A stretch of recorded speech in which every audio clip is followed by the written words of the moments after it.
NBC Sports Network welcomes you to the following presentation of the IZOD IndyCar Series.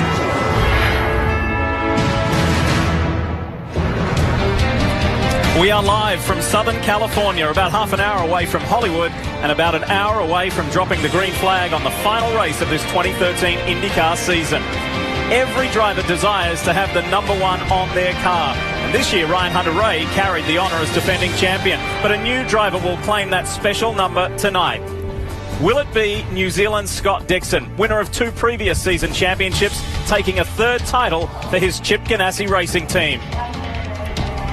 Or will it be Brazilian Helio Castroneves, who in his 16 years has captured many of the sport's top prizes, but never an IndyCar championship, adding to Team Penske's storied history? 25 drivers will take the green flag tonight, but only one of those will hold the season trophy up high when the checkered flag flies. Welcome to IndyCar Live, presented by Verizon, where we'll set the stage for tonight's 500-mile IndyCar World Championship. Hi folks, Lee Diffie with you here from Auto Club Speedway in Southern California, just outside Los Angeles, where it is championship time, and there's a lot of excitement surrounding this event. Yes, it's all come down to this: one race, 500 miles, 2 drivers, and yet again, on the last possible occasion, the IndyCar Series title will be decided at the final race of the series, and we've got 2 mega teams going at it: Penske versus Ganassi. Let's get this story rolling. Here's Jan Beekes. And Lee, Scott Dixon comes with a 25-point advantage, and there are quite a few scenarios, but the most simple, if Scott Dixon finishes 6th or better, he wins the championship, irrespective of whatever Helio Castroneves does. But he says, you know, we're not racing for 6th. We want to push, and we want to push for the win like we've been doing all season. But remember, with an engine penalty, he starts buried in the field at 17th spot, setting up for a great shootout for the championship, Marty. Jan, from the Helio Castroneves side of things, I spent some time with him earlier today. He told me he had a great night's sleep. He comes in very rested, focused, and also confident, bolstered by the fact that Penske qualified 1, 2, 3 for tonight's race. He told me after practice and qualifying, I feel terrific about my car for tonight's race. And he also told me, I know I can only control what my car can do. And right now, I feel like my car can win the race. If he can do that and Scott Dixon finishes 9th or worse, Helio Castroneves will claim his first ever IndyCar championship. But at a place like Fontana, you never know who might win this race. For more on that, here's Kevin Lee. Yeah, certainly, Marty, the championship is the primary story, but the race is a big secondary factor, and we think the race is going to be excellent. And one of the favorites is inside this transporter right here. It's Ed Carpenter. He's won ovals each of the last 2 seasons. Tim Broyles, that's the team manager right there in the black shirt. He just told me the car is great. We've got a great chance, and he was 3rd in the final practice last night. Lee? Thanks, Kevin. So we've got to ask ourselves the question, how did we arrive at such a thriller for the championship decider when Helio Castroneves was the clear championship leader for the majority of the season? Up until Houston 2 weeks ago, he'd completed 100% of the laps. He was smooth, he was consistent, he was almost infallible. However, things changed in dramatic fashion at the last doubleheader of the year. Let's go racing in Houston. Massive championship implications for Helio Castroneves. Will Power, Scott Dixon, they're in a league of their own. They could not get the jack to go up. This will cost Will Power a little bit of time. Dixon wins his 4th of the year. Good job, boys. A little more interesting now. The title contenders are starting 1 and 2. It's the championship leader leading the race. Oil everywhere, man. Castroneves has oil leaking from his car.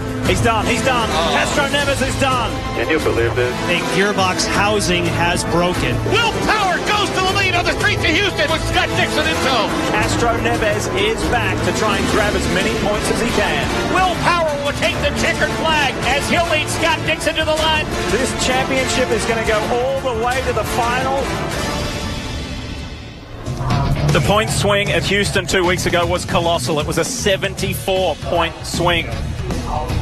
And the simplest way to put this, as you heard Jan mention earlier, if Scott Dixon finishes in the top 6, it is his. And how about Helio? What's the simplest way? Because there's so many permutations to this. For Helio, he's got to be aggressive. He's got to race to the front, and he must finish 4th or better to even stand a chance. And it's all to play for. So what is at stake besides the championship? There's $1 million for whoever is crowned the 2013 IndyCar champion. There's good money for the minor placings, but that's very little consolation. And there is also some bonus money at stake for the Fuzzies triple header. We'll talk more about that in the show. Well, we can't come to Auto Club Speedway here in California for 2013 without thinking about Auto Club Speedway 2012. If there's one man who knows what it's like to go head-to-head with a competitor to decide this title and come away not being champion, it's Will Power. Oh, no! Power's in the wall! It's happened again. It is hard to believe that we are looking at this for a third consecutive year. That's a tough one. That's depressing, man, to lose a championship that way again. What an amazing turn of events it has been here this evening. Ryan Hunter-Reay is the champion for 2012. Ryan Hunter-Reay wins this championship by 3 points. And we'll watch that with us. And, of course, when you saw the car spin across the seam up to the wall, you winced again. It's a year now in the books. You've been testing, and you went and you tried those areas of the racetrack. Is the car better there? Yeah, well, actually, it's just it's the seams. I mean, the seams are difficult around here. It's easy to get caught out. It's a little cooler this year, so it's a bit more downforce, a bit more grip, and it kind of bunches everyone up a little bit more. But, yeah, I think I'm happy with the car. I don't think anyone stands out.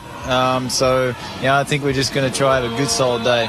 You had a commanding performance in qualifying. It was a nearly perfect run for you. But then last night I talked to you after practice, and maybe not so comfortable.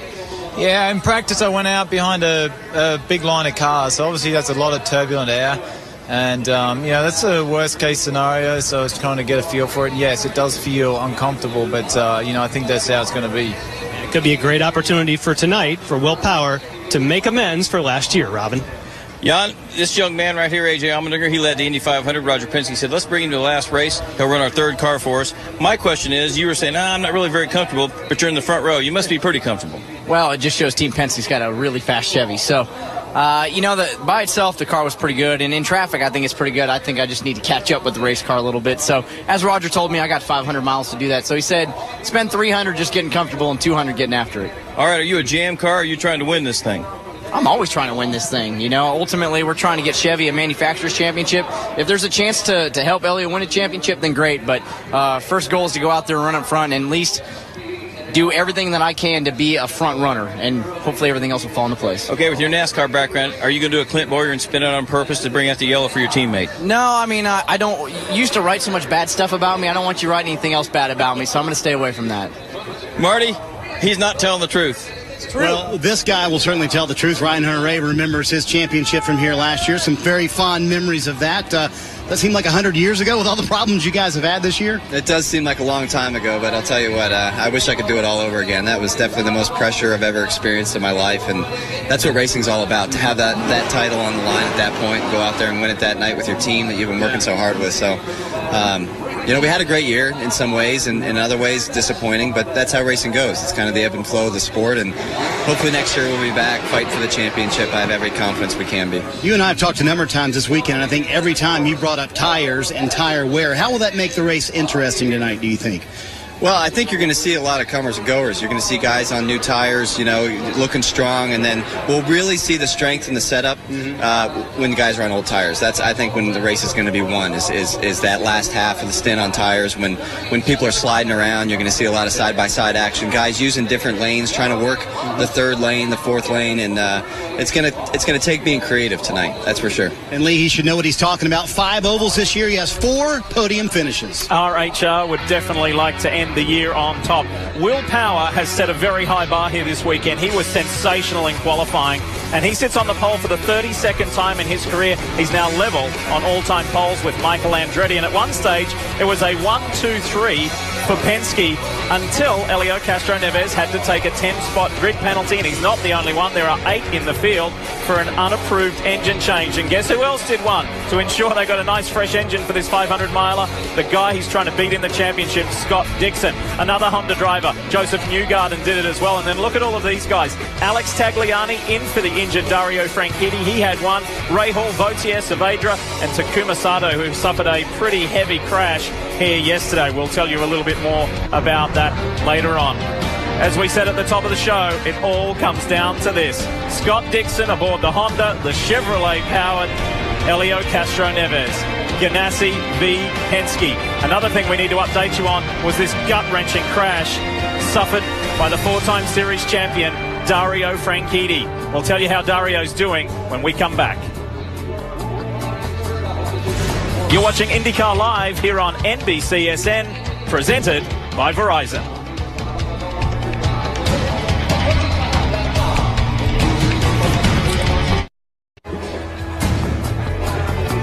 Mount Baldy keeping a watchful eye over Auto Club Speedway here in Fontana, California, where we are deciding the 2013 IndyCar Series champion. It's been beautiful weather the whole time we've been here in Southern California, and there's a good crowd on hand to see whether it's going to be Dixon or Castroneves crowned as champion.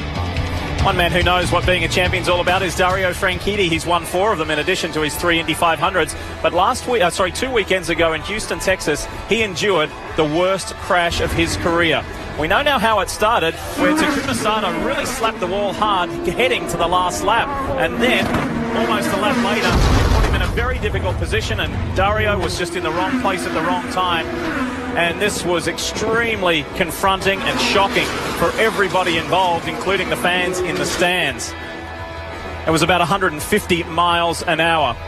Fortunately, Dario is on the mend. I'll give you a medical update on him in just a moment. But Kevin, this was a very lucky escape on many fronts. Certainly, and Brian Barnhart, the president of operations for IndyCar, joins me now. As you mentioned, Dario is going to be okay, and the fans are okay. No one spent the night in the hospital because of that incident in Houston. And I think maybe from a positive, we start with this. That was scary looking, but the Dallara chassis certainly appeared to do its job.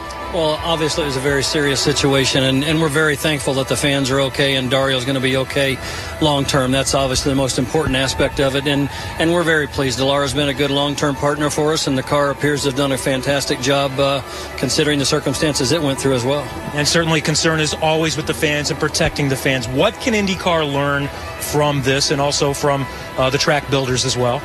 Well, obviously it's early in the process, but as we always do, IndyCar is going to conduct a thorough review, and anytime we have an accident of that kind of magnitude, we always conduct a thorough review and see what we can do to improve the safety. It's always paramount for our participants and spectators alike early in this process, and probably too early to speculate on what can be done or what can be changed, but it's certainly something we're going to be taking a look at. All right, thank you, Brian. Have a good show tonight. Thanks, appreciate it. That's Brian Barnhart. Lee? Thanks, Kevin, and good to hear from Brian Barnhart. When we went off the air 2 weeks ago in Houston, we couldn't give you any medical specifics as to Dario's condition or situation. If you haven't heard the news since, he did suffer fractures in 2 vertebrae, and he had a broken bone in his right ankle. He spent time several days in Houston where he had an initial surgery on that talus bone in his right ankle. He was then transported to Indianapolis where he underwent a second surgery on the ankle. And good news, he was released from hospital yesterday. Dario, I know you'll be watching, mate, so heal well, get on the mend, and we look forward to seeing you back at the track very soon. And as a little extra push, all the team, and a lot of the teams in fact, are running these Get Well number 10 decals for our good mate Dario Franchitti. We've got some other news swirling around for you, and really positive stuff for Sebastian Bourdais. He switches teams and he is signing with KVSH Racing in a multi-year deal that starts next year. Jimmy Vasser, Kevin Kalkoven, they're very, very pleased with that. Marco Andretti is staying put. Big news just announced today, James Hinchcliffe is staying with Andretti. Andretti Autosport is switching from Chevrolet to Honda, and to keep Hinch in that seat, they proudly boast a new sponsor as well. So some really positive news just coming out that was announced around about 2:15 earlier this afternoon. With more on the Mayor of Hinchtown, here's Robin. You know, it's hard to believe because this is a serious 3-time Indy winner this year. He's just yelling at his teammate Ryan Hunray, good luck. Hinch, you were the big news of last month. Big free agent, Ganassi, Andretti's. Does he stay? Does he go? Were you concerned? Because a couple weeks ago at dinner, you were like, I shouldn't be in this situation. I should be signed by now. I nearly went to the swamp buggy racing. I think I got a call from one of those teams, which was a revelation for me. I figured, wow, this is what it's come to, huh? No, it's cool, man. I'm just happy it's all sorted and that we're gonna be back at Andretti Autosport, and Cool new sponsor coming on, United Fiber and Data, and it's a cool opportunity for sure. Keep the band together, and we've talked about the chemistry in this team so much over the last 2 years, and to be able to just keep building on that is awesome. But we got one race left with GoDaddy, and I want to thank them first off for everything over the last 2 years, and years before that with the team. They've been awesome. Hope to give them a really good show tonight, and then we can switch focus to 2014. Okay, you're a 3-time winner. You dominated Iowa, led almost every lap. Can you win this thing tonight? I think anybody can win this thing tonight, man. This 500 miles, this track, the way it's driving, it's going to be all about tire conservation. You can run the low line as much as you want until your tires burn off. Highline's obviously popular. We saw a lot of that last year. So the guys that have the car that can kind of run where they want it to run and pick and choose when they're going to put their tires to work, those are going to be the guys that are going to be there at the end. So we've got a solid car. It's probably not the quickest, but if we can be consistent over a stint, we're going to be there. Okay, Lee. Mayor Hinchcliffe's going for victory number 4. A lot of people are very pleased that James is staying put, and we're not going to see him having to scrape and search for a ride. So really good news for Hinch. The 2014 schedule was announced on Thursday, and it will kick off in traditional style on the streets of St. Petersburg, Florida. Double headers are back, but before we get to those, I want to draw your attention to May 10. It's the inaugural Grand Prix of Indianapolis. It's on the road course. That kicks off the month of May, and there's a lot of excitement, a lot of interest in that event. We'll go back to Belle Isle. That'll be the first of, again, 3 double headers, and they switch around a little bit, with Toronto being the last of them. Houston will have a double header. There's a whisper that might be a night race on that double header weekend there as well. And then in now traditional style, the 2014 series will be decided and completed here at Auto Club Speedway. So, atmosphere is pretty cool here. There's a lot of excitement because people realize what's on the line. And when we come back, we'll hear from a man who knows how to win at this track in the last race of the season. Football Night in America. Coverage begins, as always, 7 Eastern and 4 Pacific, only on NBC. Well, Peyton Manning is expected to win. However, the driver of the Fuzzies Chevrolet, Ed Carpenter, generally is not. That's why his 2 wins over the last 2 seasons were celebrated by so many. The Butler grad likes to surprise when it's least expected. David Stockton gets it right now.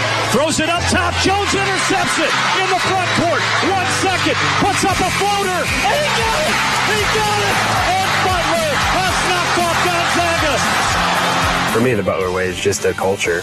They've always won games that people didn't have them picked to win, and they've always played well in the tournament. So it's still going to be the underdog when you make it to a big stage, but it hasn't slowed us down. Graduated on May 10th. I won the pole for the Indy Lights race on the 15th, and then won the race the day after. That win, I think, as much as anything, helped me get an opportunity to run some races later that season in IndyCar. That was the springboard. When I think about Fontana from last year, I remember I was trying to run low after the restart. It wasn't really working, so then I just went back up top and got a nose on him. 1 lap remains. Ed Carpenter is pulled within a half a car length. He'll pop to the outside and one. Ed Carpenter just slung past Dario Franchitti. The moment the yellow came out, I can see Dario on my left, and the team came on the radio, and they're asking me, did we win? Did you get him? And I can't use all the language I used on the radio right now, but I was pretty confident that we won. Ed Carpenter will come off of corner number 4, and he is going to win. It was a big moment for a new team. We started off the year a little rocky, crashed a car at Indy, but as the year went on, the team just got better and better, and chemistry kept building, and it was a great way to end the year. Qualifying at Indy's, it's a big deal, and it's nerve-wracking just because you're laying it out there, especially when you have a chance at pole. Everyone only got 1 attempt, and we executed the best for that 1 run. The team made the right decisions and gave me a car that I could go out and lay down 4 really strong laps. This is a fairy tale. It really is. Indiana's own at the Brickyard. Ed Carpenter is the pole. When we started this team, we put more of an emphasis on the culture that we were creating and how we were doing things over anything else. From the outside, people view us as an underdog more so than what we feel from the inside. But even just having that perception when you do achieve something, it just makes you feel a little bit better about it because people don't expect you to be doing those things. And Ed Carpenter is certainly a fan of the Butler Bulldogs, a fan of the Indiana Pacers, the Indianapolis Colts, a fan favorite. But here tonight, Ed, you're just a favorite in this race. How good are your chances to win your third oval in 3 years? It's going to be tough tonight. I feel like from last year, there's a lot more guys that are going to be in contention. This is a tricky place, but it's a lot cooler this year. A lot more guys seem to have it figured out. So it's going to be a tough 500 miles. There are just 6 ovals on the schedule. That's obviously your strength. Does that put any extra pressure on you to make something happen in these races? Not necessarily. I feel the opportunities at hand, when we're at these places. But I was just talking to Joey Chitwood over here and told him he's in charge of this one in Phoenix and Miami. I'm like, come on, help us out. We need some more of them. So see what happens. Joey is an executive with ISC, the track owner. All right, there's also another storyline tonight. The Fuzzies Triple Crown, $250,000 available if someone wins 2 of the 3 Triple Crown races. So Scott Dixon and Tony Kanaan are eligible. But if you win and keep them out of victory lane, you save Fuzzy some money. Yeah, everyone's been asking me what my cut of it is, if I save him that money. But I guess we'll talk about that if we get the win. But, it'd be cool for the sport for something like that to happen. But, I want to win tonight. I want to help Chevy win the manufacturer's title and close off the year strong. That's going to be fun to watch again tonight. He's going off from the inside of the third row. It's Ed Carpenter. Marty. Well, Kevin, Marco Andretti has also been so strong at the ovals this year. Big news earlier this week, as we talked about earlier, Marco Andretti re-signing with your dad's team, Dr. Pepper back as well. Was it ever really in doubt that you would be back at Andretti Autosport? There's never really a doubt that I wanted to be back. But obviously, we had to earn our position, which we've been doing a decent job of that. Like you said, we've been strong on the ovals, but we haven't been capitalizing. If we've been capitalizing and getting the results that I think this team deserves, I think we could be right there with Dixon and Elio. So from that standpoint, it's a little frustrating. But all in all, not a bad season. Well, it's been a good season, very consistent season, 5th in the championship right now. You can get to 3rd tonight. So how much do you pay attention to points this evening based on that? Well, you'll be looking at Pagano, but obviously, we have enough on our plate just to worry about the 25 car. And I think if we can try to win it, hopefully the rest will take care of itself. I think it needs to be 15th or worse. Yeah. So never say never, but we're going to try to win regardless. As he told me, to get to 3rd in the championship, I need to dominate this race and get every point I can, Lee. And Marty, he's had a good season, but not a great season. A little bit of frustration from Marco because at one point in time, he looked like a strong title contender. There's kind of 2 races in one going on here. Dixon Castroneves, 25 points is the margin. There's 53 points on offer after Will Power grabbed that bonus point yesterday for pole. So there's that race going on for the title, and there is a race to 3rd. Justin Wilson is in a good position for his best ever IndyCar career championship position. In addition to that $1 million, Castroneves and Dixon are racing for that, the Astor Cup, to add their name to that. So we've heard from many of the others. It's time to put the spotlight on the top 2. The only 2 who have a chance to win this championship. And when we come back, we'll kick it off with Scott Dixon.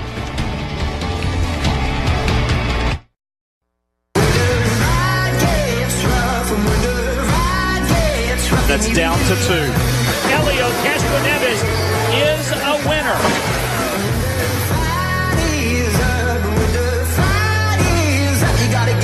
Dixon wins his 4th of the year. This is what he needed.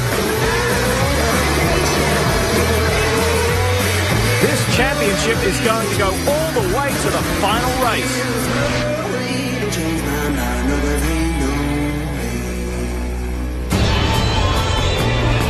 In any sporting arena, you want the big teams, the big names going head-to-head, vying for the title, and that's what we've got here in Southern California at Auto Club Speedway for the MAV TV 500. Ganassi versus Penske, Dixon versus Castroneves. I'm going to show you this dynamic graphic as we have done in past races to show you the overall picture of the championship. Look in the middle of your screen, car number 9, Dixon, because when he wins those 3 races in a row, his season really takes off. Up until that point, it was very much Ryan Hunter-Reay and Elio Castroneves, and then just 2 weeks ago with Scott Dixon winning and Castroneves having those troubles for the first time this year, Dixon was the championship leader. So let's tell you a little bit more about this 33-year-old New Zealander. Tonight, Scott Dixon makes his 220th open wheel start. He has enjoyed much success, including 2 championships. He came to senior level open wheel racing as the 2000 Indy Lights champion, and at the tender age of 20, He joined the Champ Car World Series and won in his third race. That kind of shows you what he's done. He has won championships in every single category that he has competed in. It has been a stellar career, and he is regarded as one of the best all-round drivers. Hey, Jan, it's enough of us talking about him. Let's talk to him. Absolutely. And, you know, you look at that graphic prior and you saw some of those photos there looking back through your career. Pretty amazing. You've been able to win a championship in each of those categories. And you've won here already twice in the IndyCar Series. But I wanted to ask you about that graphic where we saw you shoot ahead in the points. You were 49 points down, and now you're here plus 25. That's an amazing feat. I was kind of more interested in the blonde hair. Did you see that? That was pretty crazy. So yeah, Houston, race 1 and race 2. We could have probably done with the extra 10 points in race 2 at Houston. Will drove a fantastic race and was really aggressive and did what he could for the team to try and help that. So, but yeah, 74-point turnaround in one weekend. The double headers for us this year have been fantastic. To get 3 wins out of the 4 in the double headers, or out of 6 double headers, but that was big time for us, and hopefully, I don't know, man. I'm just hoping we have enough for tonight. That's all. Well, you know the scenario. If you finish 6th or higher, the championship is yours. You don't have to worry about Elio. But you keep telling everyone, we're not driving for 6th. We're driving for the win. But any thought about the fact you happened to be 6th last night when it came down to practice times? Not really. I don't look into that too much. It sounds kind of easy when you say all you have to do is finish 6th. That's pretty tough, especially with the competition. And this track, has been, it's been a tough one this year. We probably haven't had quite the speed that we would have liked. I think over a consistent run, we're pretty decent. We'll have to see how it plays out. But, there's lots of things on the line tonight. There's the Drivers' Championship, there's the Manufacturers' Championship. We want to do what we can to try and help Honda win that as well. But, I'm sure, definitely more importantly, we're thinking about trying to go for the Drivers' Championship. Let's talk just a little bit about emotion, because there's been huge emotional swings for you and the team, the loss of team members, and in your own family. Is this a chance for you, in fact, to kind of pull this season together and somewhat of a motivation and a payback? Yeah, it would. It has been a strange year, even on track with the ups and downs that we've had with, results. But, more importantly, it's such a family sport, and everybody, for me, I've been with Ganassi now for 12 years, so, it was really hard to lose Floyd this year. Also, Andy Brown's wife, Chris, passed away, and then, my my wife's sister, Jessie, passed away recently too, so, it has been a hard time, but you got to look back at life, and in general, we're very lucky. I'm very lucky to do what I can do, and I love driving cars. I love driving cars for Team Target. I love working for Chip, so, if they can help us in any way, I'm sure they'll be trying, but we've got to dig deep here. We've got to try and make the most of what tonight is and put us on the top spot. Well, one thing we know about Scott Dixon, he will definitely be making the most of tonight. As he said, soon he'll be up on driver introductions and the duel will be on. Kevin? And Jan, one of the other storylines that we referenced with Ed Carpenter is the Fuzzies Triple Crown bonus. $250,000 available for Tony Kanaan and Scott Dixon if they win the race tonight. It's been a good year for bonuses. You won over $2 million for winning the Indy 500. So how good is the car to get that done tonight? I can't complain, Kevin, but the car's pretty good. We had a pretty good warm-up last night. I think we're fast. Obviously, there's a championship on the line. I think we should try not to interfere with that. And the best way to do that is to go win the race and let them sort it out behind us. So I'm confident it's going to be a difficult race, I think, like last year. So we'll try to do our best and win the prize money for the guys. What's the weekend been like, your final weekend with the team that helped you win the Indianapolis 500 before you moved to Ganassi? It was a tough decision. Obviously, we built this team from scratch 3 years ago, and it's been a very emotional day for me. I have a lot of friends in the team, including my team owner, Jimmy Vassar, so it's been tough. But, it was a great opportunity that I couldn't skip, and the good thing about it is I think we both benefit from it. The team got a 2-year deal. They got Bourdais signed, which is a hell of a driver, and I got a deal with Ganassi, so they're going to be a pain for sure next year, and I wish them the best, but it's been a difficult day. I want to say hi to Dario, that I know he's watching us at home. We love you, teammate, and wish you could be here, but I'll come next week to give you a hard time.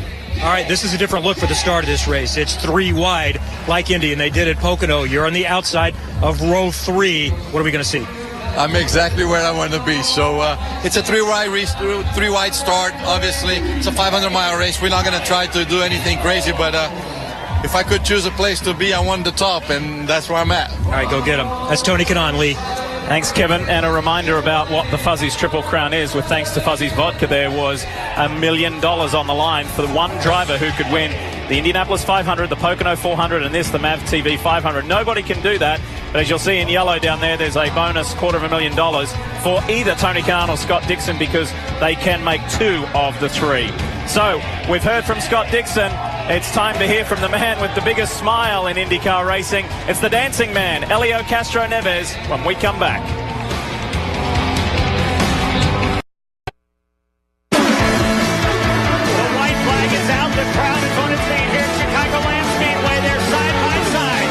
Dixon on the low side. Castroneves on the high side. Briscoe tucked right up behind him.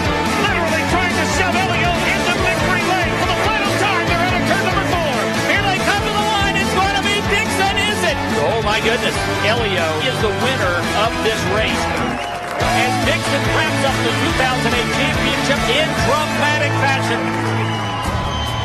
Yeah, not the first time that Dixon and Castroneves have gone head-to-head to try and win this championship. It's down to 2. Welcome back to IndyCar Live, presented by Verizon. Less than half an hour until we see the green flag fly here at Auto Club Speedway. We've heard from Scott Dixon. We've heard how he feels, what he thinks about the race ahead. How about the other side of the equation? Helio Castroneves is with Marty. Helio Castroneves about to be introduced to the crowd, and we'll talk to him real quick. You looked so relaxed earlier. Are the nerves starting to creep in right now as we get closer to the green flag? Well, I'm exciting. Well, by the way, they're calling me, but I'm exciting actually to go for it. Tonight is going to be a fun night. You guys going to have a great time watching this race. I'm going to have a great time driving this race, so it's going to be awesome. All right, we'll meet you on the other side. Go be introduced to the fans. We'll meet you on the other side, and we'll talk to them in just a second, Lee. Yeah, the crowd cheered, and there was nobody there. So, Helio Castroneves. Race fans, how about a little noise? There he is! Helio Castroneves! Take 2. It took 2 goes, but there he is. He's the man in the spotlight. He's the man who has led the majority of this 2013 IndyCar season. And for the first time, he's in a negative points position, trying to fight back. 53 points on offer. He's 25 down on Dixon. Let's go back to Marty. You know what that's called? That's called dramatic effect. That's what that's called. Hey, you've won the Indy 500 3 times, 16 years in this series. You've never won this championship. At 38 years old, is there a sense of urgency you may need to make it happen tonight? No, certainly I want to do it. I want to make it as a personal goal. We always trying to make it happen, and as soon as you're becoming a driver, you want to achieve your goals. But at this point, I think age is better. You know, you just like a wine, a fine wine. But I feel great. Today, it's going to be an awesome day. I'll do everything in my power. You've admittedly driven conservative this year. You told me yesterday, now that we don't drive conservative, there's nothing to protect. But how do you drive differently being down 25 points? You take a little bit more risk, you know, when you feel there is an opportunity. Obviously, here is a place that you can choose different lines, and instead of staying in one place, you can try different ways. Anyway, it's going to be a battle. But I'm going to have a great time. You qualified second, start 12th. What's the biggest concern starting back there? I would say a little bit of the traffic, obviously, but we got to position ourselves and make good moves and go for it. Helio Castroneves trying to win Penske their first IndyCar championship since 2006, Lee, and we got it all in, didn't we? A little bit of introductions, a little bit of everything. It was good. It was good. That's what live TV and theater is all about. Let's show you some important facts about this guy, the very likable Brazilian. And it's Marty highlighted there. It's the one thing that kind of gnaws away after 16 years in the sport at this level is that he hasn't won the title. The 3-time Indy 500 champion. He's also renowned not only for his Spider-Man move, but for being the Dancing with the Stars champion. However, it hasn't all been smiles, because in 2008 he was charged with conspiracy and tax evasion, later acquitted on the tax evasion charges, and just 1 month later went on to win his 3rd Indianapolis 500 title. And you will be able to follow Helio and 1/3 of the Penske team right here tonight. And a quick reminder about our Verizon live streaming. To download the IndyCar 13 app, simply call ** Indy or search the App Store or Google Play, of course, only from Verizon. All right, you ready to have a little bit of fun? Here's Robin Miller. Lee, I don't know where all the drivers are, but I know who. One man is right here. Roger Penske built this racetrack back in 1997. RP, you've won more races than anybody in IndyCar. You won more championships. How do you get Castroneves his first championship tonight? Well, I think we got every reliability. As you know, last week we didn't get that, and it put us behind. And Dixon's, a great racer. He knows how to run strategically. So tonight it's finish, try to get up there in the front and see what we can do. We got some guys that maybe hopefully can keep Dixon behind us. Okay, thanks, RP. He almost said something controversial, but I knew he wouldn't. I was going to ask him if that Chevy was going to make any mileage because they didn't have any mileage at Pocono last year. Now we're going to try and find Alex Tagliani because this is by far the best oval track ride he's ever had. Where are all the drivers? I think this is a conspiracy. They do this every year. Where are the... There's no drivers here. Okay, there's Jean Beekes. He used to be a driver. We don't want to talk to him. Who's back here? Scott Dixon. All right. You know what, Lee? Somebody's got to be back here. There's nobody back here. Kevin, you got anybody you can talk to, brother? I do, Robin. I have Susie Rossick with Honda from their regional marketing department. She is the vice president, and we want to talk about the greatest experience, I think, in sports and certainly in motorsports. Honda's fastest seat in sports. Every race, somebody gets to ride in the back seat with either Mario Andretti or Arie Luyendyk. What has this program done for Honda?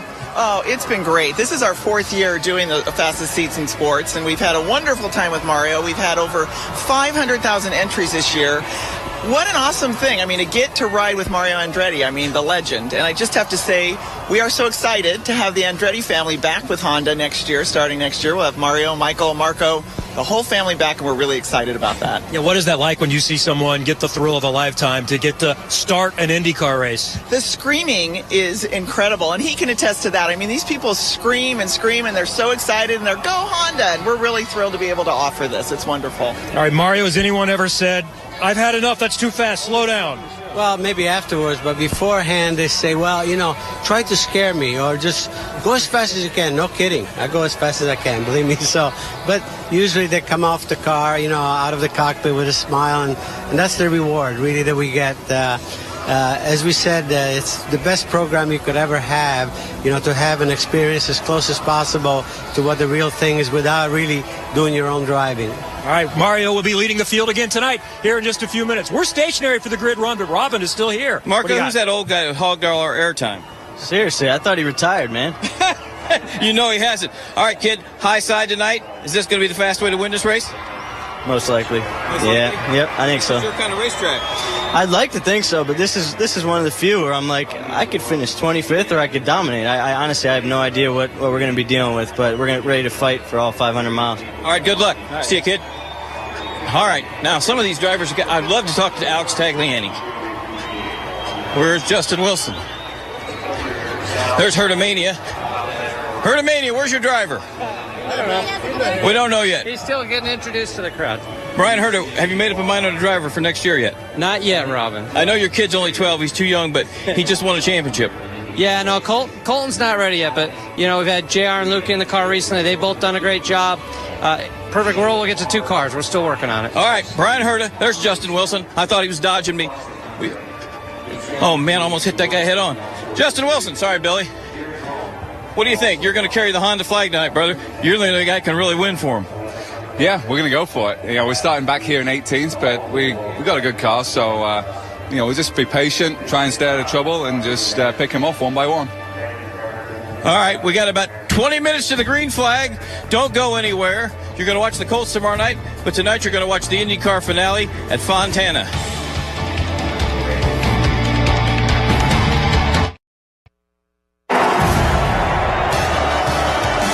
I think seeing the National Guard's presence here at IndyCar is really the way it should be. The National Guard is part of the community, and we fit in wherever we go. We're made up of citizen soldiers, individuals just like the patrons who are visiting here today. We have citizen soldiers all around us. We have National Guard members who are serving, but you never really see them because we only wear a uniform 1 weekend per month and 2 weeks during the summertime. So I think this is right on. This is right where we should be. And we appreciate our National Guard hometown heroes for their service to our country. You met several today already this afternoon. Look at that packed pit road. A beautiful evening here in Fontana, California. Championship night for the IZOD IndyCar Series. Scott Dixon versus Helio Castroneves should be a lot of fun. Let's get things kicked off with our pre-race ceremonies trackside right now. Race fans, we ask that you rise and remove your hats as Jeff Hamilton, the official chaplain of Auto Club Speedway, offers this evening's invocation. In support of Pinktober, Auto Club Speedway honors the memory of those lives lost to breast cancer and celebrates the courageous survivors, one of whom is my own 94-year-old grandmother, Grace Chambers. Will you bow your heads and pray with me this evening? Dear Heavenly Father, today we celebrate life. Family, friends, faith, and love, all the things that make life worth living. We ask for a safe race today, protect the drivers and the teams, and as we enjoy this evening's event, may we remember your great love. In your name we pray, amen. Please remain standing as Charlie Company Recruiting and Retention Battalion, California Army National Guard presents our nation's colors. And unfurling the large American flag out on the infield grass, your citizen soldiers for the California Army National Guard, representing units located throughout the Inland Empire. And now, race fans, from the hit NBC show The Voice, please join Jordis Unga for the singing of our national anthem. Oh, say, can you see by the dawn's early light what so proudly we hailed at the twilight's last gleaming, whose broad stripes and bright stars through the perilous fight o'er the ramparts we watched were so gallantly streaming, and the rockets red glare, the bombs bursting in air, gave proof through the night that our flag was still there. Whoa, say does that star-spangled banner yet wave o'er the land of the free and the home of the brave.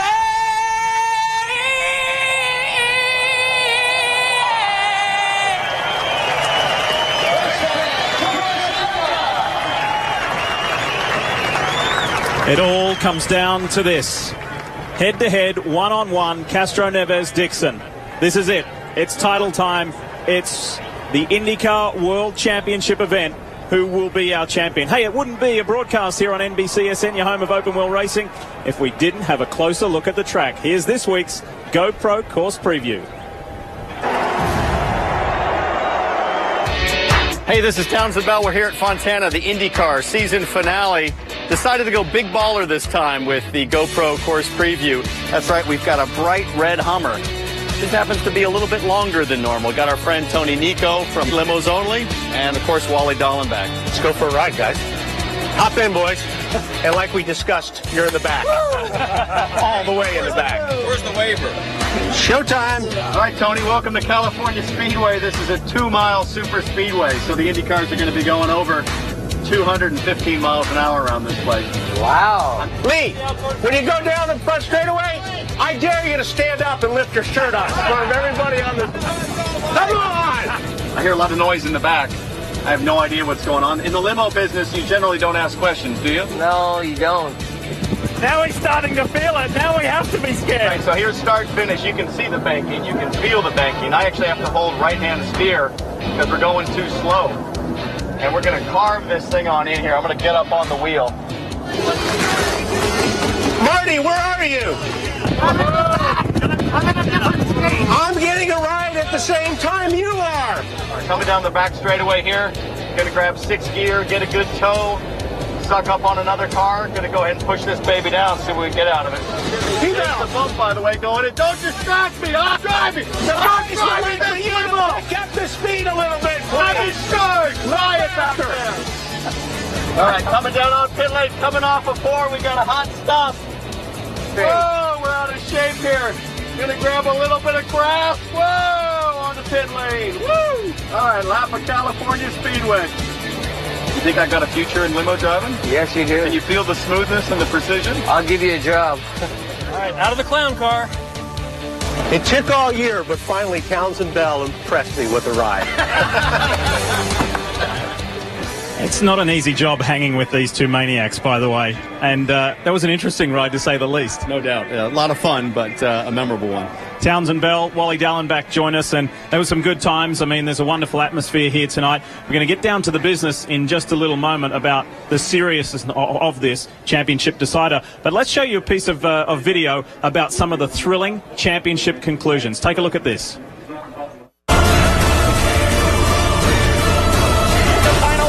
Of the 2007 season here at Chicagoland Speedway. Dixon Meyer half a curling. Dario swings it wide. Dario Franchitti, he'll win the race. He'll win the title. Scott Dixon runs out of fuel. The crowd is on its feet here at Chicagoland Speedway. They're side by side.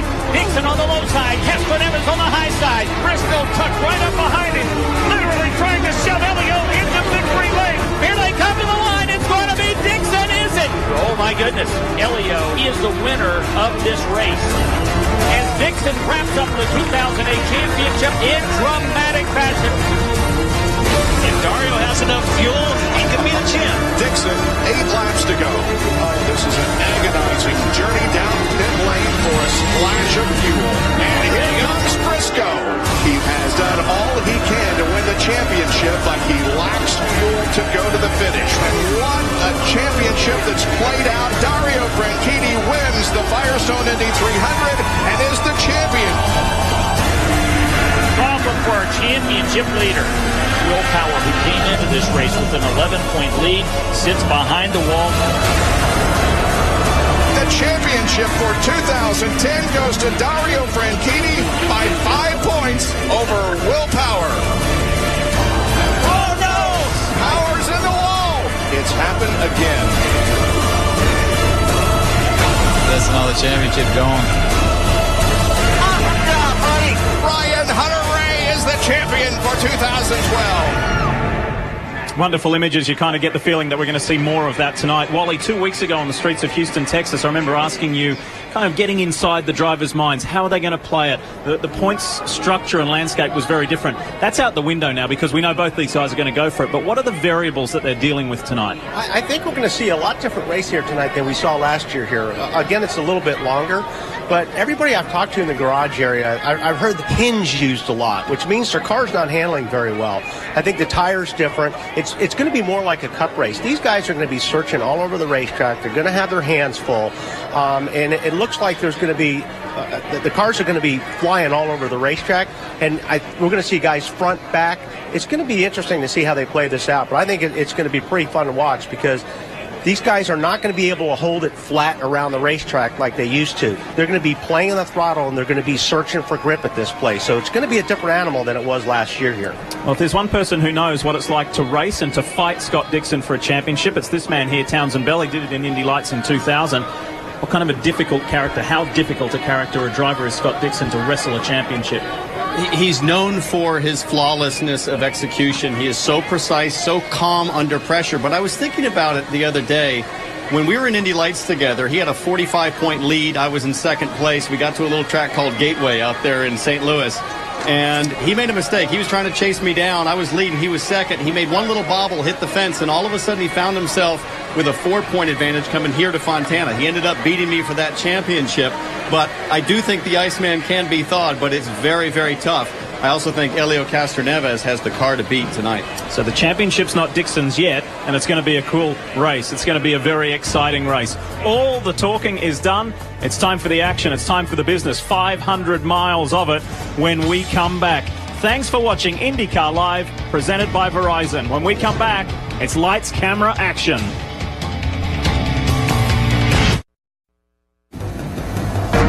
The IndyCar Championship again comes down to a gripping finish between just two drivers, Scott Dixon and Helio Castroneves.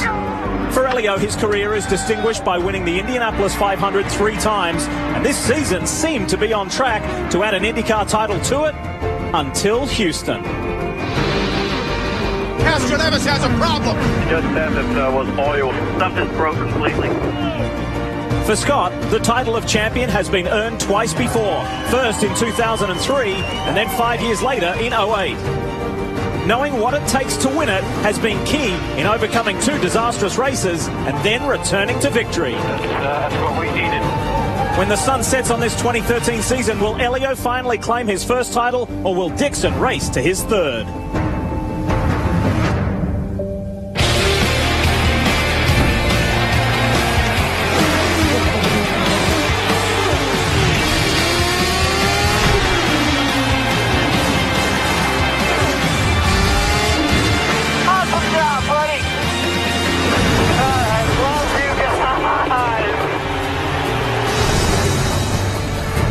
As the sun sets here in California, we welcome you to NBC SN's live coverage of the finale, the MAV TV 500 here at Auto Club Speedway. It is the 19th and final race of the 2013 IZOD IndyCar Series.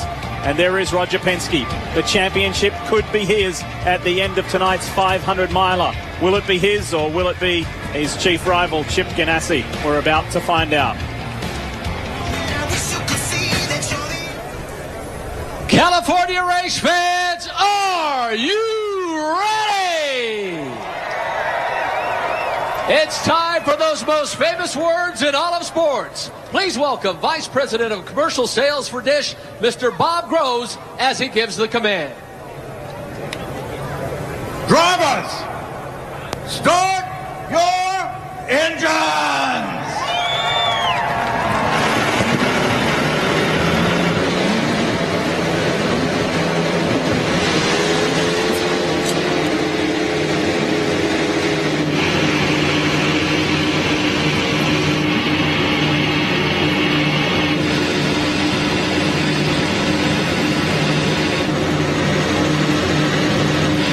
It's that time where the talking stops and the racing begins.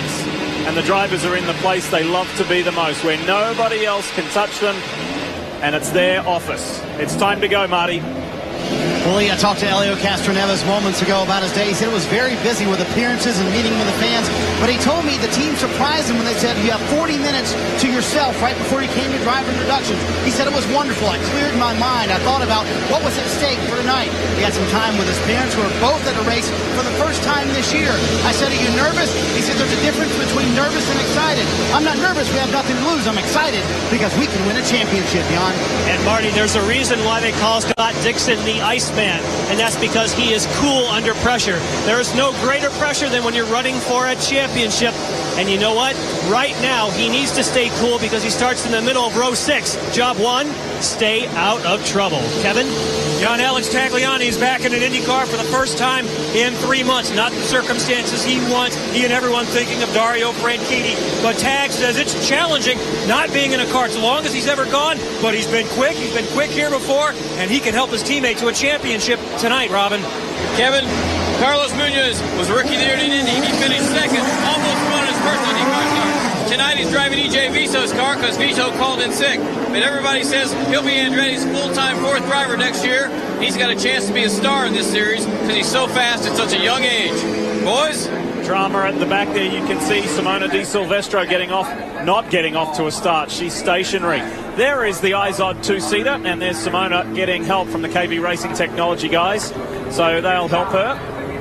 And speaking of the IZOD two-seater, Indy 500 and motorsport legend Mario Andretti is behind the wheel. Sitting behind Mario this week is the winner of Honda's fastest seat in sports sweepstakes. It is James Fortney from Schnecksville, Pennsylvania. James, how's the ride? James, can you hear us? Normally we have a much better success rate at reaching the winners. But anyway, congratulations to James Fortney, and I hope he enjoys that. You can be just like James by logging on to shophonda.com to get the opportunity to start a race in the IZOD IndyCar Series and sit in the IZOD two-seater. Enjoy the ride. So, it's a wonderful moment, Wally and Townsend, when you see the cars fired as we show you the grid, 3 abreast. It's Penske 1, 2, and then Dragon Racing. We're going to roll through the grid, keep in mind, and have a look at where your favourite drivers are. Cars fire up, and they roll out. They're finally on track where you want to be. Townsend, you've raced for a championship. You've won a championship. What's that moment like? You know, this is such purity for the drivers. Both Castroneves and Dixon have been inundated with questions about how does it feel? What are you thinking?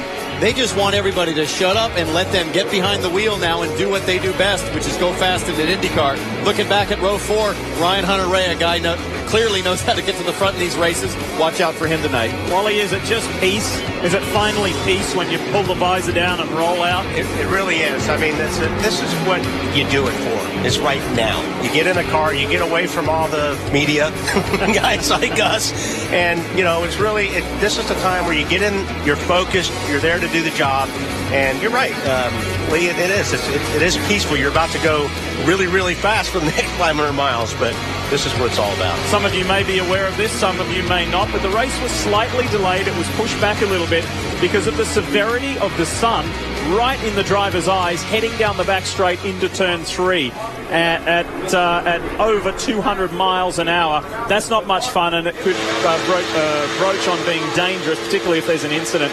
So things were just pushed back slightly to make conditions safer and certainly more comfortable for the drivers. 250 laps, 500 miles around the Auto Club Speedway here in Fontana. Let's show you our onboard shots because they're spectacular at night. This is Graham Rahal with thanks to Battery Tender. We're going to have this view tonight for you. Wishing Graham all the best. He'd like to finish the season on a high. Our championship leader and contender going for 3 tonight, Scott Dixon, brings us this view with thanks to Verizon. We'll be going to that a lot, no doubt about that. In the National Guard car, this is Oriol Serbia, the National Guard on board. Wishing Oriol a fun ride tonight here in California, finishing the year on a high. Our championship contender, Elio Castroneves, with thanks to Verizon. And remember, to download the IndyCar 13 app, simply call StarStar Indy or search the App Store or Google Play. And Elio's going to give us this view throughout the night. James Jakes has been in good form this weekend in the Acorn Stairlifts car, and with thanks to that company, this is his onboard view. It was very good in qualifying and looking forward to it. Team feeling confident. And how about the man who has the best finishing percentage in this championship? Yes, he's taken that over from Elio Castroneves. It's CK Charlie Kimball, and he brings us the Novolog FlexPen view. All right, 3 abreast. They're lining up. They're packing up. This is it. Race 19 of 19, championship decider, the MAV TV 500 for the IndyCar World Championship in California on a beautiful fall evening. We couldn't ask for it to be any better. We couldn't ask to have a better championship scenario, and we couldn't ask for more action. 25 cars to complete this 2013 championship. It's all on the line right now. Single car high. And they're jostling, they're sorting themselves out already, and it looked like Ed Carpenter got away to a very nice start. Up front, though, the Penskes have been strong all weekend. Will Power is on a mission. What can AJ Allmendinger do? The Verizon car leads Sebastian Bourdais and Marco Andretti with a strong start. Look at Sebastian Bourdais, very concerned in the drivers' meeting today about a 3-wide start, but he is not holding back. He went to the high side as Power went low, and Sebastian Bourdais flying, but Marco Andretti wants to lead, and he wants to lead now. Unfinished business for the man who sat on pole position here last year in the Dr. Pepper machine. That company's just renewed its sponsorship with Andretti Autosport. And Marco Wally to second. Yeah, and you can see the different lines. I mean, these guys are using the whole racetrack right now. It's going to be a pretty wild race, and you can see Bourdais taking the spot. Bourdais came right back up inside. Marco got a big wiggle there in the middle of 1 and 2. He might have got over one of those seams. You can see that as the asphalt is laid here, you've got these tar seams. They divide up essentially 5 lanes on the racetrack. It is wicked. If you touch one of those seams in an IndyCar, you get a big wiggle. Let's climb on board. And keep in mind that the 2-lap average speed in qualifying was 220 miles an hour on this 2-mile oval. Let's ride with Elio for a moment. 222, and then it doesn't drop down a whole lot in the corner. Now you probably see this drop down more as the race goes on. Once these tires start wearing off, these cars start handling a little bit worse. You'll see that throttle, that green line right there. You'll see it going back and forth, and that's where these guys are working the gas pedal. Marty? When I finished my interview with Elio Castroneves, he turned back to me and said, I promise I'm going to be aggressive in the early laps. He wants to get to the front as quick as he can, and he wants bonus points. Remember, his teammate Will Power might be a little bit of a help here, might be able to give him the lead as well. So look at Kanaan moving up to the field as well. Tony Kanaan told us in the pre-race show that he feels good. He feels like he can pull off a good result to end his time with KV Racing Technology. Look at Ryan Hunter-Reay on the outside. And on the inside goes Elio Castroneves down on the white line. That bunch-up happened, I believe, because Bourdais continues to enter from the 3rd lane and go all the way to the inside lane. You saw Marco Andretti have to check up. Tony Kanaan was not expecting Bourdais to run low there. Let's see what happens. Here comes Marco, once bitten, twice shy. Pagano on pit lane. Jan? They have a new set of tires out. Obviously, the only thing that you can think at this case would be some sort of puncture-related issue. We haven't had a word from the team. And that hurts Simon Pagano, the man who's 3rd in this championship. Look at Elio Castroneves down on the low side. And Tony Kanaan going high. He wants this championship. We've spoken too often, Wally, about how conservative he's been. Just steady, consistent, conservative. He is going after it tonight. Well, the pressure is really off Castroneves. I mean, all year long he's had to defend that top spot. And now he knows he's got to do one thing, and that's try to win the race and let Dixon, finish wherever he was. But he has got to finish the race. It's amazing. We've seen a lot of dirt off this racetrack still. These guys have been here running all weekend, but you'll see the dirt and the dust fly up off these cars. Another thing I notice is they'll go in like a turn 1 here, Townsend, and you'll notice how they split. They don't want to be close together arrow-wise. They don't want to get in each other's dirty air. So you'll see one guy go to the bottom, and then the other guy goes right to the top of the race. And that fanning is going to get more and more pronounced as this race goes on and the tires wear out in each stint. You're going to see guys fan even further out to try to maintain grip in the corner. Jan, I think you've got an update for us on Pagano. I do. Obviously, the team had to make a very quick decision. Nice work up there. The word from the team is that all of the tires were too high of a pressure. It wasn't a puncture or a tire going down. Somehow the pressures that they chose rose too much. It was so bad they had to change all 4. Kevin? AJ Allmendinger dropped from 2nd at the start down to 8th place, but that really shouldn't be a big surprise. He said, right now the car is just ahead of me. I'm still trying to get comfortable again. And there we see Allmendinger with James Jakes going down on the low side, trying to get comfortable back into an Indy car. You have so much time to get ready at Indy. Here you have basically one 90-minute practice. The Dinger said this morning that just being in traffic, being behind someone like he is now, has been the biggest thing to get his head around. Don't forget, he's gone from the Indy 500 back into NASCAR, which is a completely different animal, Wally, to all of a sudden show up here with 90 minutes of practice, as Kevin mentioned. It is baptism by fire. Very difficult to bounce back and forth between disciplines. AJ rounds up James Jakes. So the order at the moment is Power, Bourdais, Castroneves, Kanaan, Andretti, Hunter-Reay, Hinchcliffe, Dinger, Jakes, Kimball, Ed Carpenter back in 12th. Scott Dixon is 13th. There's the Fuzzy Chevrolet rounding up Carlos Munoz. Now, if you didn't hear Robin mention it a little earlier, Munoz subbing for EJ Vizo in this season finale. There's your race leader, Bourdais. What a start from the Frenchman. You know what I'm looking for, Lee, here is already we're starting to see the field stretch out. Most of the drivers telling me right about lap 15, man, you're hanging on for the remainder of the stint, which goes about 35 to 40 laps. We're only at lap 10, and I can tell a lot of these guys are really up in their seat hanging on. And look how cool that National Guard Panther Racing entry looks with the reflective decals. That's only going to get better and more spectacular as the night goes on. We're driving lap 11 of this 250-lapper, this 500-mile MAV TV 500. You're watching NBC SN's coverage of IndyCar, brought to you by MAV TV, American Real. Command has been given. Row 1, let me know. Row 1, hot. Live in-car cameras. 4-in-1 mosaic. Having your heart race as fast as theirs. Hey, good for green. That's powerful. Download IndyCar 13 now, only from Verizon. He ignored the naysayers and never compromised. When Thomas Edison threw the switch, it changed everything. Engineering without compromise. This is the Mazda way. And this is the Mazda CX-5.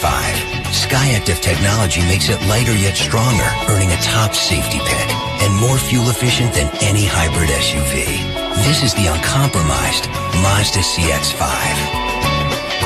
What do you drive?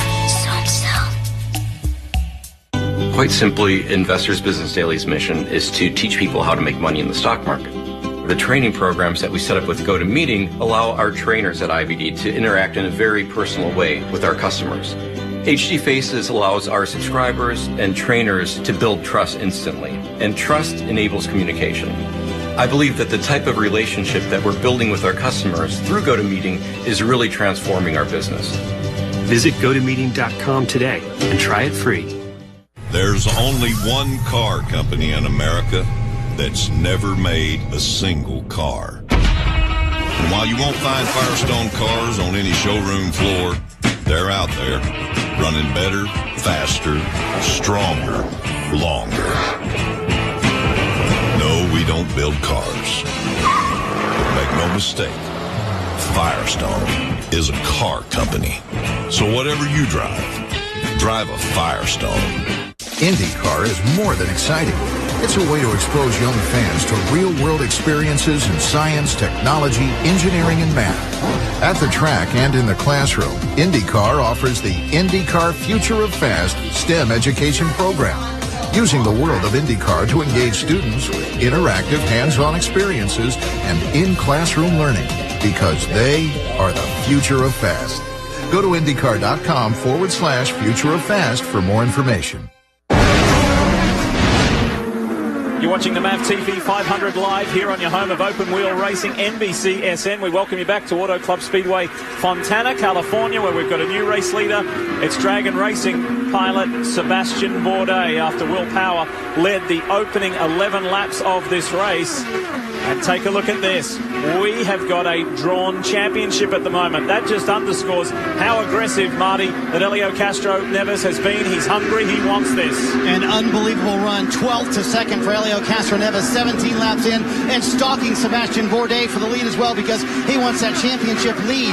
What he told me was, I don't know how my car is going to be in the long run. I know we have a fast car. You ride on board with Helio. He said, but I don't know how it's going to be on older tires. And I think that will be the key tonight. As long as we can be good at the end of the run, which it appears he's pretty good right now. Helio, obviously, with a very fast car, Jan. And watch the lines as Sebastian Bourdais runs ahead. Real good.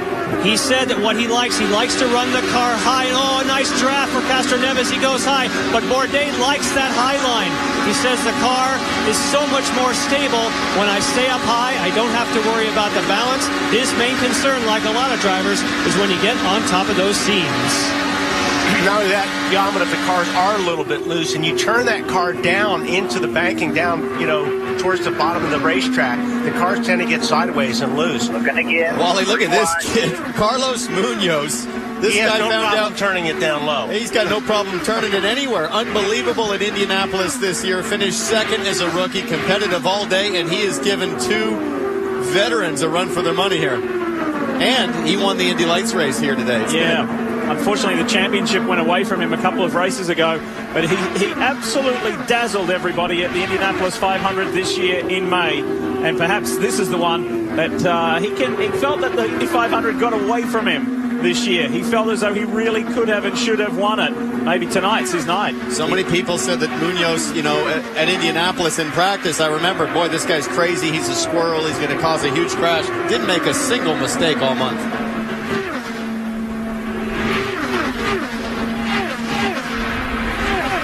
Inside again. Look at the 3 of them going at it. Carlos Munoz, Marco Andretti in the middle, and AJ Allmendinger has made up 2 positions. And in the background, last year's winner, here comes Ed Carpenter in the fuzzy Chevrolet. Yeah, well, these guys were running side by side and 3 abreast there. Carpenter has got a really, really good toe. Over the last few years, this race has really gone from a pack race, Wally, to more of like a cup race where you're using all the road, high, low. You need all the radius, especially as the tires wear out. It's really become a very interesting driver's battle. I said, very different than it was last year. Like I said, these guys were just on the mat for most of the race. They would lift a little bit, but I think they're working the throttle a lot more. We saw this a little bit earlier between Carpenter and Charlie Kimball. A little bit of contact there. Boy, Carpenter's lucky he didn't get a cut tire, and Kimball's lucky he didn't lose a part of a wing there. That's one of the hardest things. The spotters are sitting on top of the roof where we sit right now. Very difficult for a spotter to see the back straightaway at night and know where you are laterally to another car. Ryan Hunter-Reay on the inside of Elio Castro-Neves in the DHL Chevy, and Ryan Hunter-Reay and Elio share the biggest jump and the biggest advantage, the biggest gain in this race, making up 9 positions. Elio takes that back and makes it up 10 after getting that back. That's a good arm wrestle. Fantastic battle lead for second place here. Ryan Hunter-Reay looks like he will get it from Elio Castro-Neves, who just radioed to Roger Penske. The car getting too loose now. When he got behind Bourdais, he lost the handle on the race car. That's what he was worried about, how good the car would be in the long run. But listen to all the experience that Elio Castro-Neves has talking to him. His spotter tonight, Rick Mears, 4-time Indy 500 winner, and on the box making the calls and race strategy as Elio gets second place back is Roger Penske. So a lot of experience on this team tonight trying to get Elio a championship. Yeah, Castro-Neves' car is working pretty good. And it's hard to make that pass like Hunter-Reay trying to make down on the bottom because you lose so much momentum when you run the low side. Yet Castro-Neves is he's running that high line, and you're a little bit better getting off the corner when you're on the high line. I believe we're hearing Roger Penske come on the radio and just try to calm his driver, Castro-Neves, and remind him, long way to go. Pace yourself, make the adjustments in the car. I got to tell you, boys, if it were me in that seat, there's nobody I'd want on the radio more than Rick Mears. Rick Mears spotting for Elio. And it's a real family affair at Penske Racing. And to help and to calm and to guide and just a good moral boost for Elio is his good friend Gilles de Ferran, who worked with us on Indy Pole Day. He won a championship and a 500 for the captain. Good to see Gilles here, the man who holds the fastest closed course speed record at 241 miles an hour. He said here at Auto Club Speedway. Gilles is here urging his good friend on to claim his first championship. Green all the way with only one hiccup for Simon Pagenaud, the man third in the championship with tyre pressure issues. But other than that, good, clean, clear, fast running for the championship finale.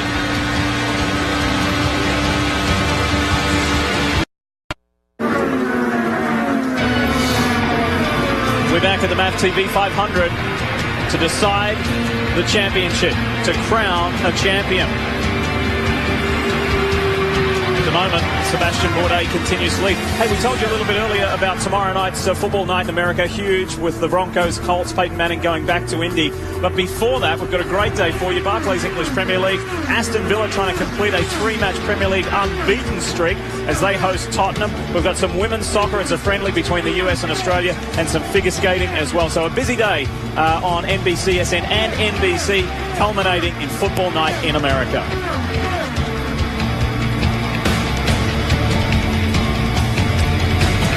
There he is, the captain, Roger Penske. You'll hear his voice a lot tonight, guiding, coaching, and partnering Elio Castro Neves through it. And you'll hear this voice. This is Mike Hull, Chip Ganassi's right-hand man and longtime confidant of Scott Dixon's. He told me once when he was guiding them in the Rolex 24 at Daytona. This is for the lead. Ryan Hunter-Reay rounds up Sebastian Bourdais. Last year's champion, the outgoing champion. And look at Bourdais almost in the fence. Bourdais got a big wash lead as Hunter-Reay went around the outside. Bourdais washed right up behind his rear wing, lost all the front grip, almost got in the fence. Jay Penske trying to coach Bourdais back to speed. That was close. Wow, as quick as that. And Elio Castro Neves benefits. He jumps up into second place. Take a look at this. You're looking at the second car in shot. As soon as Hunter-Reay went by, Bourdais washed up, and look at him. It's a game of inches, guys. Just off the fence. Yeah, he just had to roll way out of the throttle because he was up in the gray area, the dirt up there. Look at that thing take off. Wally, what are you telling yourself when that happens? Well, I mean, you just have to throttle back out of it and hold the car still, and hopefully you're going to get grip and not get in the wall. But he rolled out of the throttle enough to where it put grip back in the car to where he stayed out of the fence. Tony Kanaan and Will Power side by side. This is the fight for fourth place in this race. Give you an updated order. It's Hunter-Reay, Castro Neves, Bourdais, Power. Kanaan is fifth. Armendinger is behind James Hinchcliffe. Munoz is eighth. Marco Andretti is ninth, and Ed Carpenter in the top 10. Our championship leader, Scott Dixon, is 13th at the moment. Watch back. And if, as you mentioned, Ryan Hunter-Reay has now taken the lead. The car a little bit tight for Ryan Hunter-Reay, and we're closing in on pit stops. I believe Elio Castro Neves is a couple laps away from pitting. But this is what Ryan Hunter-Reay and his team worked on yesterday, making their car good on old tires. They ran 48 laps in the final practice just for this purpose, trying to be good at the end of a run. What happened, turn and wing? And approaching. I think so. Approaching this first run of stops, the teams, the engineering staff and the drivers will be communicating about what they want changed on their cars. And I can tell you they're going to be saying, just change tires. Really tricky here to get this thing slowed down for the pit speed line. That's the line right there. Reset your tool. 60 miles an hour, the speed limit on pit road. Let's go to Marty. As we ride down pit road with Elio Castro Neves, you heard Roger Penske tell him, make sure you do not speed on pit road. Now, the cars can go about 42 miles on fuel. However, the tires don't last that long. Elio wanted some new tires on this thing. The car also a little too loose for Elio's liking. They'll adjust it with air pressure. Also, Ryan Hunter-Reay coming down pit road. Roger Penske sends him. Ryan Hunter-Reay will win that race off pit road around Elio Castro Neves. Andretti Autosport versus Team Penske. Big announcement today, if you weren't with us for IndyCar Live presented by Verizon, that Andretti Autosport changing to Honda power next year. Let's go back to another Penske car. Kevin? Solid first in for A.J. Allmendinger. It's an easy in for him. This is an advantageous position, and that's a really quick stop for A.J. Allmendinger in the 2 Izod car.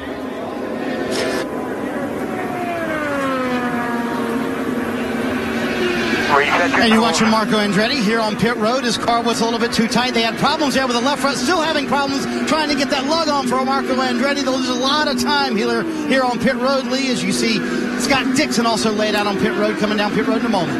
Takuma Sato in the ABC supply machine. Double on the right rear. One outside. Now clear. Taku had a huge crash yesterday that severely damaged the AJ Foyt racing car. He did not participate in qualifying, hence him starting at the back of the field today. Nice clean stop for Hinch. Flawless execution there by the GoDaddy crew. Here comes Will Power down pit lane. All the way past the pole. Tim Cindric on the radio. You see now. We're the first group you see. Nice and easy here. Nice and easy. Nice and easy.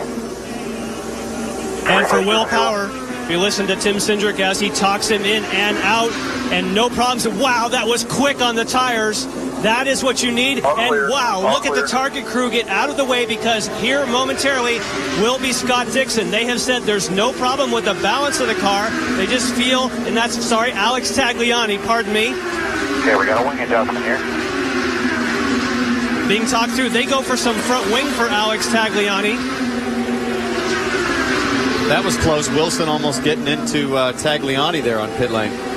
He's our championship leader, Dixon on pit road. And here comes, of course, Keep Scott your eyes Dixon. on the left here. Wilson's in his box. There he comes. You're good. You're good. Right in here on the board.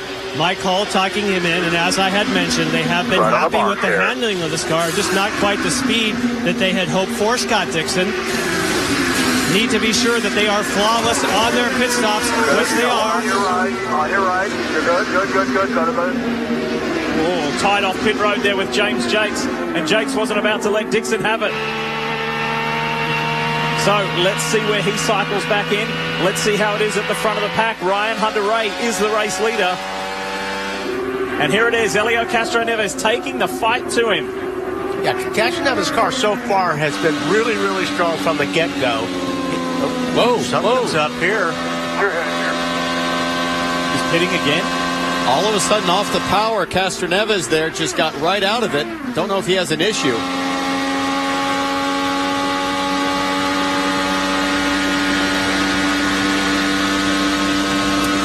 We'll see if he's going to duck down in the pit lane here, but it sounds like he is. Looks to me like he's got an evil imbalance or something. He is really out there. Just trying to get himself up to speed. Looks like he's running in fourth gear. There he grabs fifth. Clear by 20. What happened there to Helio Castroneves? I can only think, guys, that he had a huge moment there and just decided to throttle way back and make sure he was confident in what he's dealing with before getting up to speed. You got to remember, these things are on a knife edge. Yeah. Just watching the guys leave the apron out of the pits, James Jakes on board, you are nursing the throttle because it is a tightrope walk all the way around. Marco Andretti here in the Dr. Pepper Andretti Autosport Chevrolet. He is ninth at the moment. Job. Pip is a lap down. Riding again with Castroneves.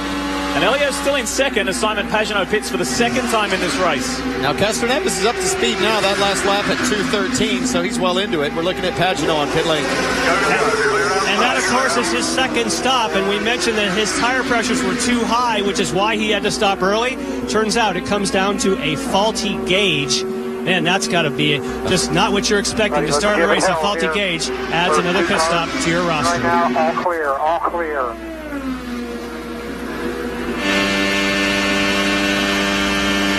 Riding on board the Midas machine with Graham Rahal, and we're getting word that there was contact between Graham and another car. Check it out. Here's the replay. It's Oriol Servia in the National Guard car. Watch to your right. Whoa. Oh. Yeah, just nailed the pod there. But I'll tell you what, just looking at that last shot of Rahal, his car does not look like it's handling. He rolled way out of the throttle into the corner, which means he probably the car is very, very loose. I talked to Graham before the race, and he was giving me an earful about weight distribution, saying, man, I've got to carry 40 pounds overweight just to ballast the car for the weight distribution we need to get a balance on this thing. He was very frustrated at his own personal size, basically, being a big jockey in this series. Sebastian Bourdais in the middle there. That's a good move. He's running 7th at the moment, trying to round up Simona Di Silvestre, not for position. But how about the youngster on the inside, the young Colombian, Carlos Munoz? He's been dazzling tonight. 3 wide. 3 wide in the middle. Okay, Munoz on the inside. His car is working very good on the bottom. So far, his car looks the best on the bottom out of all these guys. He's been able to puts it right down on the line, and it's gripping. Now, he just made a pit stop, so he's on fresh rubber. I don't think, Wally, he's going to be able to do that in 10 laps from now, but we're 10 laps into this stint. That's very impressive. How good would it be to have this young man full-time in the IZOD IndyCar Series next year?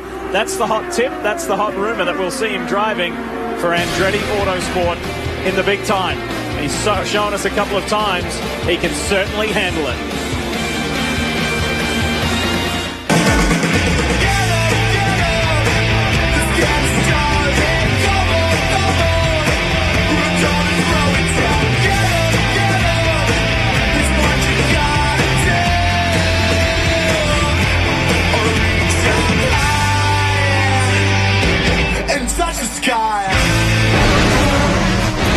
When it comes to doing what you love, more is better. That's why we designed the all-new Nissan Versa Note with more technology to get you into and out of tight spots, and more space so that you always have your favorite stuff. And just for good measure, an incredibly efficient 40 mpg highway so that when you're doing more, you're spending less. The all-new Nissan Versa Note, your door to more. Now get a $139 per month lease on a 2014 Nissan Versa Note. After the dust settles and champions are crowned, only one race remains, the Challenge Cup. The Warriors of the Lucas Oil Off-Road Racing Series lay it all on the line one last time for $20,000. But more importantly, bragging rights. For the first time ever, the Lucas Oil Challenge Cup will air live, exclusively on MAV TV.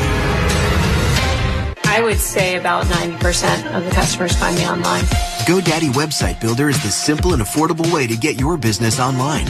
When it was all put together, I amazed myself that I was able to do it and it was that easy. I built the entire site by myself and I was very satisfied. My website helped me get exposure, working on getting all over the world. Using Website Builder makes me look professional. I can do it myself. Online tools that work for your business. GoDaddy. It's go time. Ugh, why did she pack these things? I ate one by accident last time, and we won. It's good luck. But it tastes like a dirty old tree branch. What the heck is quinoa? But this is for first place. What is that, a loofah? It's a quinoa. Bud Light, for the fans who do whatever it takes. As quickly as that, 100 miles have already gone by of this 500-mile season-ending race. This was a racetrack in a time where this man celebrated the greatest accomplishment of his racing career. Ryan Hunter-Reay was crowned IndyCar champion here a year ago for the very first time. It's not going to be the case this year. Just too much misfortune for Ryan. Sometimes wrong place, wrong time, mechanical issues, really bizarre issues like the fuel cap getting stuck open and the car catching fire in one of the recent rounds. Just bizarre stuff. He's had to carry a lot this year, but he'll bounce back next year. Be a nice way to finish the year with a victory here in California. And Ryan has led for the second most highest amount of laps in this race. He's led 15 laps around Auto Club Speedway. You know, Lee, before we went to break, we talked about Castroneves maybe having a little issue with handling on his car. Look at this right here. Look at his rear gurney. If you see these little stepped sections right here where they've cut out that rear gurney or run a two-piece rear gurney, now we can look at Dixon's rear wing, running a little bit further back, and Dixon's got a straight bar basically all the way across in terms of the gurney, a straight flap. I think Dixon's got a little more downforce, Castroneves a little more trimmed out. It could be that what happened is he's just getting loose. Don't forget, last year, his teammate, Will Power, way too loose. Everything at 220 plus miles an hour, Wally, is exaggerated and exacerbated. How big a deal is that on that analysis? Well, it is. And I think you make a choice on what you want to do. Do you want to trim it out because you think if you can run up front, you'd like to trim it out, but you don't want to be around any other cars. And then you know, because if you're around the other cars, it takes air away and makes the car a lot looser. Or you run that little bit of more wicker, like T-Bell was talking about, which gives you a little bit more downforce, but it hurts you on top speed on the straightaway. And don't forget, Castroneves and the Penske team said coming into this thing, we just need to get back to winning and being aggressive. Exactly. And I think what we're seeing there on downforce selection is just that mentality. There was a test for all of the field here at Auto Club Speedway several weeks ago, where, interestingly enough, Helio Castroneves was the fastest at the conclusion of that test. We've got a great race going on. Positions have been changing pretty feverishly, except at the front where Ryan Hunter-Reay enjoys almost a 2-second lead. Castroneves is second. This is Takuma Sato on the left. He is not on the lead lap. AJ Allmendinger, however, is. Allmendinger's running in a very impressive 6th place Never raced here in an IndyCar before. He's doing a really nice job. You know, just watching Allmendinger, no question, doing a great job. Watching Takuma Sato, here's a guy that looks like he's just driving to finish this race. He had a huge crash on Friday. We can take another look at it. And it's been a rough go since leading the championship after Long Beach victory earlier this year. Look at this. Loses the back end and just destroys that ABC car. In a season where we've celebrated Takuma Sato's spirit and aggressiveness and his win at Long Beach, I'm hearing conflicting reports. I'm hearing, yes, we've got a deal done and everything's looking pretty good. I'm also hearing the other side where the Foyts have basically had enough of the crashes and the disappointment. Eight of the last 9 races, he's DNF'd. He's failed to bring it home. You're going off what you're hearing. What I'm seeing, Lee, is a young Connor Daly that's on that, hanging around that pits like Velcro, waiting for an opportunity in the big show. Let's jump on board here with Graham Rahal. And keep an eye on the throttle. That's the whole key around this place in an IndyCar. Now, before the pit stop, it sounded like he was really rolling out of it. And he's rolling out of it, but it looks like it was a lot better than it was pre-pit stop. 2 back. There's another story we need to dig into here, Wally and Townsend, and that is this is a Chevrolet-dominated race. The top 9 cars are all Chevy-powered. And don't forget that Honda goes to a twin-turbo configuration for next season. They've already tested that new motor with Simon Pagenaud here at Fontana a few weeks ago. A lot of smiles in the Honda camp. They feel like they've got something for Chevrolet next year. Who is the highest-placed Honda driver? It's J.R. Hildebrand. Minos does. JR's running in 10th. Well, it's still been a challenging weekend again for Graham Rahal. They came here for the test, but got virtually nothing done because of mechanical issues, and it hasn't gotten much better so far this weekend. They have been really struggling with the balance of the car. Both ends, he said, are doing different things. It won't turn at one end, and the other it's snapping in, so he's been struggling all weekend, just trying to hang on right now. Well, he was one of those guys that we talked to earlier today. It said hinge. And it was exactly that. He just couldn't, he never felt confident in the corner on what it would do. And that's exactly what was, Kevin was talking about. So he still has his hands full, but I think throttle-wise, he's a little bit better, but he's still rolling out of it about half throttle, especially going down into 1 and 2. Been a very positive night for Tony Kanaan, this year's Indy 500 winner in his final and his farewell drive for KV Racing Technologies. He's fighting it out with Hinchcliffe here. These guys are in the 4th and 5th position. They've just swapped. It'd be a nice way for TK to go out. No question, especially with an extra $250,000 on the line from Fuzzies. Oh, that was pretty tight. In order to get the green, he's going to need some help from that green car because that was close. How does it look up front? Hunter Ray still has a 2-second lead over Elio Castro Neves. And with Elio there and Dixon down the order in 12th, Dixon would still be champion. If it ever went at the end of this 500 miles, if we get into a tiebreaker situation, that was Dixon close. wins all the tiebreakers as Hinch and TK go at it, and here comes the dinger. AJ Allmendinger on the inside. Now watch Kanaan on the high side. Usually, like I said, the high side you get a little bit more run off the top. Really difficult to make that pass that Hinchcliffe was trying to make.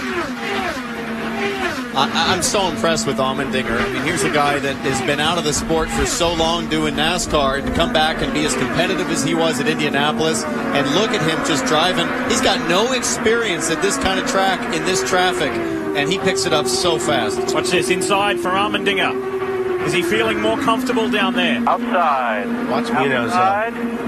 You're clear. Nope, outside. Yeah, I was going to say, not quite, but... I mean, right now, Wally Munoz has got a car to beat.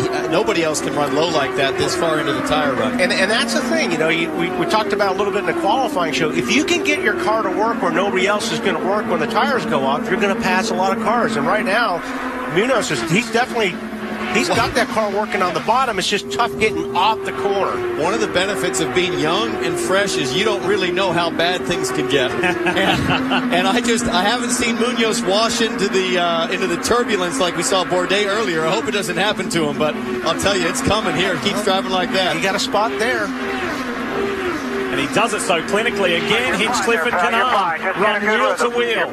Well, watch how far he drops down to the bottom of the racetrack, and he really makes up a lot of space, but he'll lose it right around here is where just doesn't get off the corners. Well, Buddy picks up another spot. What he's got to be careful of is if all of a sudden Hinch decides to go low, he's going to find himself in a world of turbulent air. But luckily, Hinch is struggling up there. He's got to run high just to get around the corners. And that was one of the things that A.J. Allmendinger commented on earlier today. He said the biggest thing that I'm struggling with and battling with is that if I make up my mind where I'm going into a turn and a car in front of me takes the same move and takes the same line, he said, I'm in a world of pain and I've got to suddenly decide where I'm going to go, and it's a handful. And one of the things you see these guys respecting are those seams that we've talked about. And it's not so much the elevation of the seam, it's the tar that's been used to fill them in. It's a smooth transition, but the grip can drop off really fast if you run a right side tire on one of those seams. But I think one thing counts in these cars are probably to their benefit. These cars are sliding along the surface more than they have been in the past, and they're probably getting away with it a little bit more than last year. Last year they had a lot of grip, and those seams were a little bit more of a problem, but I think they're sliding around so much, they're just crossing them.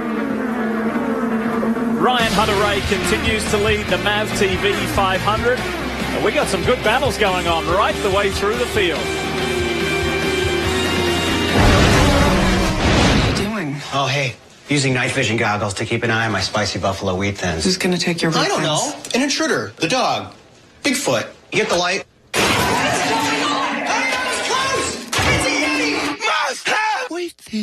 If I can talk to anyone as much as I want to here, namaste. Más soledad. Then why am I limited when I make international calls? Qué pena. Exactamente, amiga. That's why we'll connect the world with one low rate for unlimited calls. So I can call China as much as I want? True that. And India? Ah! And I can call my girlfriend in Brazil. Claro! Over 60 countries. People thought we were crazy to give you unlimited long distance. Crazy generous. Feel free to talk at Phonics.com. Legendary durability. Impressive mileage. Firestone tires. Whatever you drive a Firestone. Lessons. Every racetrack is full of them. Each turn a pop quiz. High or low. Give or go. Today's lesson is the edge. And at 200 miles per hour. Class begins.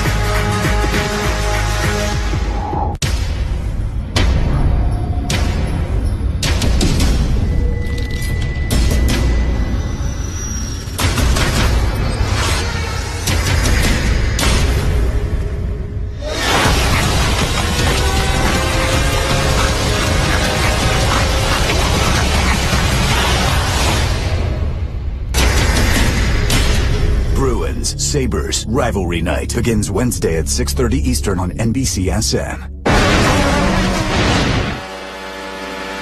As you know, NBCSN is your home of open wheel racing, and continuing that, we look to the Formula One World Championship. It continues next weekend with the Airtel Indian Grand Prix. And don't forget, this November, Formula One returns to the United States for the US Grand Prix in Austin, Texas. Can't wait for that. There's only 4 to go. India, Abu Dhabi, back-to-back. Then there's a week off. And then Austin, and we wrap it up with Brazil. More than likely, unless something drastic happens, Sebastian Vettel is about to wrap up his 4th consecutive Formula One Drivers' World Championship at the age of 26. We're under yellow, and look at what has happened. Pippa Mann and Saavedra, 2 cars running towards the back of this field. Pippa Mann's second crash so far. She crashed on Friday. Trying to avoid Saavedra. I couldn't get down. I collected the wall on the brakes. Sounded like she was trying to get in the pits, perhaps, but we'll have to see what happens. All right, such a horrible end to this weekend. I'm so sorry, guys. I just couldn't get down there. It has been a tough weekend for Pippa Mann. She spun. She had a full 360 at speed, mid-turn, then clouded the wall. Very similar crash to Sato's crash on Friday, but hopefully we'll get another look at this one. Driving lap 71, first caution in this race. for Pipperman and Sebastian Saavedra of Dragon Racing.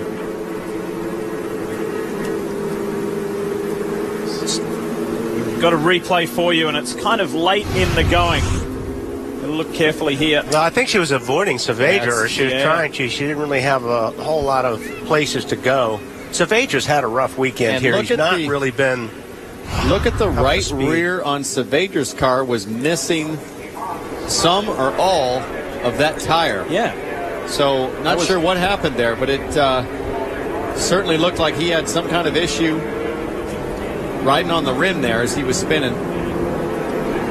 Word from race control, pits are open.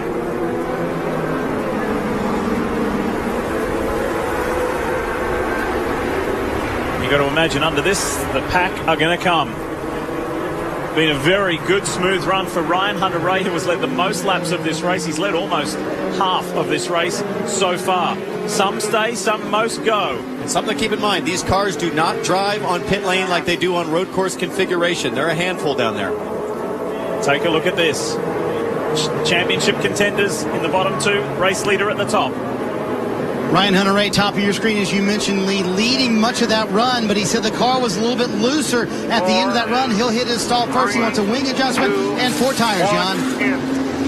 Castro Neves comes to a stop first, but right behind is Scott Dixon. They're expected to give Scott Dixon 1 turn of front wing. He wants more grip at the front. Castro Neves has already done in 8 seconds. 8 seconds also for Hunter-Reay. Now Scott Dixon tries to slot in and not lose any more positions. Good work from the Penske team for Armendinger. He got serviced well and is nicely in the mix. Scott Dixon, have a look at that. For making up positions, he's been running the race in 12th position for the majority of it and makes up 6 positions. So good work from the Andretti Autosport team on the side of the DHL side of the garage for Ryan Hunter-Reay. Very swift service there. And so too for Penske. Helio Castro Neves taking the fight to Scott Dixon, but Dixon makes a massive leap in that second stop of the race. We're under yellow for the first time in the MAV TV 500. We'll get things cleaned up, cleared up, and go racing under the lights here in California.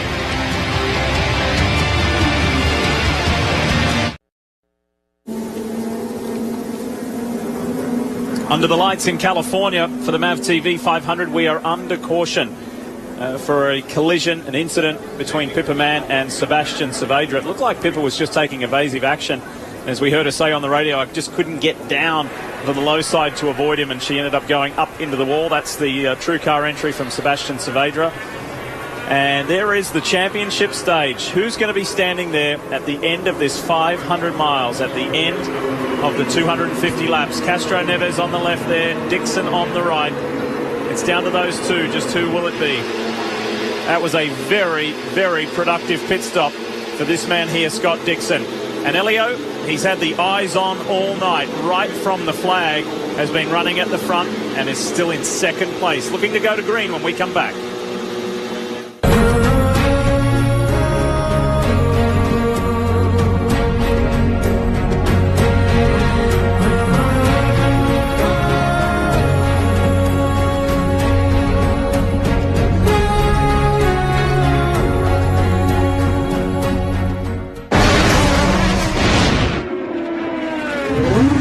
Inside yours. Keep pushing here, bud. That's turn 4, spotter. Turn 4's clear. Streaming 4-in-1 Mosaic. Inside. We'll push the fast left. Be smart here. Live pit crew chatter. Riding shotgun from green flag to checkered. That's powerful. Download IndyCar 13 now, only from Verizon. We are Victory Motorcycles. Since day one, our mission's been clear. Build the best bikes on the planet. Push each and every one to their limits. And give riders the ride of their lives. We did all that and then some with our 2014 Victory Cross Country. Victory Motorcycles. Ride one and you'll own one. He ignored the naysayers and never compromised. When Thomas Edison threw the switch, it changed everything. Engineering without compromise. This is the Mazda way. And this is the Mazda CX-5. Skyactiv technology makes it lighter yet stronger, earning a top safety pick. And more fuel efficient than any hybrid SUV. This is the uncompromised Mazda CX-5. What do you drive? And the Acorn Stairless team is going to have to make a pit stop. We'll have to make this a quick one to stay in his current position. Yep, the car is up, and it looks like it'll be 4 tires and fuel. Hold on, where's the driver going? This is a bit of a surprise, folks. He seems to have disappeared. What must the poor pit crew be thinking? I know what I'd be thinking. Whatever he's doing, it better not take long. In all my years of broadcasting, I have never seen anything like this. All right, he's back. And none too soon, I tell you. Acorn Stairless. Installed in no time flat. Welcome back to Auto Club Speedway. What a fantastic shot. That is the MAV TV 500. Scott Dixon with a phenomenal pit stop. My call, you picked up 6 spots on that particular. Did you get all the fuel? I think we just did everything right. Plus, we had an open pit because Pagenaud was off sequence. That really did help us.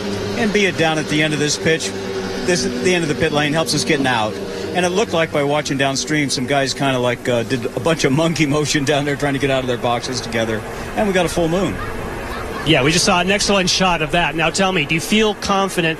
It looked like at first you didn't necessarily have the speed. Now you're gaining momentum. Well, I think we were better in the second segment than we were in the first segment, to answer your question. I think the big difference here is chasing the racetrack when you're off throttle, not when you're on throttle. On throttle, anybody can do that, but when you're going from off throttle to on throttle, it's how the car reacts and how your car is tuned. I think Scott's lap times throughout the run were a lot better. So. All right, hang with it. It's looking great right now for Scott Dixon. Marty? Yeah, let's talk to the captain, Roger Penske. And how do you feel like your guy is managing the race, Roger? Well, I think, we got 175 laps to go. There's a lot of racing to do. I think we got to run smart. All 3 cars show some speed. Obviously, Dixon had a couple of good pit stops there. He's now in 6th. So, overall, so far, so good. But it's a long way to go tonight. I feel good about Elio. Had a great start. Running smart, and we'll see. You keep telling him to be calm, but will you unleash him a little bit now that he's close to Ryan Hunter-Reay? Well, I think when we're running wheel to wheel like that with almost 200 laps to go, we need to be cool here. And I think the most important thing is be here at the end, because that's when it's going to count. Strategy playing out so far. Elio Castroneves with a better car, but Scott Dixon still in the championship lead. Back for green flag racing as Elio Castroneves. We ride along with him. Can he win the title? We'll find out coming up shortly.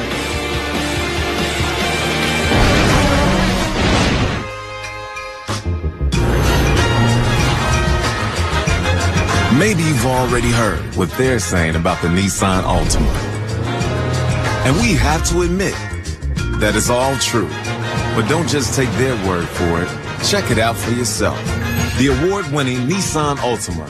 Nissan, innovation that excites. Now get a $179 per month lease on the 2013 Nissan Altima.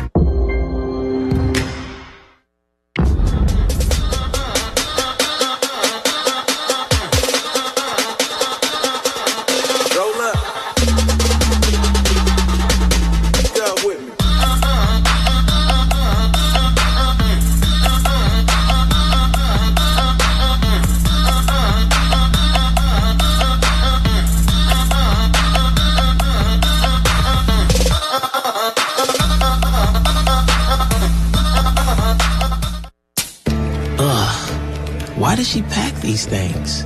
I ate one by accident last time, and we won. It's good luck. But it tastes like a dirty old tree branch. What the heck is Quino? But this is for first place. What is that, a loofah? It's a Quino. Bud Light, for the fans who do whatever it takes. IndyCar is more than exciting. It's a way to expose young fans to real-world experiences in science, technology, engineering, and math. At the track and in the classroom, IndyCar offers the IndyCar Future of Fast STEM education program, using the world of IndyCar to engage students with interactive hands-on experiences and in-classroom learning, because they are the future of fast. Go to IndyCar.com/Future of Fast for more information. About an hour east of Los Angeles is where we are. In Fontana, California at Auto Club Speedway as our live coverage of the championship decider continues for the 2013 IZOD IndyCar Series. That's what I felt like following Townsend Bell from Pacific Palisades out to the track the other day. You know, I've been hearing a lot of complaining about lack of signaling. Yeah, you don't use speeding. Your blinker. It's L.A. There's no rules here. That was quite the drive. Now I'm thinking on this restart, guys, if Castroneves is really trimmed out, he's going to want to get in front as fast as he can. Yeah, he's going to want clean air. Yeah. There's Emma Davies-Dixon. That's Scott Dixon's wife. The kids aren't with them this weekend, but Emma is here, and she's guiding her man to a third championship, perhaps. It's still to play for, but boy, he leapfrogged some good positions, 6 to be exact in that last round of stops. Coming to the green this time, we're driving lap 80 of 250. Safety car is in. Whoa, James Hinchcliffe. Yeah, Power didn't get a very good start there. Just pounced, and Allmendinger's going with Hinchcliffe as well. Allmendinger, look at the run that third car has got. Allmendinger is flying. Tagliani 5 wide on the high side, trying to get through to help out Dixon up front. Will Power is still struggling. This is wild. All right, you're good now. Let's make it back. Look at this at the front. Elio Castroneves goes to the lead. Marco Andretti's in the picture, down on the white line. These guys are on fresh tires, lots of mechanical grip. They know they have to take advantage of it while they've got it. 3 wide back there. Clear by 3. Newgarden. 4 wide in the back there.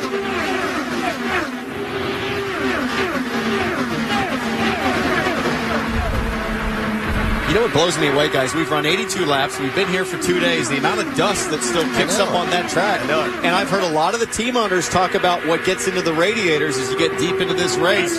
There's so much debris here. Some of the teams are fighting temperature issues on long runs. Well, Marco's got a good run on Castroneves right here. The Dr. Pepper machine for Andretti Autosport rounds up Castroneves, or does he? Yes, he does. Marco Andretti to the front now. And guys, all race long, Roger Penske's been telling Elio Castroneves as he battles back trying to get the lead, calm down, do not force things. Right before the green flag, though, he said, you know what you need to do on this restart. I think he unleashed him. They got the 1 bonus point they wanted, leading a lap. Now they want to get a few more, guys. The thing is, I think you've got a good car like Castroneves has. I mean, he's not taking chances. I mean, he just feels good about what he's driving right now. But like I said, I really think he'd like to be out front. He does not want to be in traffic. And how about Alex Tagliani? He is up 16 positions and is the lead Ganassi car. Robin. Well, you don't want to forget what Marco Andretti did, fellas, at Pocono. He was long gone. He was running the fastest lap by 5 miles an hour, and people were going, he's better slow down. He's going to run out of fuel. So what happens is he dominates the race. They back him off at the end, and he ends up not even finishing in the top 10 because he had to slow down so much. So I think his strategy's changed a little bit, but he was the guy to beat at Pocono. And the race came to the Ganassi squad for the first time in the team's history. They got a 1-2-3. Tagliano was way up. Kind of got drove up there. And Dixon's right behind Tagliani saying, brother, I need your help, but don't wreck in front of me. Yeah. Munoz is right alongside Dixon. On the low side. Imagine that. Hinch has got drama. What's going on with Hinchcliffe? Well, we saw how aggressive he was, Lee, on that restart. He may have been a little too aggressive. I'm rolling here. I got nothing. And you hear Hinch on the radio. He said, the car is dying. Something's wrong with the car. I've got nothing on the throttle. They also had a broken wing on that restart. So very aggressive on that restart for Hinch, but it would appear as though his night might be done. Look, Tony Kanaan here showing some strength as well. Trying to work the high side on Elio. New front wing going on to Hinchcliffe there. I don't see the guys really addressing any other issues on the car, but he appeared to be out of power on pit lane. Look at these two going at it, the Brazilians at the front. Good friends for a long, long time. Tony Kanaan on the high side, Castroneves on the low side. Do we see the KV machine go to the front? Kanaan's had a really good run tonight. Oh, Kanaan keeping them down low. Popping out of the draft at the back of that was Allmendinger around Bourdais. And Hunter Ray shoots right up to the top of the track, working a big toe off Kanaan. Quick update on Hinchcliffe. He's got fired up and he's going again. Tagliani looked to the outside of Armendinger. Look further back there as Canaan goes to the low side now. Wow, look at Castroneves just shoot straight to the top of the track, almost turned right there in front of Hunter Ray. If you weren't with us a little earlier, we were telling you about Alex Tagliani, and you're saying, well, which car's he in? He's in the Target Chip Ganassi car, replacing the injured Dario Franchitti, and he has been enjoying his time at Team Ganassi. He turned 40 yesterday, incidentally, Tagliani, and he had a smile from ear to ear. He said, this is the best birthday present I could wish for. No question. Don't forget that not only has Tagliani been brought in to help Dixon, but it's Tagliani's best ever opportunity in the last several years in terms of championship caliber team. He does not have a job for next year. This guy has raced cars his entire life. That's all he knows how to do. He's driving for his future. Look at Bourdais. Nice run on Canaan right there. Castroneves going to take a look on the high side. Still there. Elio goes around Tony Canaan. Look at that blue and white machine. And look Tony at had Munoz. to jump out of the throttle just a little bit there. Lost a lot of momentum. Here comes low-line Munoz just working his way up through the field. What started out as a pretty slow weekend for Sebastian Bourdais, he rocketed up the order in qualifying to put that machine, the McAfee machine, the chrome and red car for Dragon Racing, into a very strong position. Munoz is up to third. Canaan doesn't want to stay back there. Tagliani's in the mix. Hunter Ray, Marco Andretti, and AJ Allmendinger. Those first two cars leaving plenty of air for Munoz down low. And he just continues to blow me away with the amount of grip that car generates and his ability to fearlessly charge up the inside. While all this has been going on, championship leader Scott Dixon has dropped to 11th place. Best Honda in the field is Alex Tagliani, his teammate, and his other teammate, Charlie Kimball, is also up there in 9th. It's a Chevy-dominated race.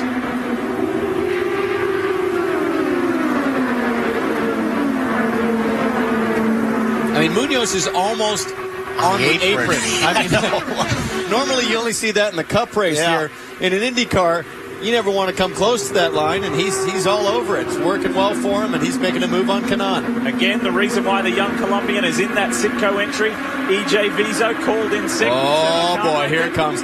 He's starting to slide around, Lee. I can see that. I don't know if that was a slide. I think he drove it up there. I saw that puppy start to wiggle a little bit.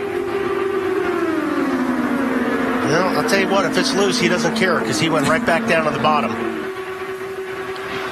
We're going to show you a replay of the restart from how it looked for Scott Dixon. That's Will Power in front of him, so he loses 2 spots there. He loses 3 spots because there goes Canaan up on the high side. He's just trying to get by Power, and he can't. There goes his teammate Tagliani on the high side. And look at them. They just swamp Will Power. Yeah, Dixon and Dixon had nowhere to go. He wanted to go low here, had to jump the throttle. Oh, that's Munoz tagging the rear left of Scott Dixon. That was a lucky escape. Obviously, the worst would be a spin, but he could have got a cut tyre, so that was a lucky escape, a close call for the championship leader.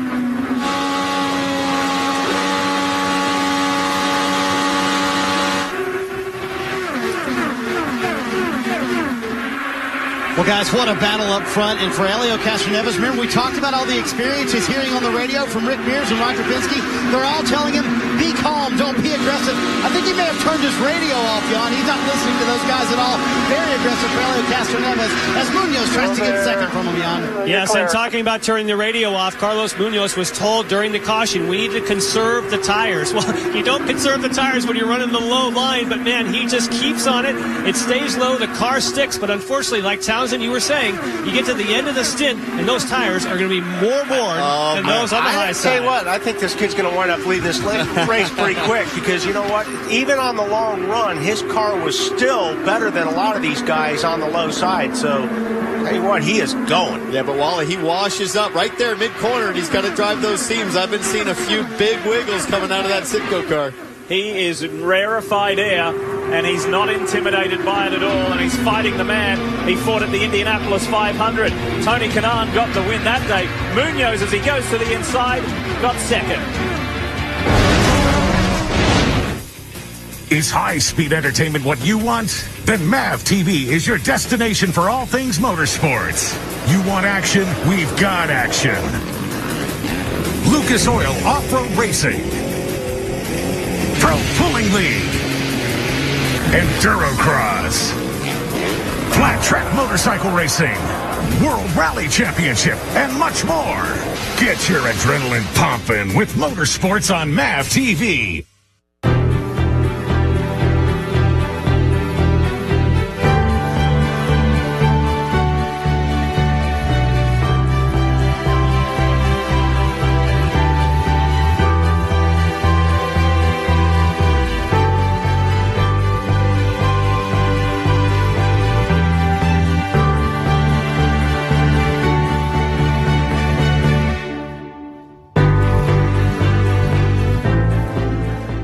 I had no formal education whatsoever in selling clothing. I turned to GoDaddy and turned it into $1 million business. GoDaddy is the one-stop solution for people looking to build websites, sell their products online, and find more customers for their business. I really believe that a big part of my success has been my website. That's just how people find businesses now. All you need is GoDaddy services and your passion.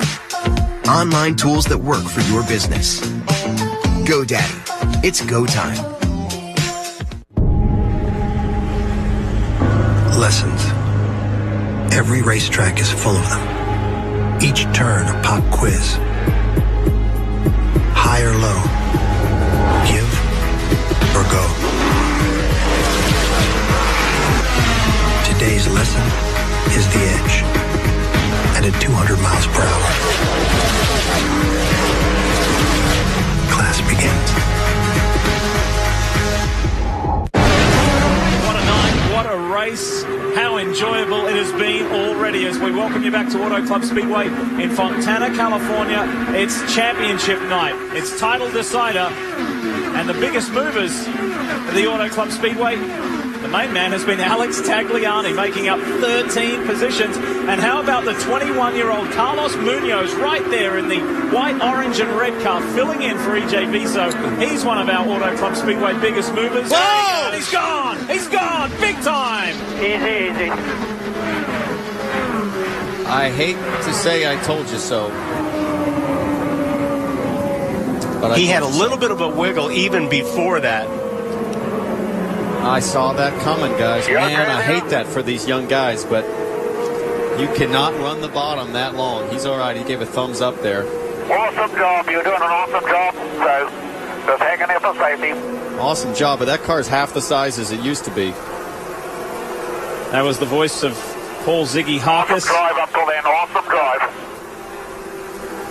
Thank you, Carlos. It was so fun to watch. And that's the reason Roger Penske was so concerned with Castro Neves. With those two guys running together, it's amazing nobody got taken out. Marty? Hey, T-Bell, you're exactly right. I don't know how many times Roger Penske said on the radio, it felt like for 10 straight laps, move away from the 5, move up the racetrack. And Elio kept reassuring him on the radio, I'm going to run my line. I'm not going to run the line he's running. I'm going to run my line. That may have saved Elio Castroneves a shot at this championship. I'll tell you one thing, guys. When we called him the wild man at the Indy 500 on qualifying weekend on pole day, but he is spectacular. He is fast. Okay, he's 21. You can make errors, right? But I think for the future, if Andretti doesn't sign him up, he's a kid to grab. Well, if you listen to his team, you know, on the radio, they loved what they were seeing. Yeah. They want somebody that's going to be in that car that's going to be charging. Yeah, but Wally, you know, A.J. Foyt loved what Sato was doing, but you can't, you know. Yeah, but like Lee said, he's only run a couple of IndyCar races. Let me tell you that is a big hit. Ooh, he just missed. I just can't believe nobody got taken out. That is a big hit. I guess he just missed Marco. That will change your confidence as a racing driver. Here, set your tools. You will hear a lot of radio traffic. And as we watch 3 stacked, we'll see Sebastian Bourdais will come to a stop first. Championship contenders in the 2 lower spots. Sebastian Bourdais has been very pleased with his car so far tonight. Marty? Elio Castroneves, bottom of your screen. He very clearly told Roger Penske on the radio, I do not want any changes with this car. They send him down pit road. Let's see if he can win the race off pit road. And he does. Elio Castroneves wins the race off pit road, Jan. Scott Dixon had just a slightly longer stop They checked the rear wing and rear pod because remember that contact that he had on course. So they took a little extra time this time to be sure everything is okay at the back for Dixon. It was expensive time-wise for Marco, wasn't it? Yeah, lost ground again in pit lane. I don't know if they made changes and that was the holdup, but under caution for the second time in this race. We had 7 yellow caution periods last year in the season finale. On the way to Ed Carpenter winning it, and Ryan Hunter-Reay winning the championship. I wonder how the captain feels. Are they confident? At the moment, as the positions are, Elio would be champion. We'll keep you updated. Boy, that was a close moment.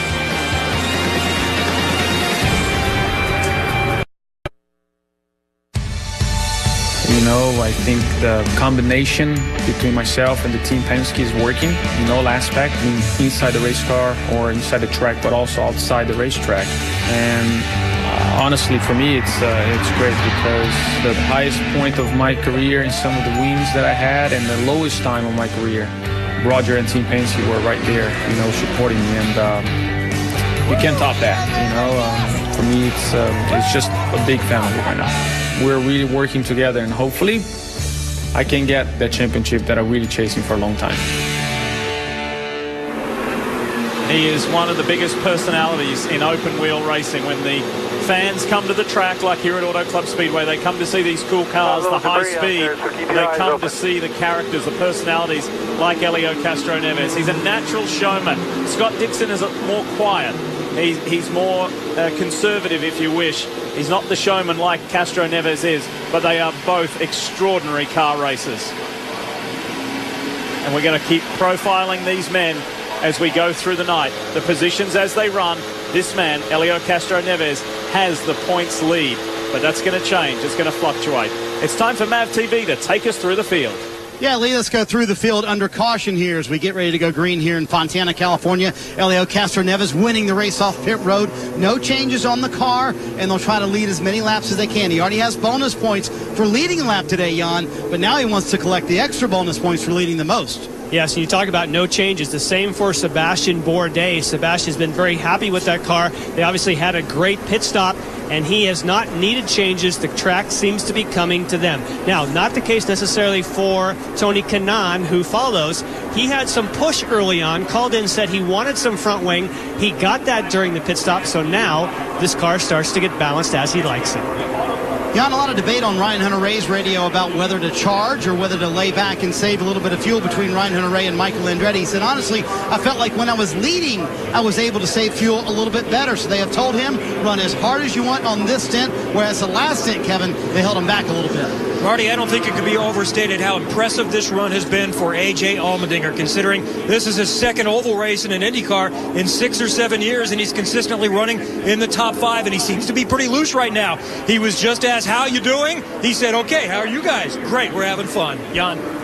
On that last restart, we know that Will Power did not seem to get up to speed. We have not been able to find out why he seemed it. According to the target team and Scott Dixon, they felt that here Will Power was maintaining his position and everyone else jumped to start. They did not win that battle. Jan, how about this run for Alex Tagliani, the highest running Honda? He told me, I feel like a kid at Christmas with a brand new bike in the garage. I've been so excited to get in this car every week, and I've seen the professionalism from Ganassi. That's what impressed me the most, and that's what I'll take to any team that I move forward to right now. Alex Tagliani in the 7th position. For Marco Andretti, they lost 4 spots on pit road earlier. The problem was the water temperature got too high. They had to clear off one of the radiators and open up one of the flaps. That was the issue. They started to lose power, Jan, on that last run. And the great news for Simon Pagenaud, we saw he was the first person to make a pit stop tonight because they had the tire pressures inaccurate because of a gauge. He is back on the lead lap. He is one of the people that stayed out on that first caution, got his lap back, so now he is definitely in the running. Charlie Kimball is another one of those drivers that was able to use pit stops on board. Remember, we saw some contact up front. That caused some understeer, and on a pit stop, he got some more front wing. Now the car's more to his liking. Ed Carpenter, last year's winner, is trying to hang on and give himself an opportunity. The car has not been perfect. They've taken wing so he can make some cockpit adjustments, but it's been pushing up in other cars when he tries to pass. Marty? First, we look at Scott Dixon and update the situation for the Target team. They were not happy whatsoever with that last restart. Again, as I said, they did not win the battle. They thought that Power didn't do anything wrong. They were just boxed in. This time, they won't be. Yeah, Dixon's ready to go. He got on it pretty early there. He's back in 12th. We go racing again with Helio Castroneves in the front of the field. Here comes Canaan. Bourdais down on the low side in the 7. And the yellow machine, the DHL Chevy of Ryan Hunter-Ray. We've seen 3 wide. We've seen 4 wide. We've seen some fantastic racing. We've seen the excitement of Carlos Munoz. However, his race is over. Tagliani on the high side. Dinger is down low. And there is Will Power in front of him as well. And as the night rolls on, these drivers are going to become more and more confident in knowing what they're going to deal with on restarts with new tires. Speaking of restarts, we understand Alex Tagliani. Actually, I take that back. That was a Freudian slip. The 98 of J.R. Hildebrand is going to get a penalty. What for? Something on pit road. I think collecting some equipment on pit road.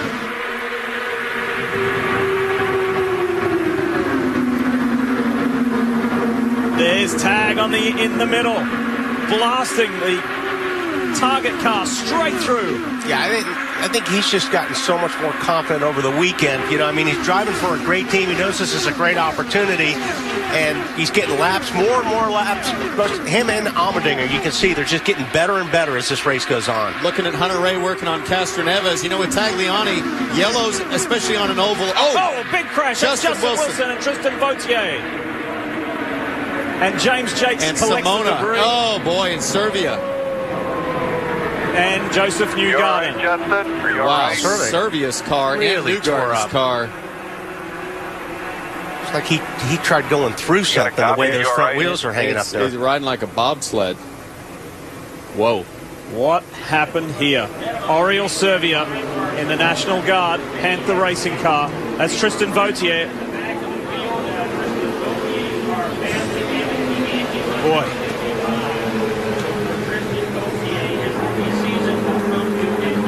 Oh boy, that's nice to see him get out. Wally, that thing is that thing is done.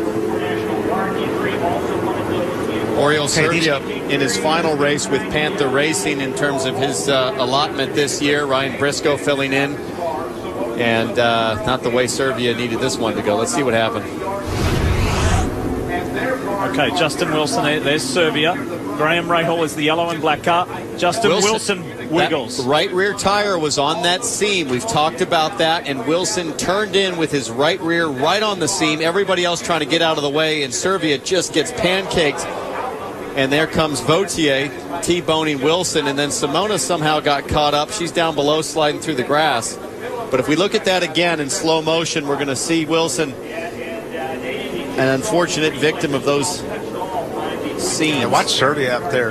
He just got slammed in by Newgarden. I mean, they were just trying to get on the high side of Wilson, but just ran out of room quickly. This should be a pretty good angle if we get on board here with Servia on the National Guard car. All right, let's go to that onboard shot now. Take a ride with Oriol Servia. Now you watch Wilson down on the left. He just gets a little bit loose there. Servia's got to make a decision, so he goes high, but out of nowhere, Newgarden comes slamming up the racetrack. So Servia made the right decision, but obviously Newgarden got hit and threw it up into Servia. Look at the front of that car, Townsend. Massive impact. Steering column looked bent. That's a big hit when the steering column bends. This is a view from James Jakes. He was one of the last to arrive on the scene. He could not see anything. Just completely lost vision. And you heard what sounded like maybe an axle or something off of Servia's car hit at our camera just above Jakes' head. And they're all trying to piece together what happened. It's just so nice to see all three of those guys standing there and not riding in an ambulance. And Newgarden had to take that evasive action to avoid hitting Justin Wilson. Well, what's the dodging debris on the? Oh, there it is, an axle lane in the road. It's one of the more amazing things when you're a racing driver and you come around the first lap after a big crash like that under caution, just the number of parts. Yeah, I've learned more about the internals of race cars just on the way on the racetrack. Like, wow, I didn't know there was that many gears in a gearbox. And it's really hard to, obviously, you can't miss all the debris. This is when you're under caution, you're worrying about picking up debris on these tires. Well, I think everybody would be coming in probably before this thing goes green to put new tires on. And right now we're watching the Homatro safety team looking after Justin Wilson, who's still in his car. And he's one of the taller drivers in the series, if not the tallest driver in the series. And luckily with this new Dallara, it used to be that Justin Wilson sat on the floor of the car, just on hard carbon fiber to get in the thing. With this new Dallara, they've got a nice big cushion of mandatory foam that he's got to ride in. So our thoughts are with him here as they tend to him. Will Power is the first car on pit road that you see. Charlie Kimball is following him in. Let's go to the Penske camp. And one of the reasons why they're pitting Will Power as you ride on board with Kimball, they are going to be changing the visor for Will Power. You see they go to the helmet. So this will be a lengthy stop, but of course it's under caution. Kimball gets away, but they are now finishing up the visor for, that's not something you see every day, but they're taking the opportunity to get a new visor for Will Power. Obviously at over 200 miles an hour, it needs to be right. Jan, I think if I was to guess, it would be that Will Power's run out of tear-offs, and that there's no way he can go another 115 laps, 135 laps without more tear-offs because of the amount of dust, Wally, on this track.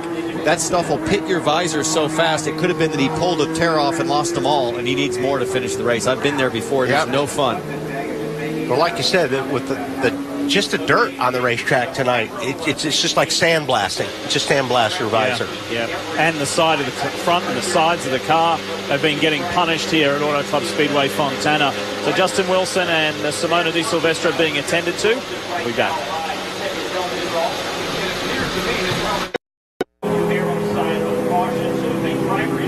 Back at Fontana, and you are looking at a crumpled mess that started out the day as the National Guard Panther Chevrolet. Oriol Servia is okay. He's out of the car. You see the yellow and green machine for Schmidt-Peterson Motorsports in the foreground. That's Tristan Vautier. He's out of his car and he's okay. How did all of this start to create our third caution? Take a look at this. Now, Lee, you're seeing Graham and Justin Wilson side by side here, and if we can just slow things down, and let's just pause right there for a second if we can. And you're going to look at this seam right there. Wilson is 6 inches off. Now let's go ahead and play. You're going to see that right rear tire right here get up on that seam, and right there it starts wiggling and just works its way loose as the front end responds off the seam. And now he's saving it. You see his hands going. Look at Justin saving it, saving it, saving it. Now I'm done. I've lost it. I got full opposite lock, and it's not enough. And at this point, it's hands across chest, brakes locked up, and carnage behind him. Yeah, Newgarden he drove hard right to try to avoid Wilson, but he didn't know Servia was there. And that was a nasty hit from Vautier. You know, we talked about it earlier. These cars, the tires now have all the grip, and that's where I think the seams become trouble. It's when you have that much grip on these cars and you hit that seam. We saw it last year. I'd initially thought that, Wilson had backed into something, but it was really the spearing from Vautier, who had nowhere to go. It was really a side impact. The whole Matro safety team and the Indy Racing League medical team are working with Justin Wilson right now. Meanwhile, the cleanup continues, and this has championship implications, this crash. By eliminating that many cars and competitors out of this race, it makes it harder now for Helio Castroneves. First or second are the only options in this race to keep his championship hopes alive.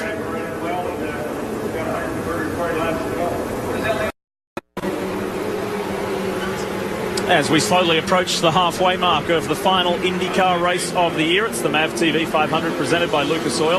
Welcome back. Lee Diffie, Townsend Bell, Wally Dallenbach, Marty Snyder, Robin Miller, Jan Beekes, and Kevin Lee with you as always for this finale, and we're running at a very slow pace. If you've just turned on, just joined us, a third full course caution. A really nasty incident started when Justin Wilson spun and got hit at very high speed by Tristan Vautier, and then other cars were involved as well. Simona Di Silvestro and James Jakes, Joseph Newgarden, and also Oriol Servia. So, Marty, what's the latest? What have you heard? Well, Diff, I came to talk to Dale Coyne just to see if he had heard anything on the radio from Justin Wilson. He said Justin did not say anything on the radio, but Justin did lift up his own visor by himself and took his helmet off by himself as well. So clearly there was some movement after the accident, according to Dale Coyne. We'll wait to get a first official word from IndyCar officials once he gets to the infield care center. While we're in the break, I can tell you that Justin was extracted from the car and placed on a stretcher and into the ambulance. That's where Wilson is right now. So as soon as we know more,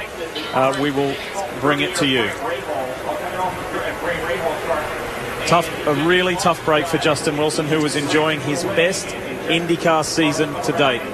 He was fourth in the points coming into this race, running strong. He's one of the fiercest competitors in this field, and a really nice guy. Incredibly nice guy. And we talk about Scott Dixon being a driver who says little and leaves the talking for the racetrack. Justin Wilson subscribes to the same theory, and one of the most competitive guys in this series for many, many years. A phenomenal driver, and we're going to hope that he's okay. That's a great shot there that shows you the seams that Wally and Townsend have been talking about on this multi-lane track. There's some pretty interesting radio from the KB Racing Technology team to Tony Kanaan, this year's Indy 500 winner. Have a listen. Justin's the one that caused the wreck because he got his right rear kind of too long up on that seam in 1 and 2. The second one down really kind of brought him around just for your information. And that's the voice. That's why I lost a few positions, Jimmy, because I cannot go there right now because of our front wing. I mean, it will happen the same thing with me.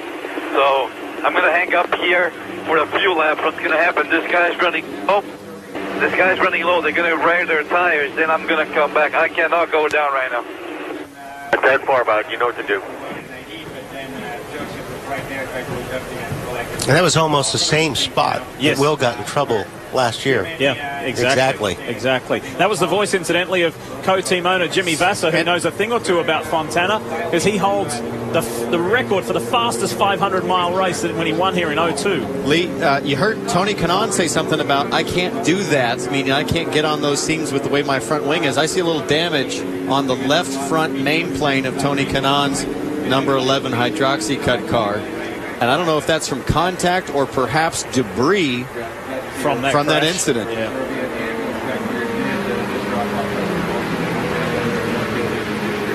Kevin? Oriol Servia, first of all, you're okay?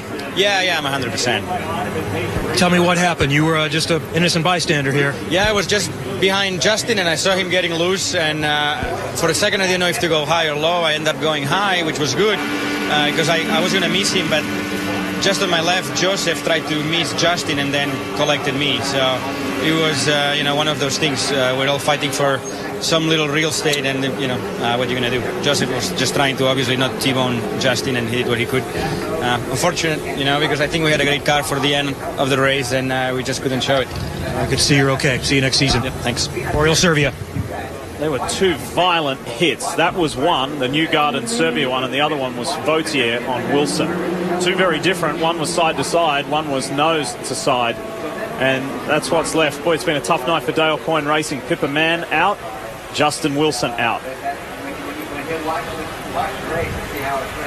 Time for a break. We'll come back and hopefully go racing when we return.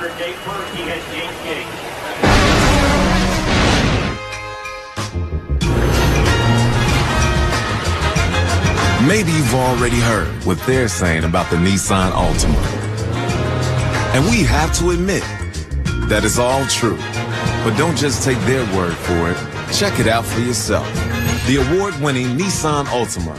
Nissan, innovation that excites. Now get a $179 per month lease on the 2013 Nissan Altima.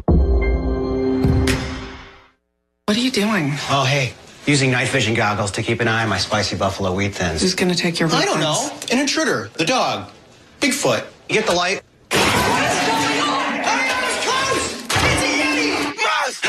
great things. There's only one car company in America that's never made a single car. And while you won't find Firestone cars on any showroom floor, they're out there, running better, faster, stronger, longer. No, we don't build cars. But make no mistake, Firestone is a car company. So whatever you drive a Firestone. I take Prilosec OTC each morning for my frequent heartburn. Because you can't beat zero heartburn. Prilosec OTC is the #1 doctor-recommended frequent heartburn medicine for 8 straight years. 1 pill each morning, 24 hours, zero heartburn. The command has been given. Row 1, let me know. Row 1, on. Live in-car cameras. Race car rolling. 4-in-1 Mosaic. Having your heart race as fast as theirs. Here we go. Hey, good for green. That's powerful. Come to the green flag. Download IndyCar 13 now, only from Verizon. If you're just turning on, let's get you up to speed with a race recap. We have seen some fantastic racing so far tonight. 2 abreast, 3 abreast, 4 abreast. Look at Helio Castroneves at the start. Was just dynamic. He laid down and showed everybody how he was going to try drive this title deciding race and round. Let's scoot ahead to lap 8.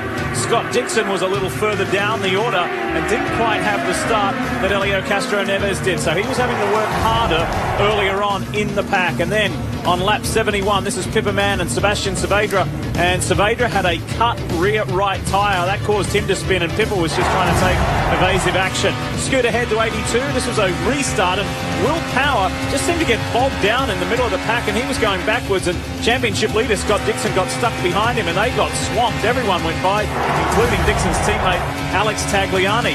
And then this young, exciting man, Carlos Munoz and Scott Dixon had a very close call, tagging the rear left of Dixon, but they got away with it. However, Carlos Munoz, the 21-year-old, did not get away with this. Not at all. Munoz losing it, working the low side for many, many laps. Those tires starting to wear out. Couldn't hang on. And then lap 111, Justin Wilson catches that outside seam, and big multi-car accident.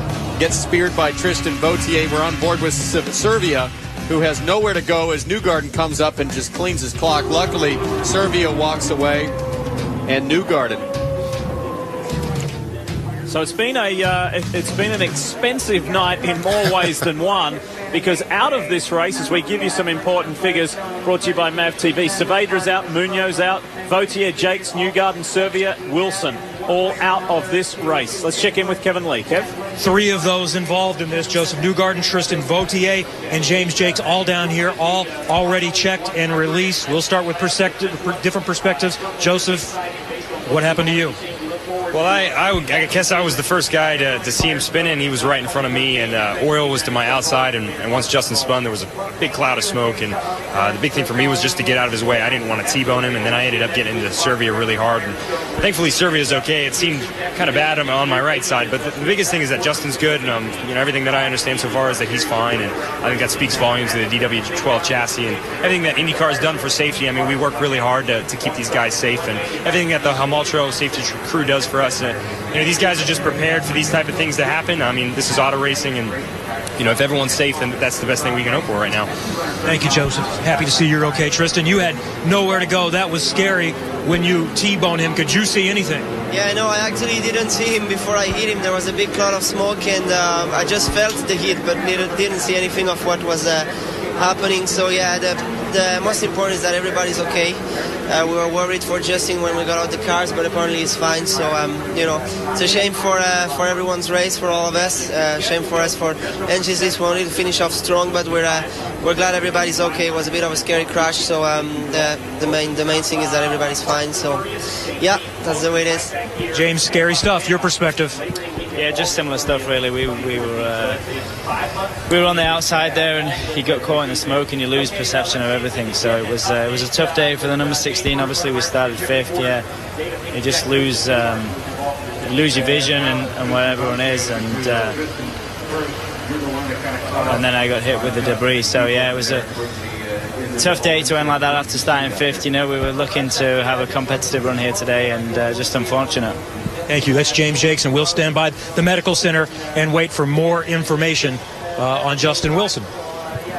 You think he got collected? No, I think it went. I think it went over his helmet. But I'll tell you what, that was a big piece of debris, whatever it was. Looked like one of those ankle axles coming out of there. See, right there. That's an axle. That's a half shaft, and that is not a lightweight piece of material. He's very, very lucky right there. That is shades of Felipe Massa, Hungary, with that spring where he was collected in the head, and I mean that could have been very nasty for James Jakes. Marty? Well, Lee, we have been worried about debris on the racetrack this entire caution. I think Ryan Hunter-Reay found some with the left rear tire. He will pit from second position. It's going to put him off strategy with everybody else. 123 laps in the books here. You see him come down pit road. They will get it full of fuel. They'll get him 4 new tires. But again, the left rear tire going down for Ryan Hunter-Reay, running over some debris during this caution. When we come back, we'll have a green flag. Helio Castroneves is your leader. Still trying to win that championship. Going to be interesting to see what happens as we continue from Fontana. After the dust settles and champions are crowned, only one race remains, the Challenge Cup. The warriors of the Lucas Oil Off-Road Racing Series lay it all on the line one last time for $20,000. But more importantly, bragging rights. For the first time ever, the Lucas Oil Challenge Cup will air live, exclusively on MAV TV. If I can talk to anyone as much as I want to here, namaste. Más soledad. Then why am I limited when I make international calls? Qué pena. Exactamente, amiga. That's why we'll connect the world with one low rate for unlimited calls. So I can call China as much as I want? True that. And India? Ah! And I can call my girlfriend in Brazil. Claro! Over 60 countries. People thought we were crazy to give you unlimited long distance. Crazy generous. Feel free to talk at Vonage.com. A man pioneers a way to see the unseen, leading to radar, forever providing early warnings and safer journeys. The conviction to create a safer journey is the Mazda way. The Mazda 6 uses radar, lasers, and sensors to detect objects and even apply the brakes for you. Introducing the modern sports sedan, the Mazda 6. What do you drive? The final weekend. The final push. It's all for one. All or nothing. The push to the MLS Cup playoffs. Coverage begins next Saturday, 3 Eastern on NBCSN. You never feel happy until you try. You never feel happy until you try. Never. Modern Family, now on 5 nights a week on USA Network. You know, you got to be consistent. Yeah, luck plays a part. Oh, and he hits one of Power's guys. You know, there's different scenarios. You just have to be on your toes. You got to be always biting for that win or that podium. And a lot of the times you're going to strike through if you get that little bit of luck, or just the performance is going to make it through. It's kind of, you know, covering all the bases, but, you know, some people don't believe in luck, but, you know, I'd rather be lucky than good sometimes, you know. And isn't it amazing when this guy here was sitting face into the wall at Baltimore, did he ever think that he'd be in the position he's in now, leading the championship, heading into the final race? Quite extraordinary, the twists and turns of this championship. Here's the man who calls the shots for him. That's Mike Hull on the Ganassi box. And his fight with this guy, Helio Castroneves, who leads the race. And I want to reiterate a point I made earlier.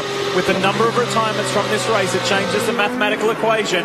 For Castroneves to win, he has to finish first or second. Kev?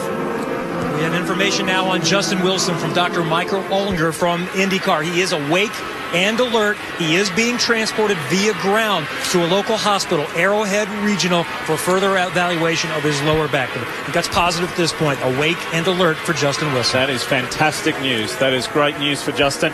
The back is probably a little bit worrying, though, because many of you will remember Justin broke his back at Mid-Ohio a couple of years ago. So we hope that everything is okay there, but big picture-wise, awake and alert, that's a good sign. Ready to go back to racing, and we are right at the halfway mark of the MAV TV 500. Have you enjoyed it so far? We've had a little bit of everything, and the best is yet to come, because we're going to decide this championship, because the man trying to win it is leading this race. Watch for that third car in line. Tagliani is being very racy tonight. Castro Neves, Bourdais, Tagliani, Canaan feeling good about things. And on the inside is Marco Andretti. He has been consistently at the front tonight. And if Castroneves has to finish first or second, Tagliani can make his life a lot more difficult on this hard charge to the front. Put him at least in second place, but Bourdais pushing up the inside.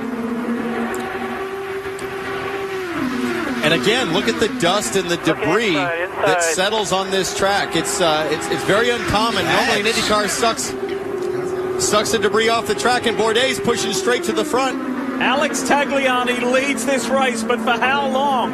He sees some clear track ahead. He's got Bourdais down on the inside. You're just on your corner. What a story this is for Alex Tagliani. Filling in for the injured Dario Franchitti.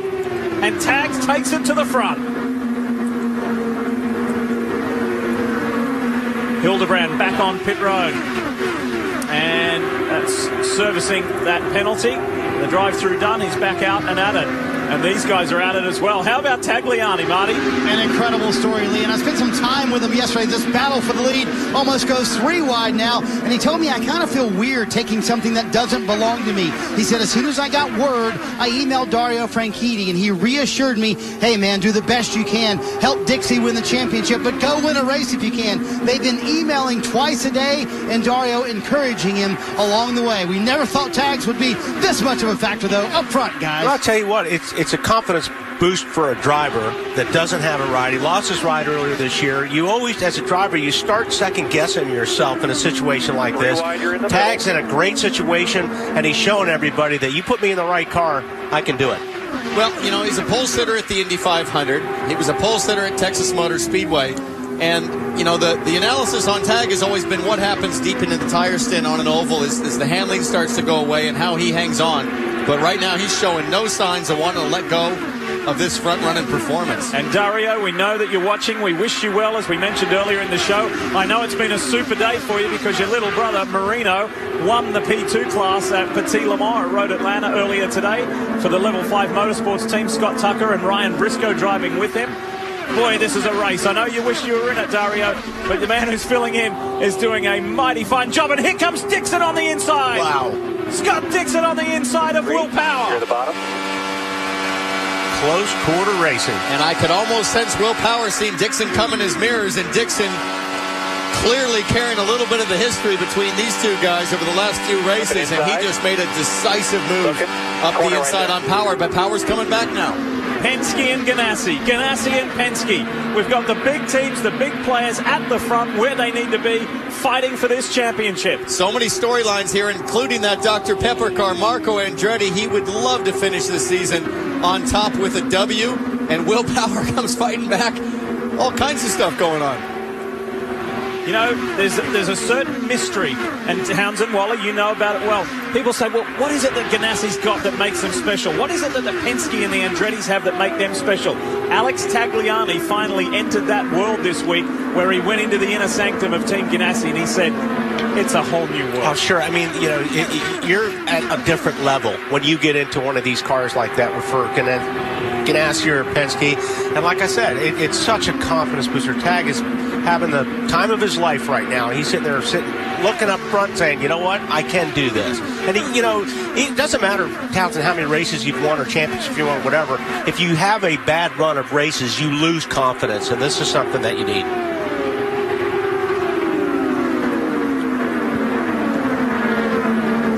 Let's take you back just a short while ago when Scott Dixon had that run on the inside of Will Power. Watch this. I see an opportunity. Look at Dixon's eyes. They're getting just a little bit bigger. His power squeezes him just a little bit on the inside. And now his eyes settle back into what we're used to seeing, which is the eye of the tiger. Out of the draft comes Tagliani on Will Power. Going to run, looking outside. And with every lap Tagliani does in this Target Ganassi car, the confidence rises. And here we have our championship contenders. And that's how they run, incidentally, right now. Dixon maintains his lead. Castro Neves is second. Castro Neves has muscle lost a little bit of the handle on his car because he's not even close to being as strong as he was earlier in this race. Plenty of time for both guys. Meanwhile, the fight at the front for the lead of this race as Will Power and Alex Tagliani approach J.R. Hildebrand. And now Tagliani's got a little bit of an issue. Previously, they were able to fan out, but with a lap car in front of him, Tagliani got a little bit of dirty air, had to pedal the car, allows Will Power to gain a little bit of a gap. Jan? And the view that Will Power has, of course, is clear now, not just because he's in the lead. When they changed that visor, Townsend, you were on the money. It had to do with the tear-offs. Be the leader for a while. But it had to do with the fact he could not get the tear-offs off of the visor.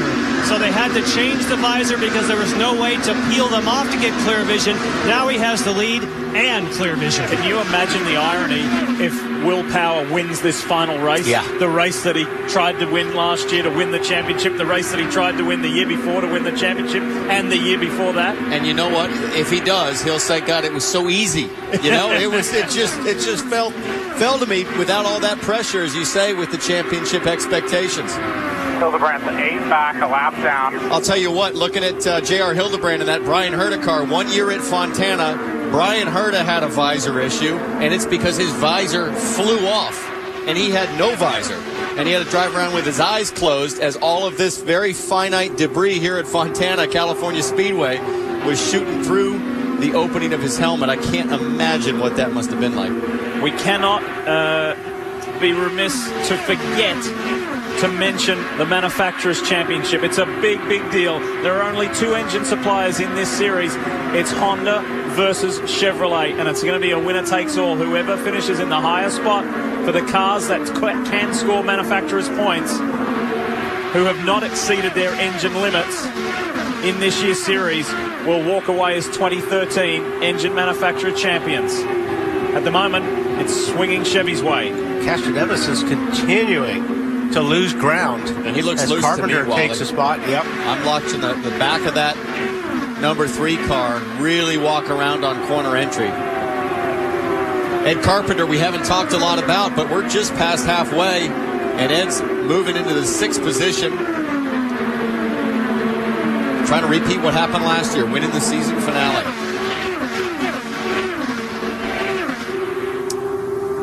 Castro Neves coming back, surprisingly making a move back on Ed Carpenter. Here's Dixon making a move on Bourdais. This is for 4th, down on that low side. Andretti still having a good run. He's up in 3rd, chasing Tagliani and Power. And guys in the back, Elio Castro Neves watching points slip away. Roger Penske just told him on the radio, you know what to do. A lot of laps left, a lot of time. Don't worry about it right now. Townsend, you're right on the money. Car, once again, getting a little too loose the longer they run for Elio. This was the problem on the first run, and they've kept up with the track with very small changes, but haven't had to make very many big changes on this number 3 car. I wonder if on the next stop they might change that strategy. Well, I'm sure they're going to have to change the strategy. They're... you know, because the first couple of stops you heard Elio say, don't change anything on the car. Yep. So obviously the track has changed. Castro Neves making me nervous working one of those seams on the outside right rear through the last corner. Now he's got controls in the car, Wally. He's got a weight jacker and he's got anti-roll bars, but those controls have limits. You can move them in the direction to help you, but they do eventually reach a stopping point. Yeah, I think they're going to have to start making a lot bigger swings on these pit stops and try to get the handling back. Dixon eases past Marco Andretti to slide into 3rd place and extend the advantage, but there is still a long way to go. 108 laps left. The drivers of Quicken Loans. Elio Castro Neves, Ryan Newman, Will Power, and Tony Stewart. They are engineered to accelerate, engineered to dominate, engineered with muscle and brains, engineered for victory lane. For a home run experience that's just as amazing as our drivers, call Quicken Loans. Engineered to amaze. We are Victory Motorcycles. Since day one, our mission's been clear. Build the best bikes on the planet. Push each and every one to their limits. And give riders the ride of their lives. We did all that and then some with our 2014 Victory Cross Country.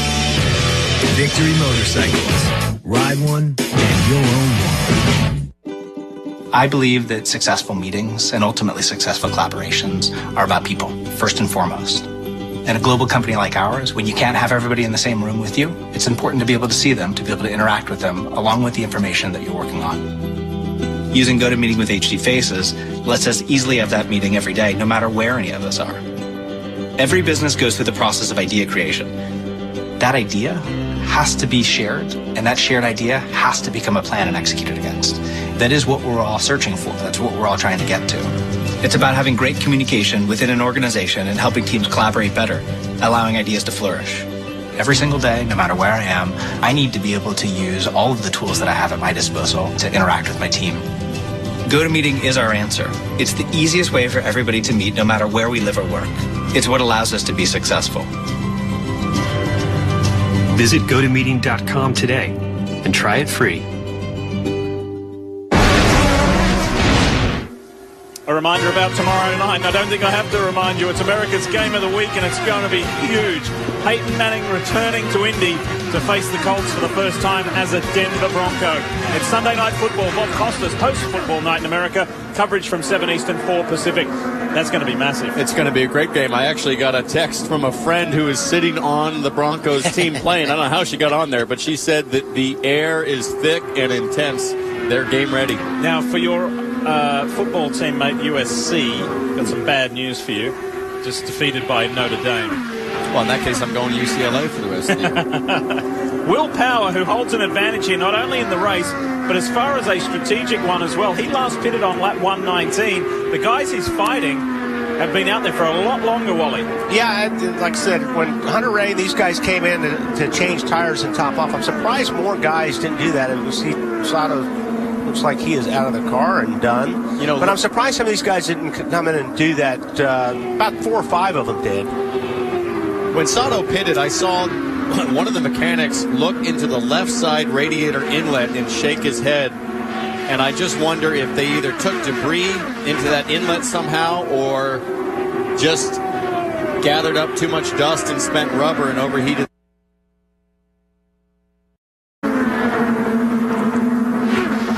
Back at Auto Club Speedway in California, our apologies for those technical challenges there, but we are back. And this is the season finale for the IZOD IndyCar Series with 100 laps to go in this 250-lapper. Now, does AJ pass Castroneves here? That's AJ Allmendinger, brought in at the last second by the Penske team to support Castroneves. But I just think Castroneves is struggling so much, guys. Even when he gets around another car, it just looks like he's got to roll out of it because he watches up. I think he's going to be wanting to come in a pit lane right now. There we go.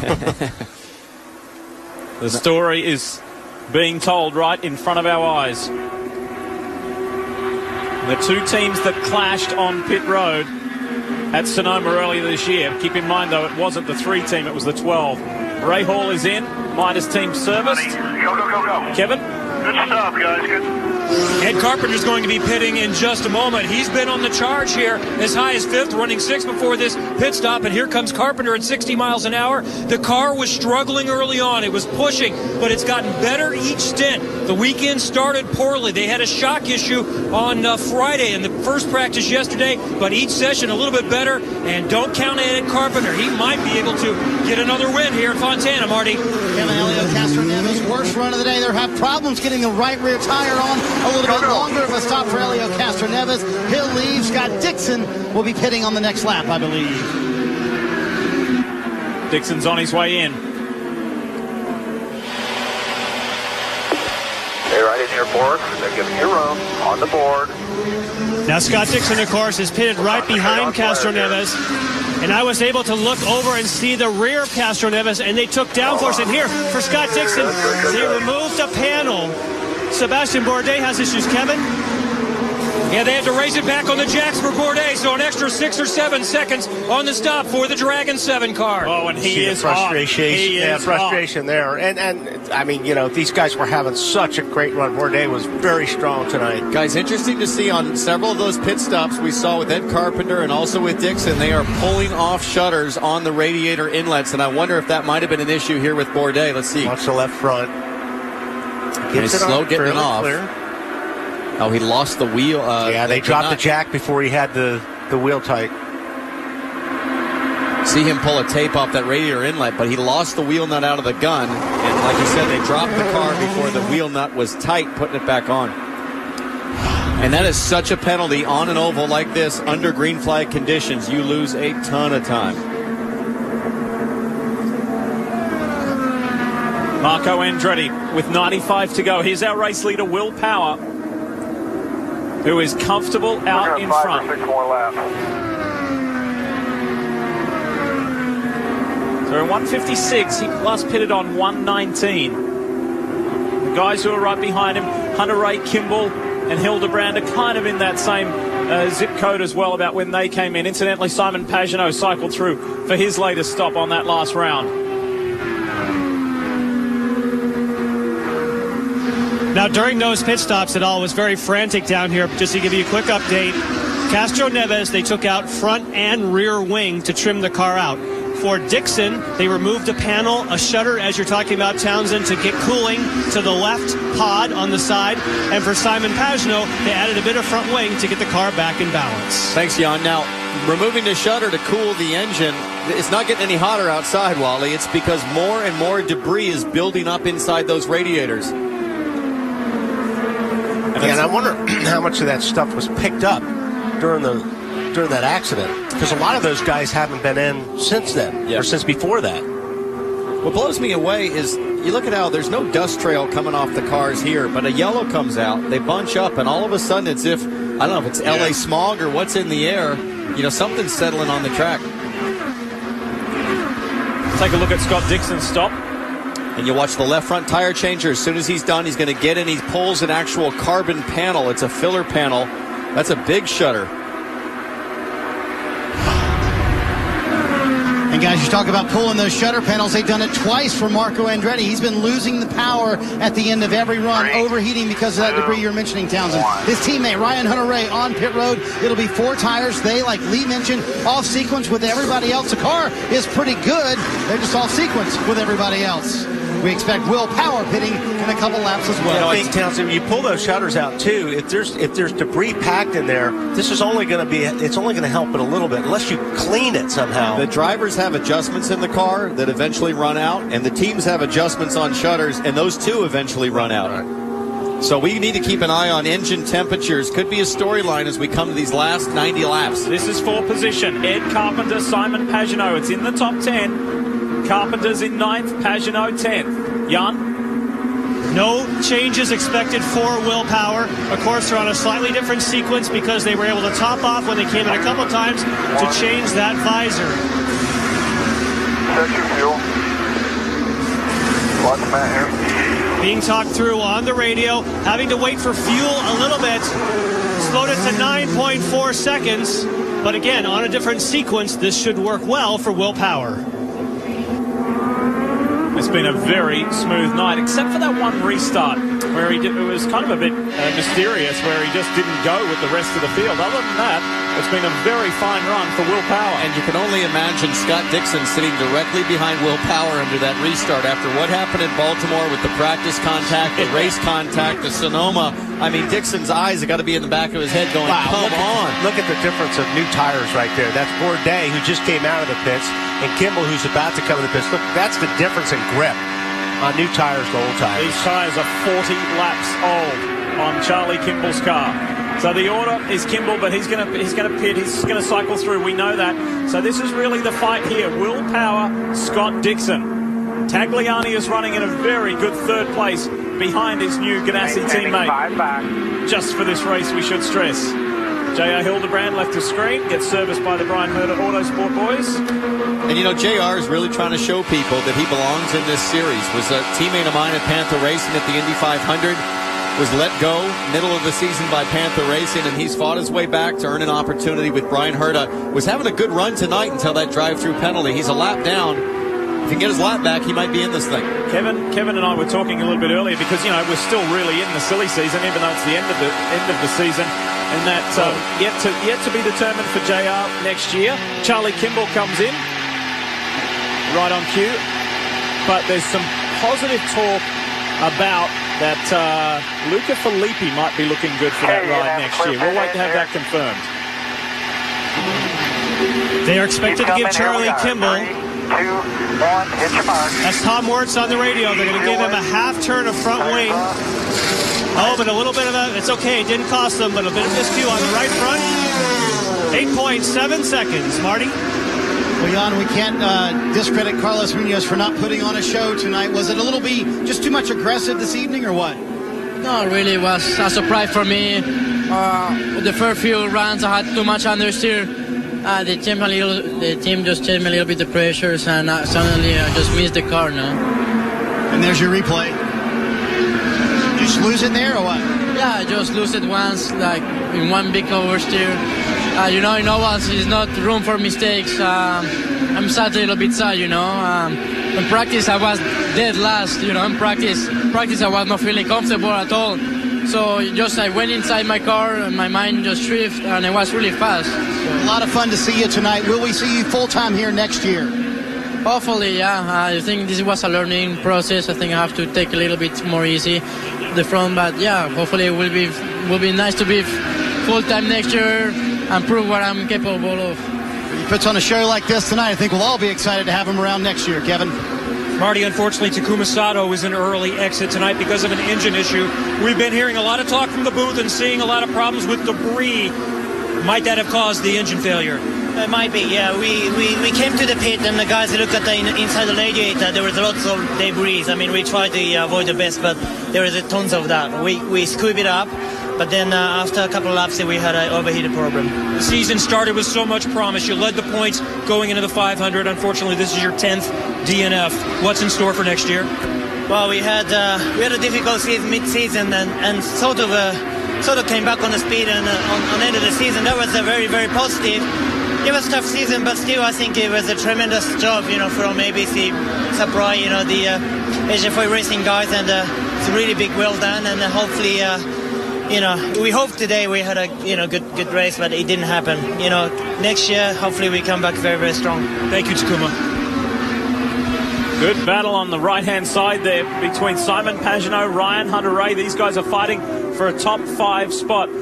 I couldn't help but giggle a little bit with Carlos Munoz there. He's such a lovely young man. He says, I think I just have to take it a little bit easier. I don't think he knows how to take it easier. I think he's got Wally Dahlin back in his ear too much, saying, go for it, kid, you're fine. Stay down there. Fun to watch. I'll tell you, Hunter Ray's car looks really good right now, guys. If you can run that close as he did to Pagenaud and pull off that pass, he's got to be pretty happy what he's got right there. Yeah, he's been running well all night, as has this man here. 3 times a championship runner-up. Will Power has a 1.6 second lead over Scott Dixon. All Dixon's got to do is stay where he's at, and he's going to have a 3rd championship.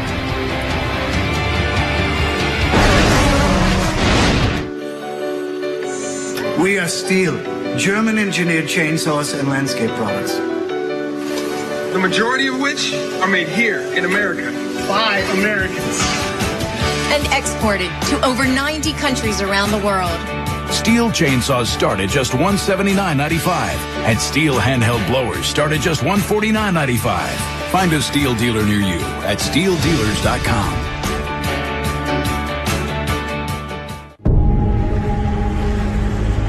Lessons. Every racetrack is full of them. Each turn a pop quiz. High or low. Give or go. Today's lesson is the edge, and at 200 miles per hour. Class begins.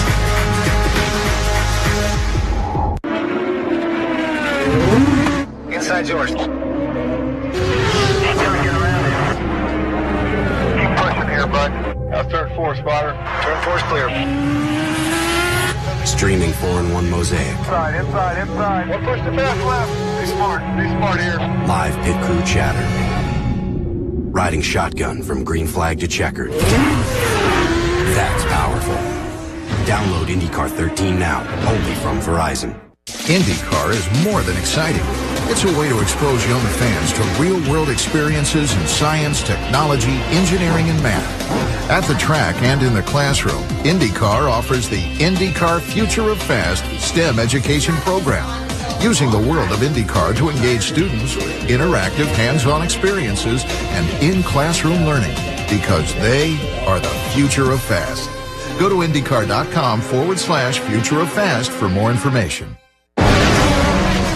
We were entertained by a great young talent, Carlos Munoz, earlier in this race tonight. How about the future faces of open wheel racing? We congratulate these young men, Scott Hargrove, Matty Brabs, Matthew Brabham, and Sage Karam, for winning the USF 2000, the Pro Mazda, and the Indy Lights, the Firestone Indy Lights, the final time it'll be called that, for winning their respective championships and on their way up. And we talk about where they want to go. Well, that's where Scott Dixon and Elio Castro-Neves are right now. They're fighting for the Astor Cup and to be called IndyCar champion. For Scott, it would be 3. For Elio, it would be his very first.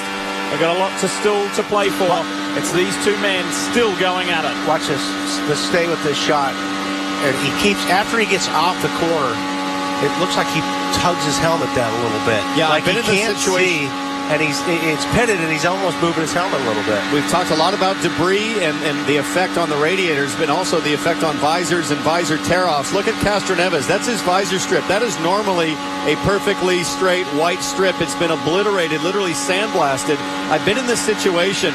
What you have to do is your visor gets pitted, and then you start pulling it down to look through a narrow sliver of clear plastic. Right. Yep. Not fun. Guys, you could also see on Scott Dixon's in-car camera the pitted visor. What Elio Castro-Neves' team has done, you see him pull it down once again, trying to find a place to see. There you see Dixon's on the left-hand side, pitted as well. But what Elio's team has done is they have built him a new visor, much like his teammate Will Power did earlier in the race, changing out the visor. They built a brand new visor, several tear-offs on the visor. They have all the tools out, ready to put a new visor on. There you see the new visor. And you hear Roger Penske talking about debris on the racetrack, a common theme tonight. All the tools are ready. The new visor is ready. Do they get a caution long enough to help out Elio to be able to see better on the racetrack? Yep. That's the question. He's got a tear off left, doesn't he? He's got one left. One left. But That's if he pulls that, you can see it clearly. He is trying to adjust his helmet. That as long as he can. one to go. It's an exercise in eco-friendly behavior. The hard part here is that changing a visor on a driver's head in pit lane is not you're not dealing with a fixed object like a front wing, you know? I mean, it's very difficult to do that quickly, and it's very easy to strip the screws that hold that visor in. Let's check in with Kevin. What do you got, Kev? Well, Ed Carpenter has been running well, but he's also one of many that's been dealing with some overheating issues. Townsend, you were asking about some type of blower. We don't have a blower, but we have something can suck debris out of here. An old-fashioned shop vac from the garage that they used on the last pit stop. Among the things they found, a tear-off. So they've been dealing with those kind of issues. He's also lost some rear grip this time around, so the balance and the handling is not great for Carpenter, but still a long way to go in this race and for the race car to come back. When we talk about these kind of issues, typically in endurance sports car racing, where you'll see the guys get the air guns out on the front of a prototype or on the sides of a prototype and just blow it out. Can't do that here. It's not as easily accessible because those rads are much further back and deep in there. But if these guys are getting that kind of buildup, Townsend, it doesn't take long. They'll start popping engines here pretty quick. Absolutely. If they don't get this stuff cleaned out with the shop vac or something, like I said, they've done all they can for the opening. But now you've got to start getting it out of the radiator. Sato's motor went at lap 144, if in fact that's what happened, and that was a Honda. Our championship leader, Scott Dixon, also in a Honda. This man here, Will Power, has won 2 of the last 4 races. It's been a tough, frustrating season for a variety of reasons. Was never a championship contender, but boy, he's finishing the last few races brilliantly. When it comes to doing what you love, more is better. That's why we designed the all-new Nissan Versa Note with more technology to get you into and out of tight spots, and more space so that you always have your favorite stuff. And just for good measure, an incredibly efficient 40 mpg highway, so that when you're doing more, you're spending less. The all-new Nissan Versa Note. Your door to more. Now get a $139 per month lease on a 2014 Nissan Versa Note. Is high-speed entertainment what you want? Then MAV TV is your destination for all things motorsports. You want action? We've got action. Lucas Oil Off-Road Racing. Pro Pulling League. Endurocross. Flat Track Motorcycle Racing. World Rally Championship, and much more. Get your adrenaline pumping with motorsports on MAV TV. Walls separate people, Jose. Just like the high rates that phone companies charge you when you call internationally. So we're breaking these borders down. So people can call Mexico as much as they want. Mexico! India! Brazil! China! Over 50 countries. Why not 60? Now you're just talking crazy. Crazy generous. Ugh. Why does she pack these things? I ate one by accident last time, and we won. It's good luck. But it tastes like a dirty old tree branch. What the heck is quinoa? But this is for first place. What is that, a loofah? It's a quinoa. Bud Light, for the fans who do whatever it takes. Dixon finishes runner-up. Oh, contact just before turn 6. It's Tristan Bollier and Scott Dixon. Oh! That's the kind of drive that wins championships. 3 wins in a row to Scott Dixon. Dixon switched up. Oh, and he hits one of Power's guys. Oh, wow. And the championship contenders' day is over. Dixon wins his 4th of the year. This championship is going to go all the way to the final. I talked about Pizza Valley. Well, I was just thinking, watching that, for all the young drivers out there, you couldn't look to a better driver, a more well-rounded driver than Scott Dixon to use as your example, that you have to ride out the highs and lows. And, you know, he is sitting in such a perfect spot right here. He's doing all he needs to do to win this championship. He's sitting there just riding along. He's got nobody he's fighting with, and he's got a big point lead right now. Still a long way to go, but he doesn't have to push the issue at this point. At this point, you know that his issue is not going to be car performance, car setup. He's got the car to win this championship tonight. It's, will that engine hang on? Will anybody get in his way? Will he get caught up in any trouble? Hunter-Reay in the pits. And guys, this is much earlier than Ryan Hunter-Reay probably should have pitted. It'll be 4 tires for Ryan Hunter-Reay. The car has been a little too tight for him. You see them make the wing adjustment. His teammate Marco Andretti pits right in front of him. Marco also having a problem with the overheating issue. Every run, towards the end of the run, you see them pull another piece out, trying to get that radiator cool, trying to keep Marco's car cooled down. The end of the run, every run for Marco, it gets too hot and they lose power lead. Yeah, I think that pit guy just tried grabbing, see whatever debris he could get off there. Yeah. There's nothing more to pull out of there except for garbage. Typically what you see is, because of the gritty nature of this track, it's particles from the track blended with debris, but in particular it's the rubber buildup, and it gets together and it blends and it blocks the fins on the face of the radiator, both the oil and the water rads on these cars. Well, you know a lot about radiators. Yeah, he really does. How do you know so much, Lee? I don't know, just read a lot of it. A lot of plane rides. 64 laps to go in a race that has been extremely entertaining. 19 lead changes, 9 different leaders. This man's been at the front, but he had a very slow stop last time, Jan, didn't he? He did. They're hoping that this time they don't have a miscue with dropping it before they get that done. One thing, while you see these leaders pit, I want you to keep in mind Charlie Kimball was the last on the previous cycle. I have a feeling that they are going to try and stay out and not make a final stop. All the rest of the leaders are expected to be on pit road, so watch that one. You mean he's got to make one more stop? No, I think he's going to try to go to the end. Oh, sorry, 62. My bad. Yes, one less stop. Here's Tagliani. What a great drive it's been from Alex. He's been racing in the Rolex Grand Am Sports Car Series in a Ferrari in GT. It's dramatically different equipment here. And the car's been terrific for Alex Tagliani. He wants a very slight change, getting a little too tight towards the end of that run. Elio Castroneves, our championship contender, is also pitting here on pit road as he comes to a stall very slowly. Roger Penske calls him in. He said, honestly, the car is not that bad right now. They're just behind on track position. It'll be interesting to see if they can gain some here. A quick stop for Elio and his team, Jan.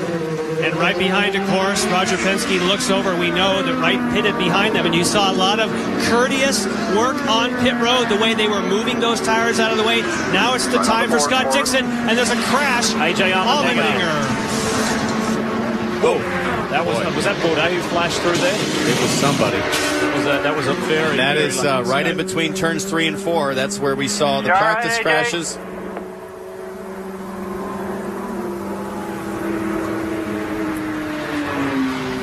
We see AJ moving inside the cockpit.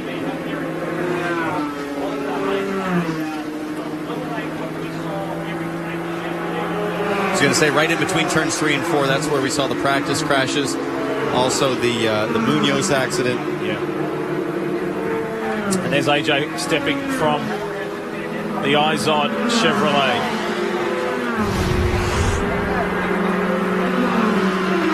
Oh boy. He lost it early in the corner, Wally. Ooh. It was Ed Carpenter below him. Ed wasn't coming to the pits, no? No. It was Bourdais who went through on the low side. And knowing AJ the way we do, you saw the frustration when he got out of the car and clenched his fists. He just wanted to do well for the team here tonight. Here's another look. Ed was... had Ed just come out? No, he didn't come out of the pits. Ed was going really slow, and it's like AJ reacted. Exactly. And lost it. Maybe Ed was coming into the pits. He was, guys. He was going to come in, and now that yellow hurt him. He's out of fuel, coasting. Okay, so Allmendinger didn't realize Ed was pitting. And there was a lot of talk about this in the drivers' meeting because the IndyCar Series decided let's pit off at turn 4 for this race. A lot of drivers concerned about that very issue. How do I know if someone's going to come into the pits and all of a sudden I'm running up on them on the inside and they back out to pit? Remember, you have to start slowing these things down, not at the exit of turn 4 for pit lane, but you've got to start breathing in turn 3, especially on old tires. In fact, Tim Cindric from Team Penske, I thought, had a great suggestion, which was why not let the guys operate a rain light on the back straightaway to signal to the car behind, hey, I'm coming in. Normally they ask you to put your hand out, but I got to tell you, Wally, at 220 miles an hour, you put your hand out, your whole arm goes ripping out. It's hard to get even back in the car. If you're wondering what Ed Carpenter was doing just there, he was completely out of fuel. Pits are closed. He said, well, I need some fuel just to keep getting around until they're open. Come back for a proper stop once the pits are open. Let's not forget the danger in running out of fuel at these speeds. You remember Ryan Hunter-Reay and the Mike Conway accident, running out of fuel at the Indy 500. There's not. I mean, if that was the case, there's not a whole lot anybody can do when somebody runs out of gas and you're that close. You just react, and that's what AJ did, but got away from him. While that was going on, Dixon pitted.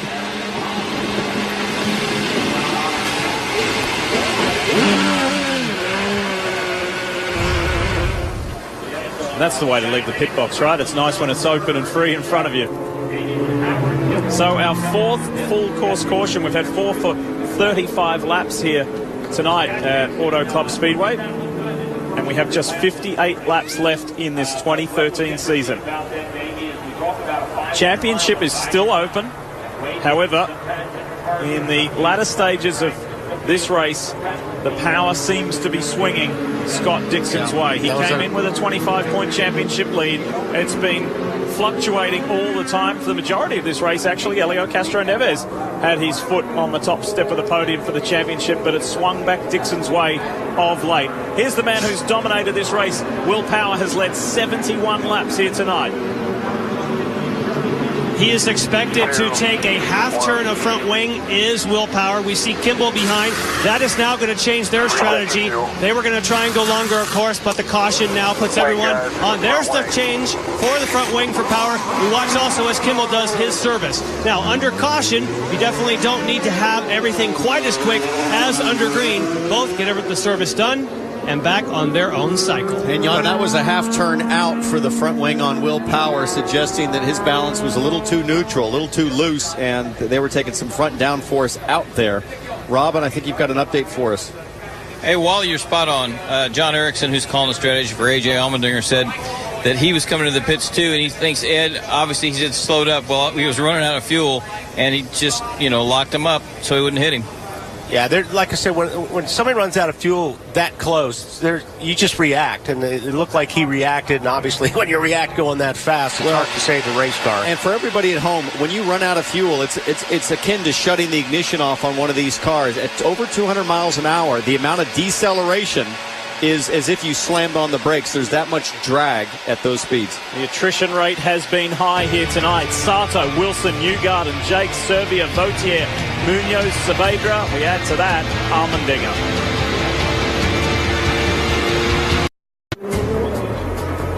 Racing for the Astor Cup tonight, and that will go to the champion of the 2013 IZOD IndyCar Series. We welcome you back to California. Lee Diffie along with Townsend Bell, Wally Dallenbach. And the boys on pit road, Marty Snyder, Jan Beekes, Robin Miller and Kevin Lee. And take a look at this. Past 7 champions, and what a strong performance it has been for Target Chip Ganassi Racing. Sam Hornish for Penske. That's what they're trying to do. They're trying to get their name, Penske Racing, back up on top. It's been a long time for that man there in the white shirt, the captain, Roger Penske himself. His man Sam Hornish Jr. is vying for the NASCAR Nationwide Series title, and he'd love to do it here in open wheel. You're watching NBCSN's coverage of IndyCar, brought to you by MAV TV, American Real.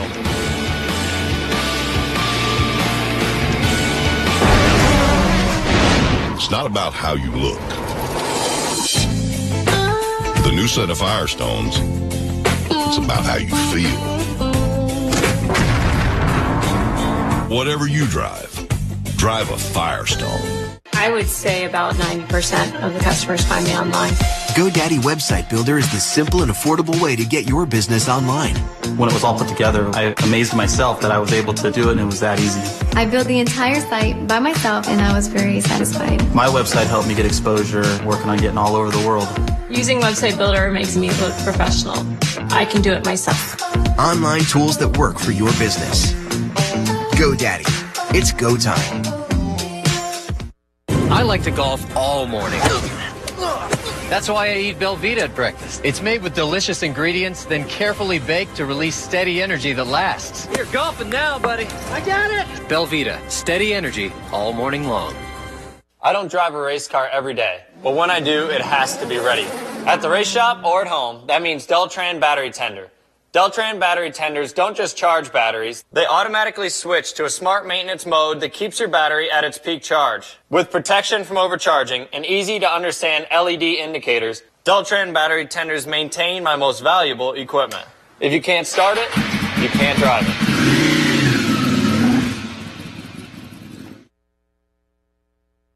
This town and this team means so much to me. It truly has been an honor to play in Indianapolis.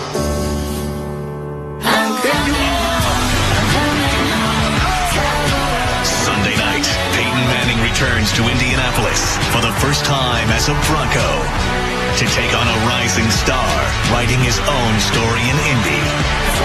Sunday night is football night, only on NBC. Looking at the eyes of a champion, a 3-time champion, I should have said. MAV TV 500 is back racing. What a great sound. Let's do it. It's a heavily reduced field. It has been a crazy night with incidents and crashes, but there has been some just colossal racing. The guys and girls have really put on a good show tonight. And up front, Willpower, Scott Dixon, Charlie Kimball going at it. do not discount the Fuzzies Chevrolet of Ed Carpenter. There he is there, the green, gold and white car. The car that has won the season-ending race the last 2 years in a row. The only owner-driver in this field could do it again. Castroneva's got a big run on Carpenter and just drifted up the racetrack a little bit. Didn't give Elio enough room there, but boy, he sure has a good run on the high side. Castroneves knows that it's essentially now or never, guys. He's got to finish first and second. As we know, he can't control what happens to Dixon, but he's decided, man, this is it. I've got to push, even if my car's loose. Look at Tagliani. Up on the high side. That's the dirt we're talking about. I mean, and that stuff, like you said, Townsend, after the yellow, it just reappears. Tagliani clearly decided it's now or never, and he's got his career in the balance. If you thought Alex Tagliani was done, think again. He has put on a spectacular drive tonight. He knows that this is his best chance in a long time to remind this paddock that he's still got it. He's been doing it a long, long time.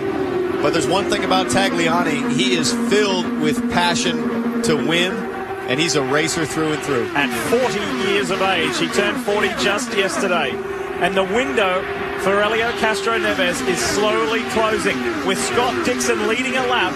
Elio, again, just reminding you, has to finish first or second, but now he has to up that by getting bonus points by leading the most laps. And that challenge is becoming increasingly difficult because Power and Hunter Ray and Bourdais have led the lion's share of this race. Graham Rahal in the Midas car, cruising to the lane. And at this stage of the year, we always take a step back and have a big view of the year. It's been a tough one for Graham. Oh, yeah, it's been difficult. His confidence has been coming back, though, in his team and his setup. He's 2 laps down right now, but he put on a great drive in Houston, I have to say. Yeah, 24th to 7th. That was a monstrous drive. So here's your order. Will Power, Scott Dixon, Charlie Kimball, Elio Castroneves, Alex Tagliani, Marco Andretti 6th, Tony Kanaan 7th, Simon Pagenaud, Bourdais and Carpenter has dropped to 10th. J.R. Hildebrand has worked his way back onto the lead lap. Good gutsy effort there. What's going on with Carpenter? Going backwards faster than he's going anywhere. Andretti on the lane. 47 laps to go.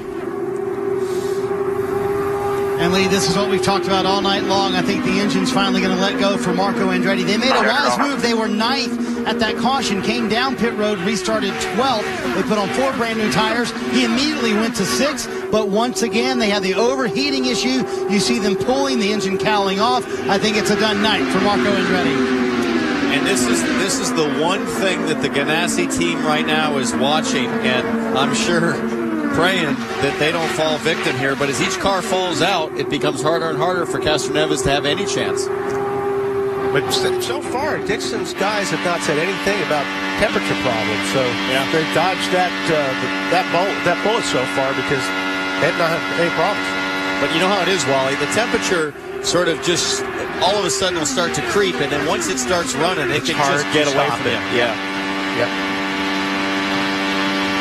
But at this point, we effectively have 14 cars left in the race, with Simone Di Silvestro 4 laps down. Carpenter's struggling. Ed Carpenter's really hanging on. Right of screen, Ganassi versus Penske. That's Charlie Kimball, Elio Castroneves. So Charlie playing the team game, doing a very good job at making life harder for Elio Castroneves to win this title away from his Ganassi teammate Scott Dixon. Kevin, what do you have? Well, Lee will go through most anything to find the story, including digging through the trash. This is what they dumped out of the shop vac the last time around from Ed Carpenter's car. Here's part of a tear-off, lots of debris from the rubber, but that's been a real issue here at this point. Here we're taking a look, and it's just an old-fashioned garage shop vac getting in there into the radiator inlet to keep the engine from overheating. Carpenter is still an opportunity, still has a chance to get to the front in this race, but running out of time. Yeah, we'll get her here in a few laps. Oh, I think our engine's going. If you think you're going to lose it, get down offline.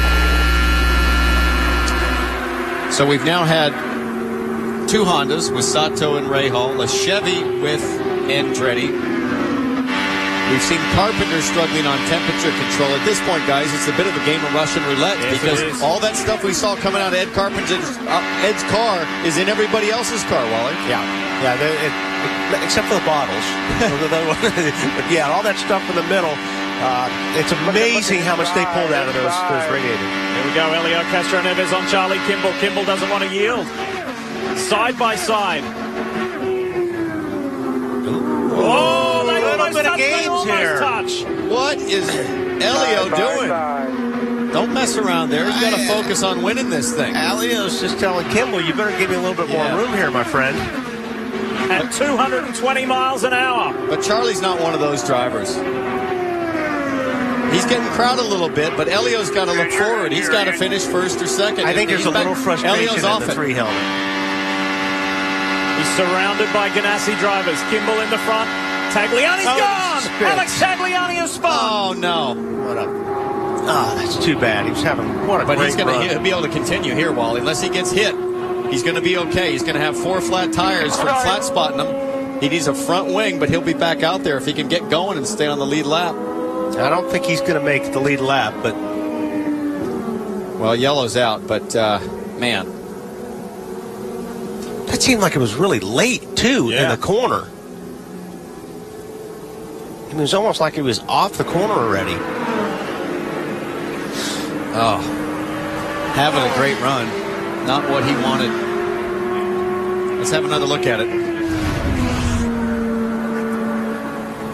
There's Tagliani straddling one of those seams a little bit. I'm not sure that's what loosened him up. But, man, he lucked out to not just wallop something or get nailed by all those cars flying back. But, I mean, Wally, back to what I was saying, he just narrowly grazed with the right rear wing. If he could get to pit lane and get back on track. That's weird. That's late. Such a strange place to spin a car, being that late in the corner. It's almost if you wonder if he had a tire going down or something, because... Yeah, it's strange. You know, unless he was just carrying a very subtle, you know, oversteer drift there, and it finally lost at the end. But and look at all the stuff these guys are picking up when they drive down underneath tag. And he's out of the car, so. So, you know, the night ends not the way that Tags wanted to. Boy, he put on a spectacular drive. Helio Castroneves on pit road. Drive through. Have to go through. Don't do anything. We'll just Marty, what are you hearing? And guys, what happened was Roger Penske said pit. They did not know pit road was closed. Helio Castroneves will have to do a drive-through. This will be huge and might cost him a shot at the championship. Sorry about that. And you hear Roger Penske saying, "I'm so sorry. I'm sorry about that. Completely my fault." Open. I'm sorry. Wow. How fortunes have changed. One side to the other. It was Helio Castroneves who could do no wrong throughout the majority of this season, and it was Scott Dixon. Every time he stood up, he got smashed back down. But can't you? You're supposed to kind of be paying attention to the light when you come down. Listen, we're talking about Roger Penske here. When he comes on the radio, when that voice comes on the radio and says pit, you don't think, you follow orders.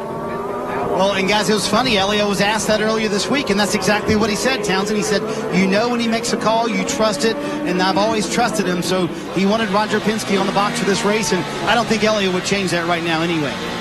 Well, and I'm sure it's the urgency of Roger Penske thinking, you know, the instinct is we got to do something big here, pit now, you know, and he's thinking about how do we put ourselves with any chance here with our backs up against the wall to leapfrog. But, you know, of course, again, they need Dixon to have issues. Pits are now open. Let's kick things off with Jan Beekes. Jan? And for Will Power on the top of the screen, they are expected to not make changes, even though he's been saying the car has a little bit of push.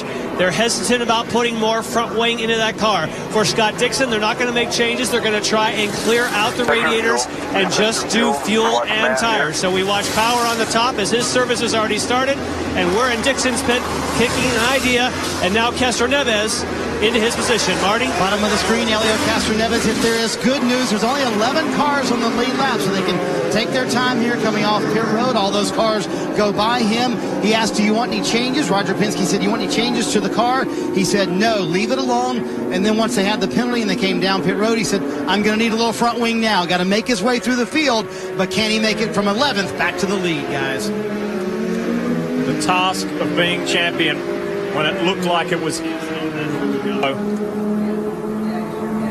has become increasingly difficult. What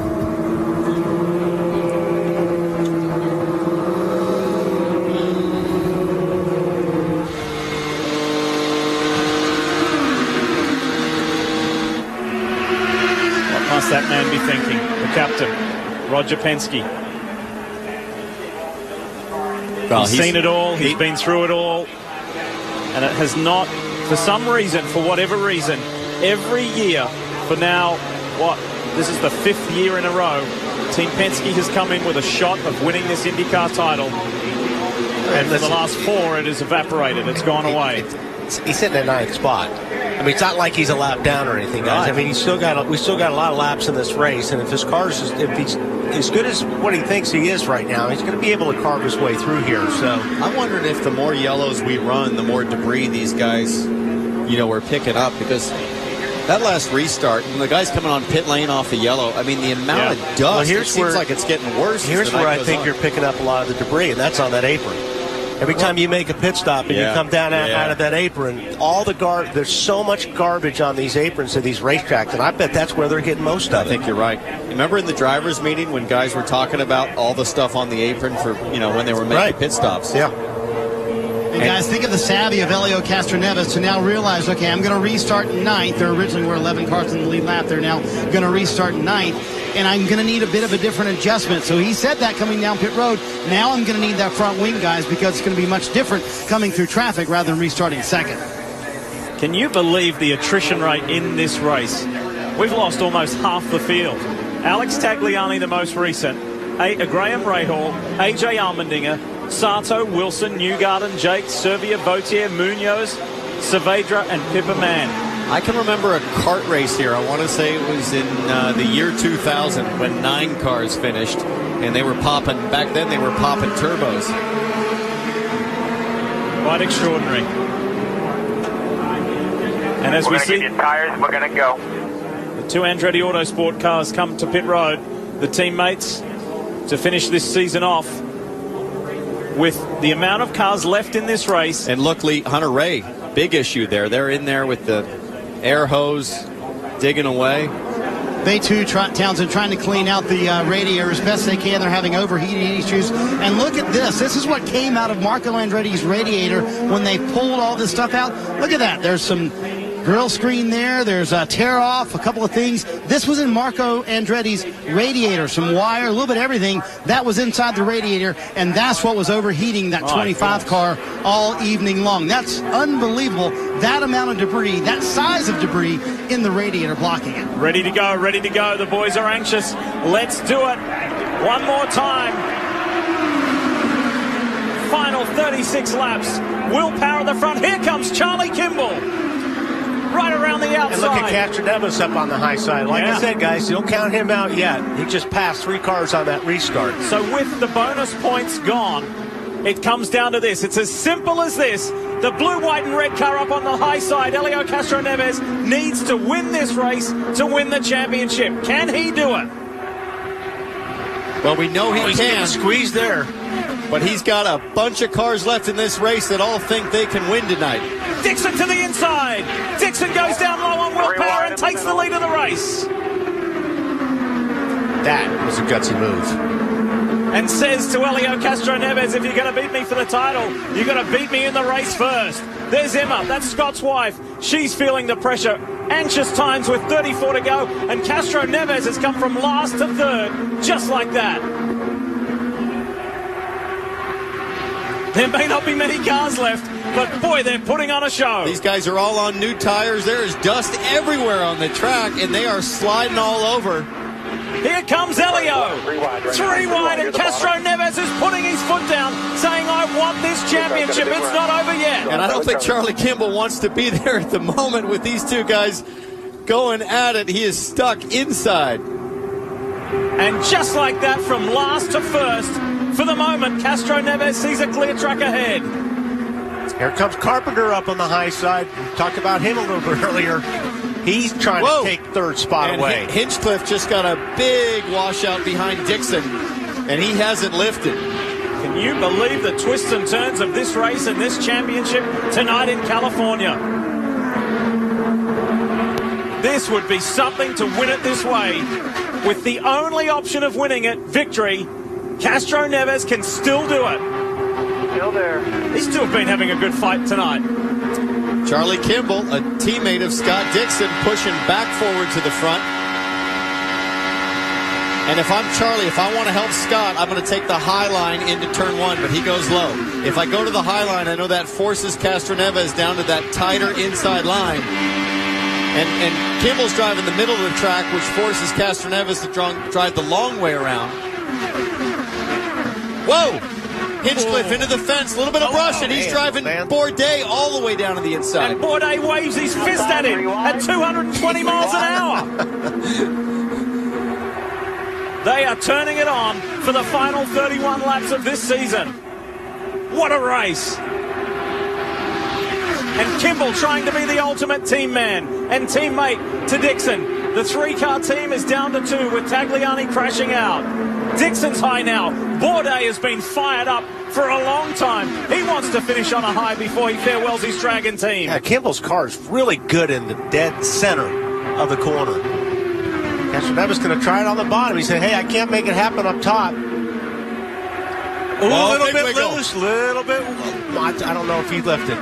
That is a championship. That is a championship set of hands there. Flat on the throttle. I'm not lifting. I'm going to steer it. And we've seen so many people tonight get in trouble on that low line, especially as the tires wear out.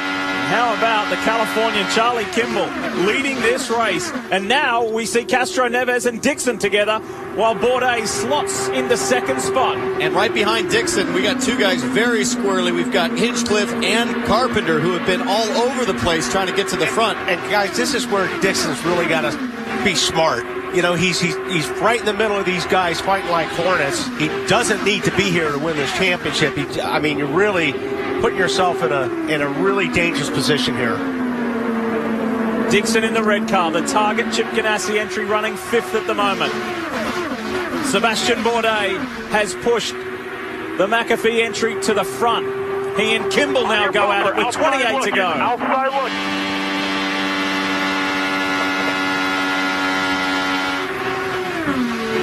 If Sebastian Bourdais could pull off a victory here, we would hit a special number. 11 different winners in a single season. That would tie the record in open wheel racing for the most variety of winners in a single season. That shows you what a wonderful year 2013 has been for IndyCar. And some question with that Dragon Racing team where they end up next year. I promise you, Jay Penske down on pit lane cheering his guy on. They've got to be loving this.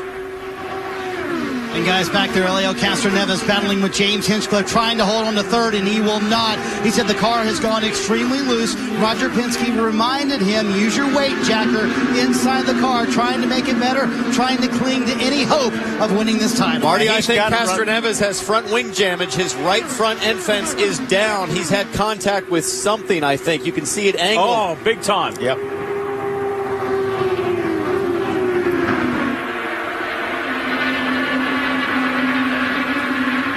Charlie Kimball with a little wiggle. He goes high and he rounds up Sebastian Bourdais.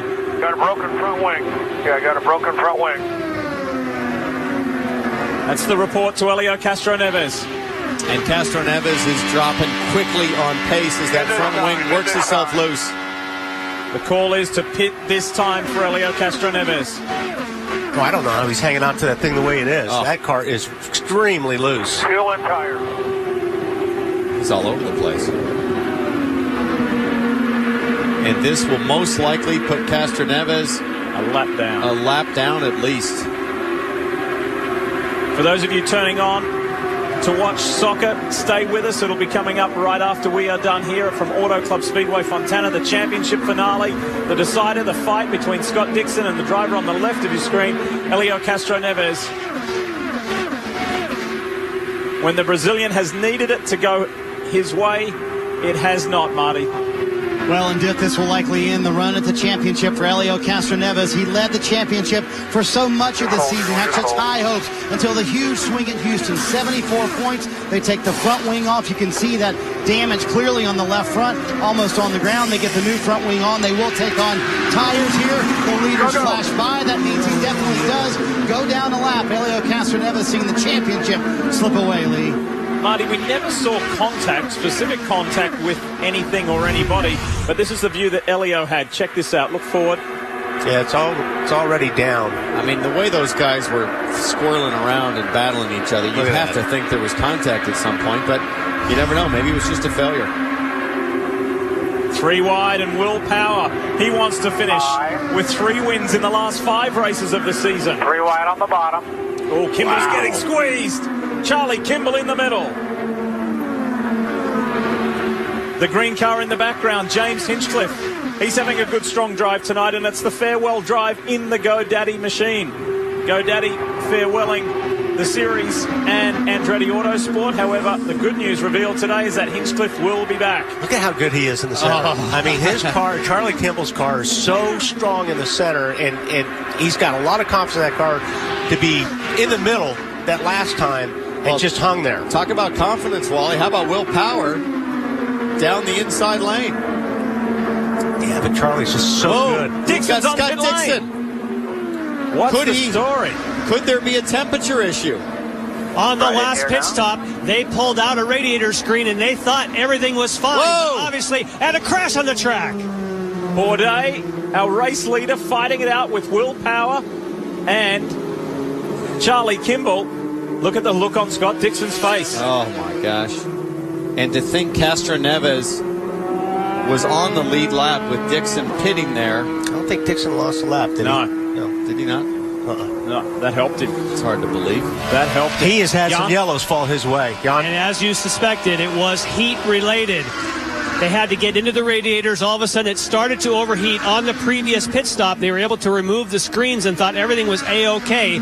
But Dixon picking up debris, overheating, and had to make that stop. I wonder, when he left the pit lane, the pace car was down on the bottom. That obviously was the deciding factor for going a lap down. I wonder how they'll rule on that one. Let's have a look at what happened to Sebastian Bourdais as he steps from the car. This is from Charlie Kimball. There's Bourdais on the left, on the far left. Oh! That was weird. That looked like a failure on the right rear. Very strange. Did he contact Will Power? Something broke. It just went too. It's just you would never give that kind of steering input on a straightaway. I'm looking at the right rear, perhaps left front. There's Jay Penske. Watch for the reaction. His man had driven so well tonight. And there is Sebastian Bourdais, a 4-time champion. Boy, this is a case of last man standing to finish the season. Jan? Will Power making his way in, but we believe that Scott Dixon is also going to be coming in because they may not have resolved that issue.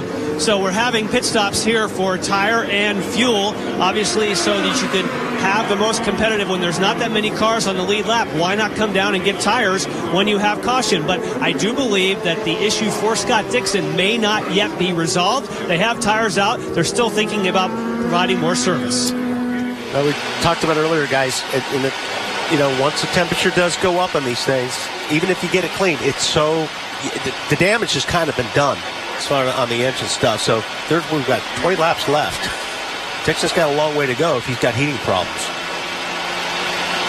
His rival, Helio Castroneves, is no longer on the lead lap. This is a fight of survival. Can Dixon hang in there? Will his engine hang in there? This is far from over, folks. Far from decided.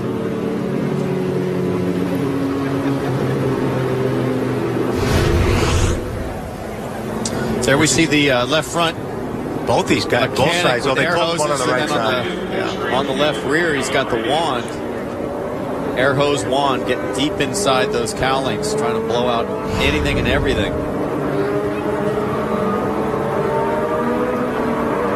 Another trip down the lane. I think you're right, Jan. Might as well take tires. I agree. We're going to do tires on this one. And there's the confirmation on the radio from Mike Hull. So we may not expect to see them dive in on the radiators again. It may just be a case of wanting to have fresh tires and see how the work on the previous clearing worked. And they've got that air wand back there. Still trying to blow out some more, as you say, Townsend. Giving another look just to be sure. They're still pulling some stuff out. Look at that rubber, yeah. Rubber's coming out. But the deal on the tires here is, that's the security play, which is give them fresh rubber. Spend plenty of time on pit lane under yellow, as much as you need, as long as you don't go a lap down. And just bring this championship home. You want to go easy going out. We're ready. Just take your time. Very good. And these cars, these things look like they've been through Star Wars.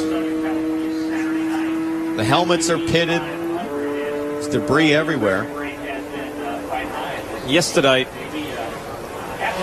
you can see all the pit marks around. Look above Dixon's head.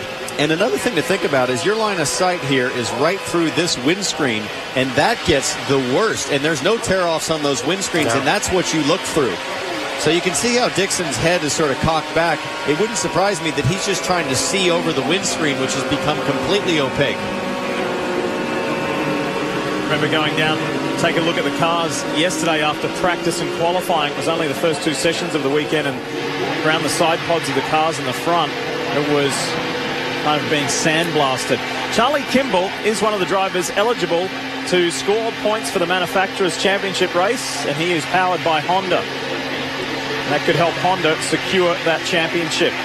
On the Chevy side of things, Will Power can do it. Let's not forget, this man has had the year of his career in the IZOD IndyCar Series, and it came to a massive highlight.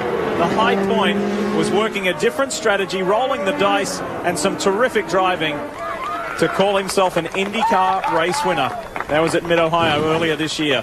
Really special time. One of our 10 different winners this year. So we're under our sixth full course caution. Almost 50 laps of this race, of this 250 lap race, have been under yellow. It has been a race punctuated by those yellows, and boy, has it been a wild one. And I can tell you, these drivers, as long as this night has been, mentally, you're going to be exhausted, Wally, because you're on just a knife edge the whole night, having trouble seeing. Especially the way that, like you said, the way these cars have been driving. It's a long night for these guys. Ed Carpenter coming down pit lane. They really wrestled with whether to do this. First they said, I want to pit because I want to be able to trim and make the car faster, but I don't want to lose track position. Ultimately, they decided to do it. You see a front wing adjustment coming as well to trim the car. They think it's going to be a rocket ship here. Can Ed Carpenter win here for the second year in a row? I think that's a fairly good call, Kevin. I mean, track position, there's only 7 cars, I think, on the lead lap. And to have good tires. The last 5 feet of Ed Carpenter coming to a stop, did you see the left side radiator just dump rubber? Yeah. I mean, just the load of the G-force of braking on pit lane. Hey, boys, how cool would it be if J.R. Hildebrand pulled this off? Yeah. He got a drive-through penalty because he just overshot his pit box, so that was what his penalty was. We remember what happened at Indy in 2011. He was 1 corner away from winning the Indy 500. But I think what's really cool is he's trying to get a job next year, and he showed that he had the talent to do it. It's just trying to get an opportunity. I was just talking to Steve Newey, the co-owner, and he said, hey, we can still win this thing. And if there's a team that's capable of the Cinderella story, it's Brian Herta Racing. Of course, won the Indy 500 with Dan Weldon in 2011. And they did so on the back of a one-off appearance, running a third car, really, in partnership with Sam Schmidt. And just an absolute Cinderella finish. And don't forget that Hildebrand was going around Charlie Kimball at the Indy 500 when he crashed on the final corner of the last lap. And who's in front of him right now? Charlie Kimball. Well, I sure like these guys that have new tires, though.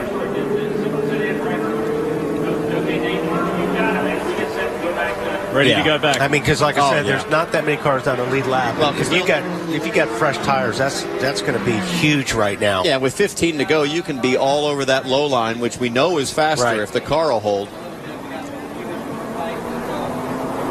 Again, reminding you who have turned on to watch the Barclays English Premier League match of the day, stay with us, hang in there. As soon as we're finished here at Auto Club Speedway, that'll be coming your way. So the first guy that got the freshest tires in line is Power, correct?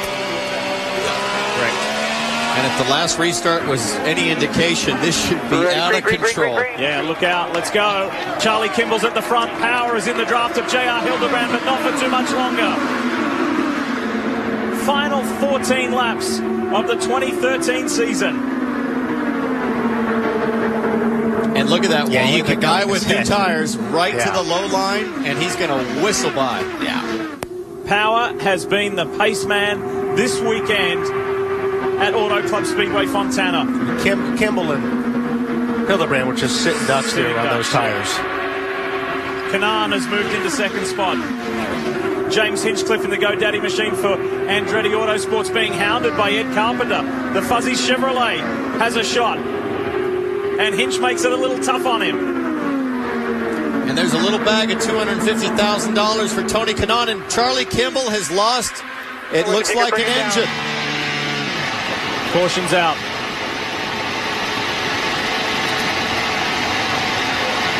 And this Fontana track has just been relentless on motors tonight. Oh, and J.R. Hildebrand. What has happened to the Barracuda racing man? Boy, oh boy, this is last man standing, I'm telling you. They are dropping everywhere.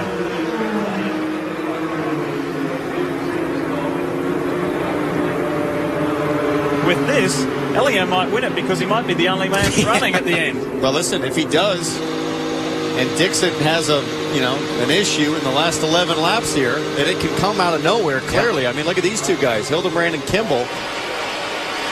I mean, Dixon's got to be thinking to himself, are you kidding me after all this? So there's 2 Penske cars left on track, only 1 Ganassi car, and that is Scott Dixon. The night is done for Charlie Kimball, but what a drive.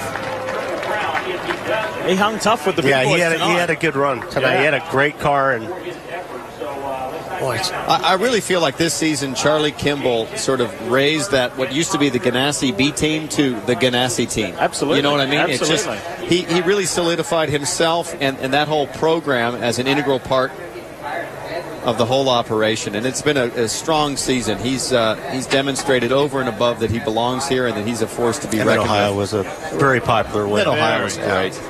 And because he did it on performance. He did it by being the fastest guy that day. He and his engineer, Brad Goldberg, have a wonderful relationship. They speak the same language. They get on very well. However, it's out of their hands tonight. Team say, well done, Charlie. You had us excited there for a long time. A really good run. 50th career start tonight, incidentally, for Charlie Kimball. As Tom Wirtz says, nice one. Nice one. Sorry that it's ended prematurely. So, 2 Penske's, 1 Ganassi. We've got a Penske car leading the race. But it's not the one that needs to be leading the race to win this championship. Elio Castroneves. And Dixon's guys are laid out here, looks like with fresh tires, and you got to figure, well, why not? Why not? This is insurance policy right here. Absolutely. Not only are they going with new tires, but they are working on their air hoses and the wands to be sure they could blow out everything they could get their hands on in the radiator ducts. Now look who else is pitting right in front of them. I don't know if that's an insurance policy, guys. Penske guys are out. Ready for Elio Castroneves. Whoa! Called them off. Castroneves was committed. And that was the last second call by Roger Penske. He said, stay out, stay out. Now, pits are closed right now. Is that correct, guys? Hang on a second, because I believe if in the driver's meeting, if you were below the dotted line, you were committed. So Roger just said, he told me the pits were closed. Yeah. I think he probably didn't. I think he called it off because he thought the pitch was closed. In this time for tires. Yeah. Jan? Charlie Kimball is climbing from the car, and we just heard from your team this did not overheat. You didn't have overheating problems. It just let go. Yeah, it sounds like some sort of catastrophic failure at some point. Temperature was fine. Every yellow we were trying to run in clean air and keep it cool, and I kept looking at the numbers. The guys were looking at the numbers. We didn't have any problems. I mean, it's frustrating because we were up front. I got a good restart that last one. It just, as soon as it started to go through the middle of 1 and 2, I guess, on the first lap, it started to miss a little bit, and I thought, that's an ugly sound coming. What about your confidence? Because that was some fantastic racing. You were stuck in the middle. You had people rubbing you on either side. That had to be thrilling. It was pretty exciting. I wish some of the guys had learned that oval racing's not a non-contact sport, but other than that, we had a great car. The Novolog FlexBand crew did a great job in the pit lane. I'm really proud of those guys. They've worked hard all year, made some big progress. Getting the win at Mid-Ohio, I think we're in line to get it again today. Okay, thank you, Charlie. Here come the pit stops, Marty.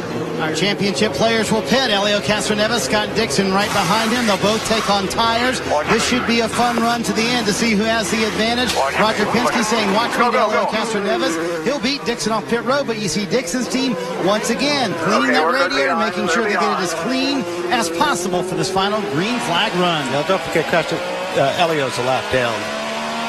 So it's going to be a shootout to the end. He's a lap down in 6th. Yeah. Yeah.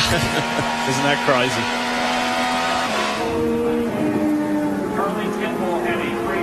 So once things are ready to go, once race control says we're good to go and restart this, it's just a shootout to the end.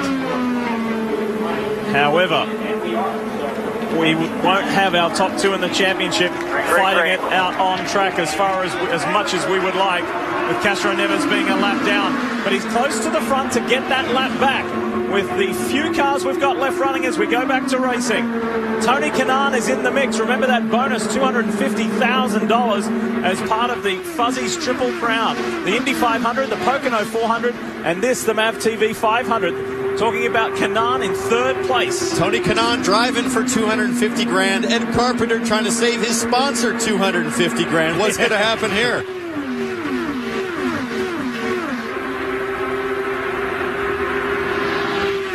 Ed got a heck of a start there on that last restart. He was poking his nose out there inside of Kanaan and just flat jumped him. Another storyline unfolding is that all of the eligible Hondas to earn points for their manufacturer are out of this race. Wow. That manufacturer's title is going to go Chevrolet's way.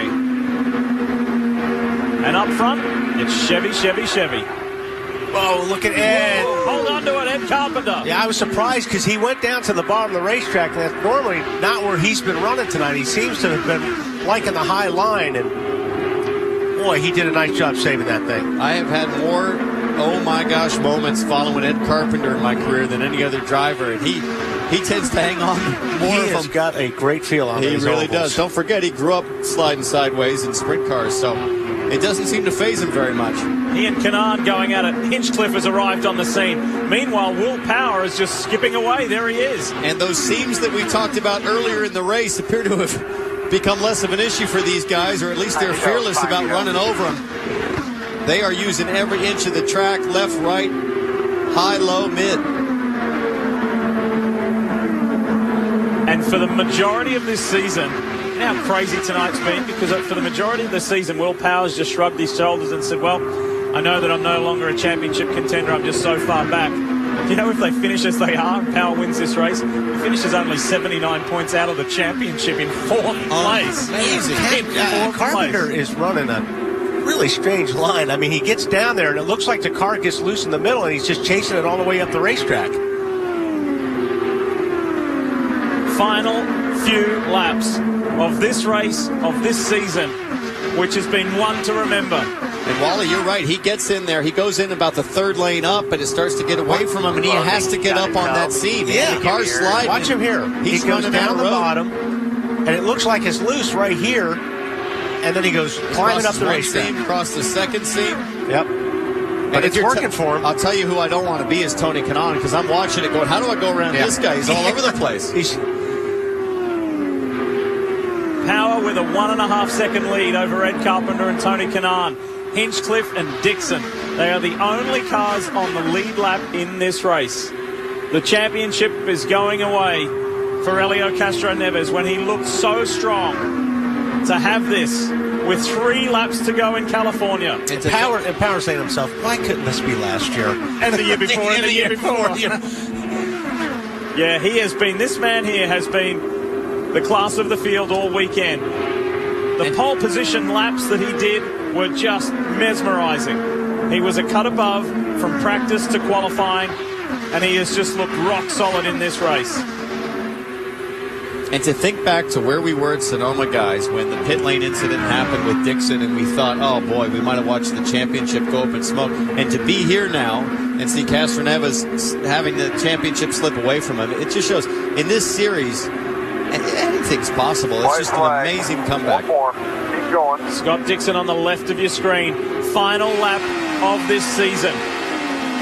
In 2003, Scott Dixon was crowned champion. In 2008, as he takes the white flag, he was crowned champion. That was 5 years. It's been 5 years since then. Every 5 years, this man drives to a championship in the IndyCar Series. And look at him 150 mile per hour lap. 205. Okay. Leaders are at 215, and he had a big lift there and won. He can coast home and win the championship. Third win of the year for Penske's Willpower. It's the team's first win at the track that the captain built, but we're waiting for our champion. 33-year-old New Zealander Scott Dixon for Target Chip Ganassi Racing is your champion. Dixon does it for the 3rd time in his career. Scotty D is the man. That's a relieved man right there. And spare a thought for his teammate sitting at home, Dario Franchitti, will be clapping and cheering.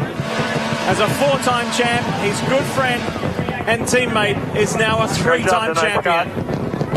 Hey, hell of a job, boys. Thank you. A guy who has won championships in every category he's contested.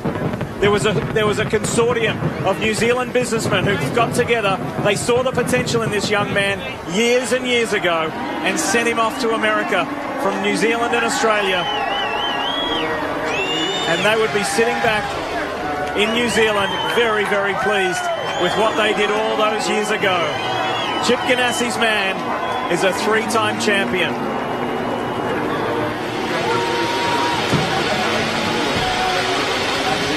IndyCar's Iceman has done it again. And you can tell it in his voice, you know. He's not a guy coming on that's going to scream, going to be in tears. He's just going to say, yep, good job, boys. That's what we do. Such a long fight this year. I think he's just so relieved that it's over. And look at that car. It's just worked.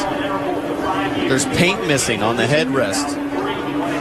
There's rubber and sand, and it's been a battle.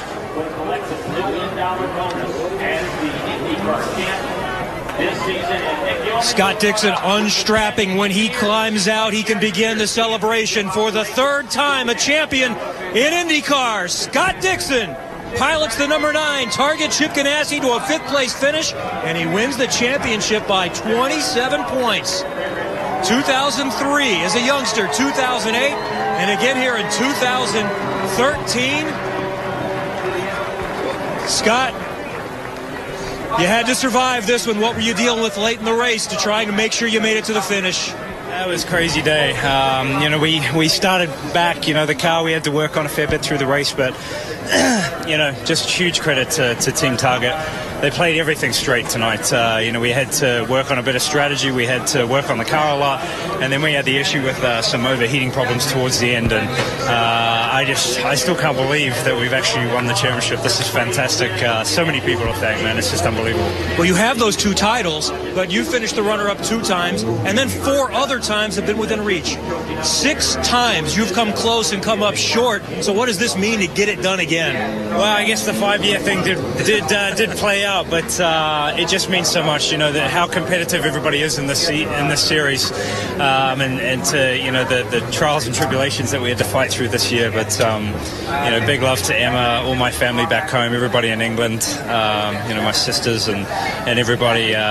Chip, I'm sure is going to have a smile. It's been a hard year on a lot of people, and this makes it just that little bit better. But huge thanks to all the fans. Without you guys, we couldn't do what we do, and this is huge. I hope Target's happy. That was big. Also in 2008, you battled Helio Castroneves at one point in that race. As the points stand, you were out of the championship at one point. In this race, he was leading. You were back around 10th or 11th. Did you ever have any big concerns at any points? I think when he was leading and we were kind of mid-pack, we were definitely, not so much worried, just kind of, waiting for the race to play out. I knew we had a pretty good car once we'd made a few changes. There was one restart early on that was just, I see Emma running. She's good at that. We knew we could get there. It was just that restart was, I think we went from 5th or 6th to about 15th. It seemed like everybody jumped the start on that one. But, you go through those worried parts throughout the race, and as it, unfolds, things for us got a little bit better tonight. And then I didn't even know that Helio had pitted and gone a lap down. And then once I saw that on the board and the team told me, that gave us a bit of window for this overheating issue. So congrats to Will. That car was amazingly fast tonight, and he drove a hell of a race. So congrats to him. Anything you want to say to your teammate and your friend Dario Franchitti watching at home? Yes, I do. Dario, a lot of this to you. It's been a crazy year, and I just hope you get well soon. You're back in the car soon, and we can come back out here and have another crack at it next year. But Dario, thanks, man. Thanks for all the help that you've given us this year, and I hope you're not asleep. You might have fallen asleep on some of those drugs back there. All right, Emma's a good thing she's a long-distance runner. She'll be here in just a moment. We'll talk to you again in a few minutes. Congratulations, champ. Thank you. Scott Dixon, your 2013 champion.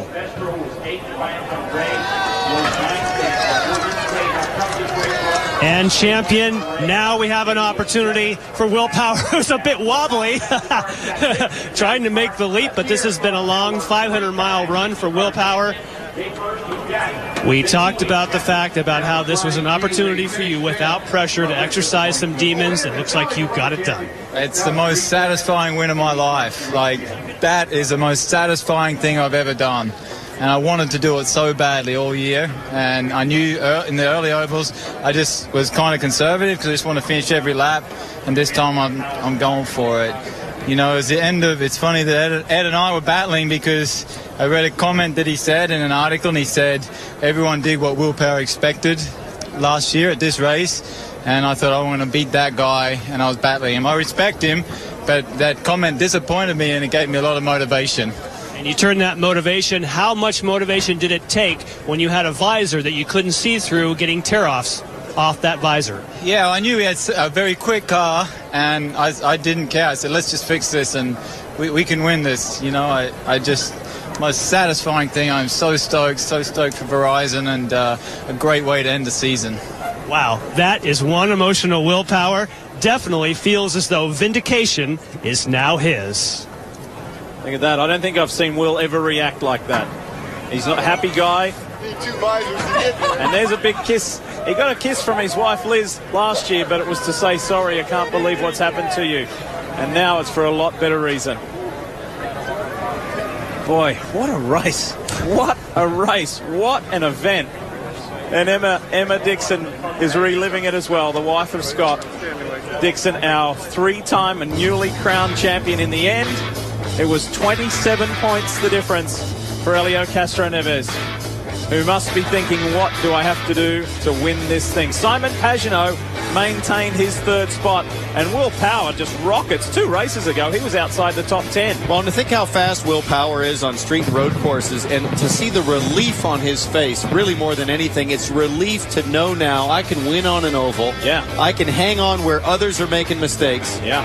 What does that mean for next season in terms of his ability to come back now and maybe string the whole thing together in such dominant fashion? What a great year as far as championship goes. There's been so ups and downs, and it was just really amazing. And it comes down to the last race every year, which is incredible. 3 of the 4 Andretti Autosport cars in the top 8 of the championship. And how about Charlie Kimball? We were heaping praise on him. He finishes in 9th. That is a career best for him. That was the face and the reaction of Emma Davies-Dixon, Scott's wife, when he crossed the line. He's the man, the 3-time champ.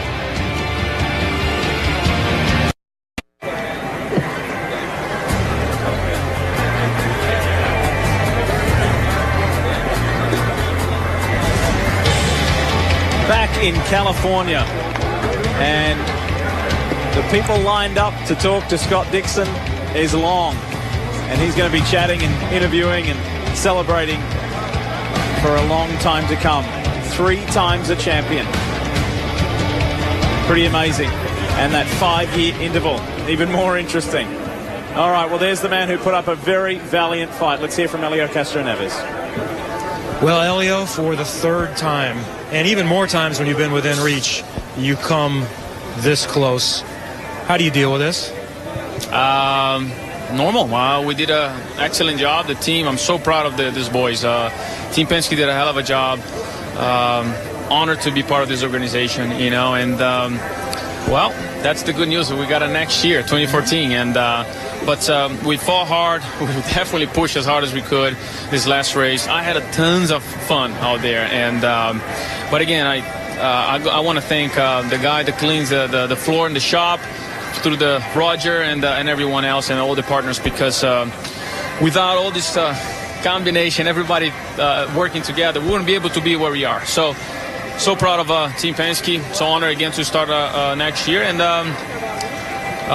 congrats obviously to Ganassi and Scott. They fought hard. They did a great job. Unfortunately, one race for us or one weekend for us that went bad, ended up costing the championship. And as you said, the Houston weekend wasn't your mistake. It was mechanical issues, and you were doing everything you could. You were leading the race. You had to win the race, but this was wild. Just surviving was something. Yeah, that was the 500 miles. It's amazing because, wow, I mean, normally 500 miles towards to the end, it's a little calm, and there was nothing calm about that.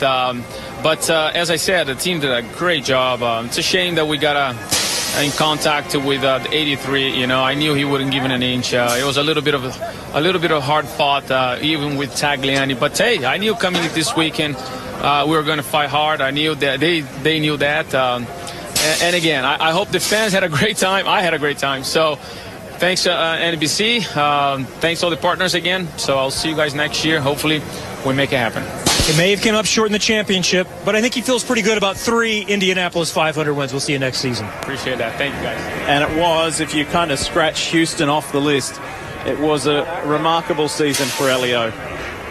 It was one where he gave us plenty of high points to talk about. And there you have the unofficial results. A really good one for Will Power. And Ed Carpenter almost had the 3-peat, didn't he? Tony Kanaan finishing on the podium.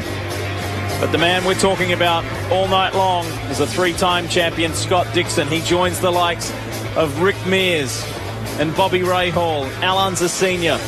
as 3-time champions. He's in some rarefied air now as we roll through the results of a field that was just eaten up with a massive attrition rate. Crashes and retirements, mechanicals. We had it all here at Auto Club Speedway tonight. More celebrations when we come back.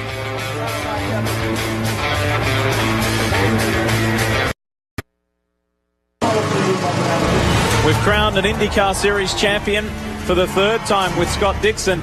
Is this young man, the 26-year-old German Sebastian Vettel, going to clinch his 4th Formula One world title next weekend in India? More than likely. The odds are in his favor to achieve something that only 2 other men have done in the history of Formula One, and that is to win 4 consecutive Drivers' World titles. Quite incredible So we've finished IndyCar for the year, but we've still got 4 Formula One Grand Prix to go here on your home of open wheel racing. India next weekend, Abu Dhabi the following weekend, then there's a weekend free, and then we finish it up with the United States Grand Prix in Austin, Texas. Can't wait for that. And then Brazil. Still plenty of action to come in the F1 world. It's time to celebrate here in California. We'll join Marty Snyder.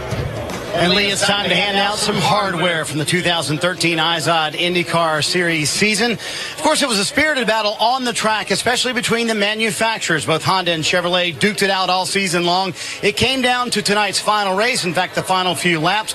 But Chevrolet is your 2013 IZOD IndyCar Series Manufacturer Championship. And here to accept that award from Chevrolet is Jim Campbell. Jim, come on out. Congratulations on a great season, Jim. You and I were talking earlier. You love competition, but that was a little close with your friends from Honda, wasn't it? I will tell you, the racing tonight was phenomenal. What did you guys think of that racing? Absolutely incredible. So listen, on behalf of everybody at Chevrolet, I really want to thank our team owners, our drivers from the Chevrolet teams. They contributed valuable manufacturer points to make this possible. Also, a big thank you to our Chevrolet powertrain engineers and our partners from Ilmor, Pratt & Miller, and Hitachi. We couldn't have done it without them. And then finally, a big thank you to our Chevrolet owners who cheered us on all over the country, all over the world. We couldn't have done it without them, and we love IndyCar racing. Thanks very much. Congratulations on a fantastic season. We'll see you in 2014, okay? Absolutely. All right. Looking forward to it. Jim Miller from Chevrolet, everyone, as he'll exit stage right.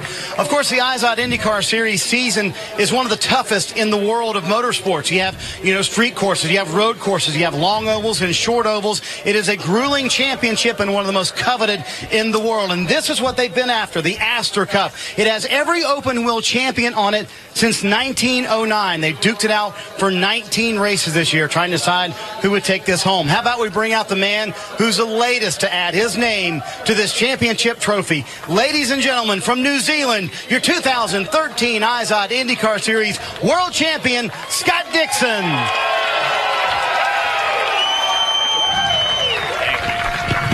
Congratulations, Dixie. Were there at times this season you thought this may never happen? You told me at times this team was maybe a little bit lost. Mid-year, I did not think we had a chance of doing this, and it all turned around in Pocono, and that was, when I saw Chip for the first time, first person out of the car, I'm like, man, I did not think we would be sitting in victory lane at Pocono. Yeah. And for the comeback that we had this year, the ups and downs that we had, you got to thank everybody at Team Target, for sticking in and making sure that we could make a comeback that I never thought was possible, but we dug deep and made it happen. You couldn't do this without your boss men. So let's bring out our champion owners, Mr. Chip Ganassi and Mike Hull as well, the man who calls the shots for Scott Dixon on a weekly basis. Great job this year, Mike. Chip. Thanks. How about this season for you guys? Were there times where you thought this may not happen? The guys really had to come together. Well, certainly. We had a mid-year, like Scott said. We were down and we were behind, and I got to hand it to Honda. They stepped up, and when it was time to make a move, they made the move and helped us win the Drivers' Championship. No question. Couldn't have done it without them. That simple. I know these guys want to have this trophy, but in order to hand that out, we're going to bring out the CEO of IndyCar, Mr. Mark Miles, to hand out the Astor Cup. Mark, I'll let you do the honors. Thank you. Scott, Chip, Mike, you guys simply weren't going to be denied this year. On behalf of racing fans everywhere, if I can lift it, it is a pleasure to give this, I can't lift it, Astor Cup trophy to Scott Dixon, the 2013 IndyCar champion. And he gets the Astor Cup for the first time. Scott Dixon, your 2013 IZOD IndyCar Series champion, Lee.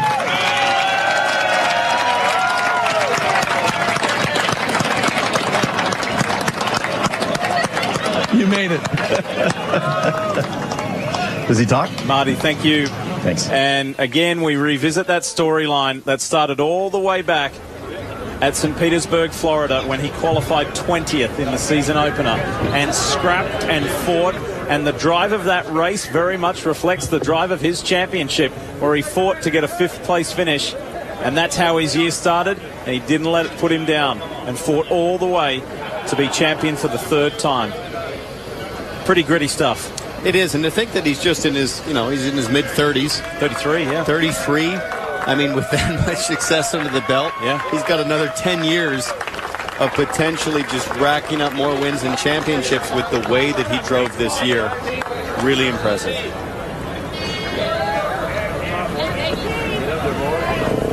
And to get the team up from Target Chip Ganassi Racing, the guys who are based in Indianapolis. Of course, Chip has his NASCAR operation in Concord in North Carolina, but the sports car and IndyCar programs, of course, are out of Indianapolis. It's a hard-working crew.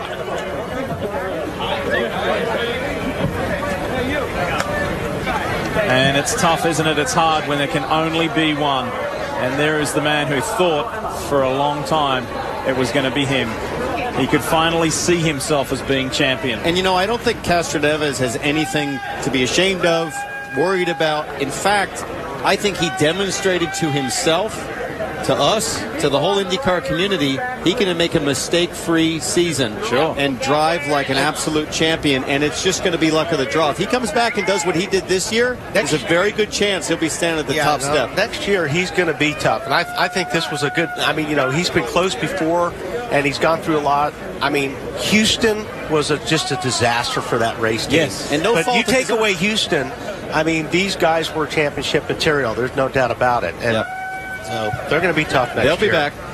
Of course, and naturally we're talking about championship because that's what it's all about. But let's go back to talking about the race, and it was a very good run from Ed Carpenter, Tony Kanaan. Let's talk about some of the other guys, and let's talk to the guys who finished on the race podium. Yeah, we've had dual celebrations going on. While the championship celebration was going on, the podium right here, Will Power is still seated there behind us. Here's Ed Carpenter and Tony Kanaan. You almost got it again. We were trying, just ran out of laps. You know, we trimmed out a little bit for that last run, but Will was fast. He got away from us, and Tony and I raced for a few laps. Will got away, and then I just couldn't catch him. And then he was trying to keep you from his sponsors' bonus, the Fuzzies $250,000. For sure, somebody came in the radio and said, please don't let TK win this one. So I'm happy that, he ended up the way he did. I didn't have anything for Will anyway, so just to take Ed's place was going to be useless. I didn't have anything for him either. We had a pretty eventful race. So I want to say hi to Dario at home. He asked me to finish in the podium and Dixie to win the championship. So here's your wish. Now we're going to ask you, please come back. That was my problem. Every time I won a race, I've beat Dario. So get back soon, bud. We saw the shop vac out in your pit, and everybody was dealing with the debris and the overheating. How challenging was it to manage everything? Well, we knew it was going to be a problem. We were having cooling problems in the warm-up last night. So, someone really smart on our team came up with that shop vac idea last night. Great drive tonight, guys. Great season. Very entertaining. We'll see you in 2014. Thank you. Thank you, guys. Thanks. Ed Carpenter, Tony Kanaan, and that's Tony's last drive for KV Racing Technologies. He joins this team, the championship winning team for the 2014 season. We'll see you on the other side of this break where we'll wrap things up on Championship Day.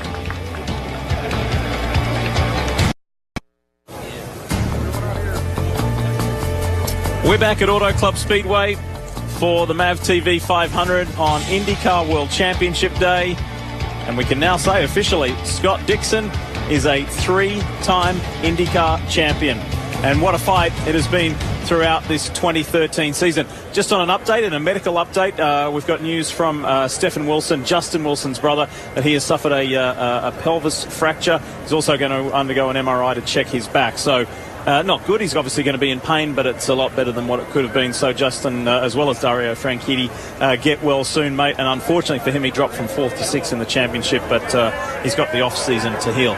So for both you guys, we love IndyCar a lot. A great deal. We live this. We breathe this. What are you going to take away from this year? I'm just going to miss it. I mean, the competition has just been furiously competitive this season. I've enjoyed working with you guys up in the booth. I mean, our excitement is natural because the racing is second to none, and I just can't wait for the start of next season. I agree. The demonstration of the competition in this series this year was amazing. To see how many different winners we had, the rookie drivers that won races this year, the first-time winners. Yeah. So, I mean, it doesn't get much better than that, and next year should be better. And it's an interesting schedule coming up in 2014. Very, very similar to this year, but it's condensed. The guys have got a big workload next year. There's some periods where they have 5 weekends in a row, some in 4 weekends in a row. We had a wonderful season. There's so much to talk about and so much to take from this. And this was a pretty wild way to finish the year, wasn't it? This was incredible. This was just a battle. These drivers are going to be exhausted mentally, physically. And I know they'll wake up on Monday morning wanting to go again. But this is the kind of stuff we want. This is the kind of stuff we expect, It right? doesn't get much better. And if fans didn't like this tonight, they won't like anything. And it's been very enjoyable having you with us here on your home of open wheel racing, that's for sure. So what a season we've just witnessed and enjoyed, spanning 11 different states, 3 countries, the diverse range of tracks, drivers and nationalities that we know this series proudly boasts was again highlighted. Proven open wheel heroes underscored their true talents yet again, and new and emerging stars put some of the more experienced ones on notice that a changing of the guard may not be too far away. Old friendships reaffirmed, new rivalries formed. The roller coaster of emotion and controversy this year was worthy of a Super Bowl thriller. And when we all open our eyes tomorrow morning, the general consensus will be, what an IndyCar season to remember. It's been our pleasure here on NBCSN bringing you all the action and excitement of the 2013 IZOD IndyCar Series. Thanks for taking the ride with us, and we'll see you in the new racing year.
In the front straight. Simon Pagenaud will become the 6th different winner this year. Elio Castroneves will go to Milwaukee with a 22-point lead in the championship over Marco Andretti. Ryan Hunter-Reay is the winner. James Hinchcliffe taking the win, his 3rd of the year. IndyCar Racing returns to Pocono. Ganassi running 1, 2, 3. 2 in TO, race number 1. Oh, no! Dixon gets back-to-back victories. That's the kind of drive that wins championships. We are green. Oh, hang on. The Iceman. 3 wins in a row. Charlie Kimball to the bottom side. A late break. What a move by Charlie Kimball. Charlie Kimball, you're an IndyCar race winner. Dixon switched up. Oh, and he hits one of Power's guys. Scott Dixon will be penalized. Will Power is a 3-time winner at Sonoma Raceway. Oh, wow.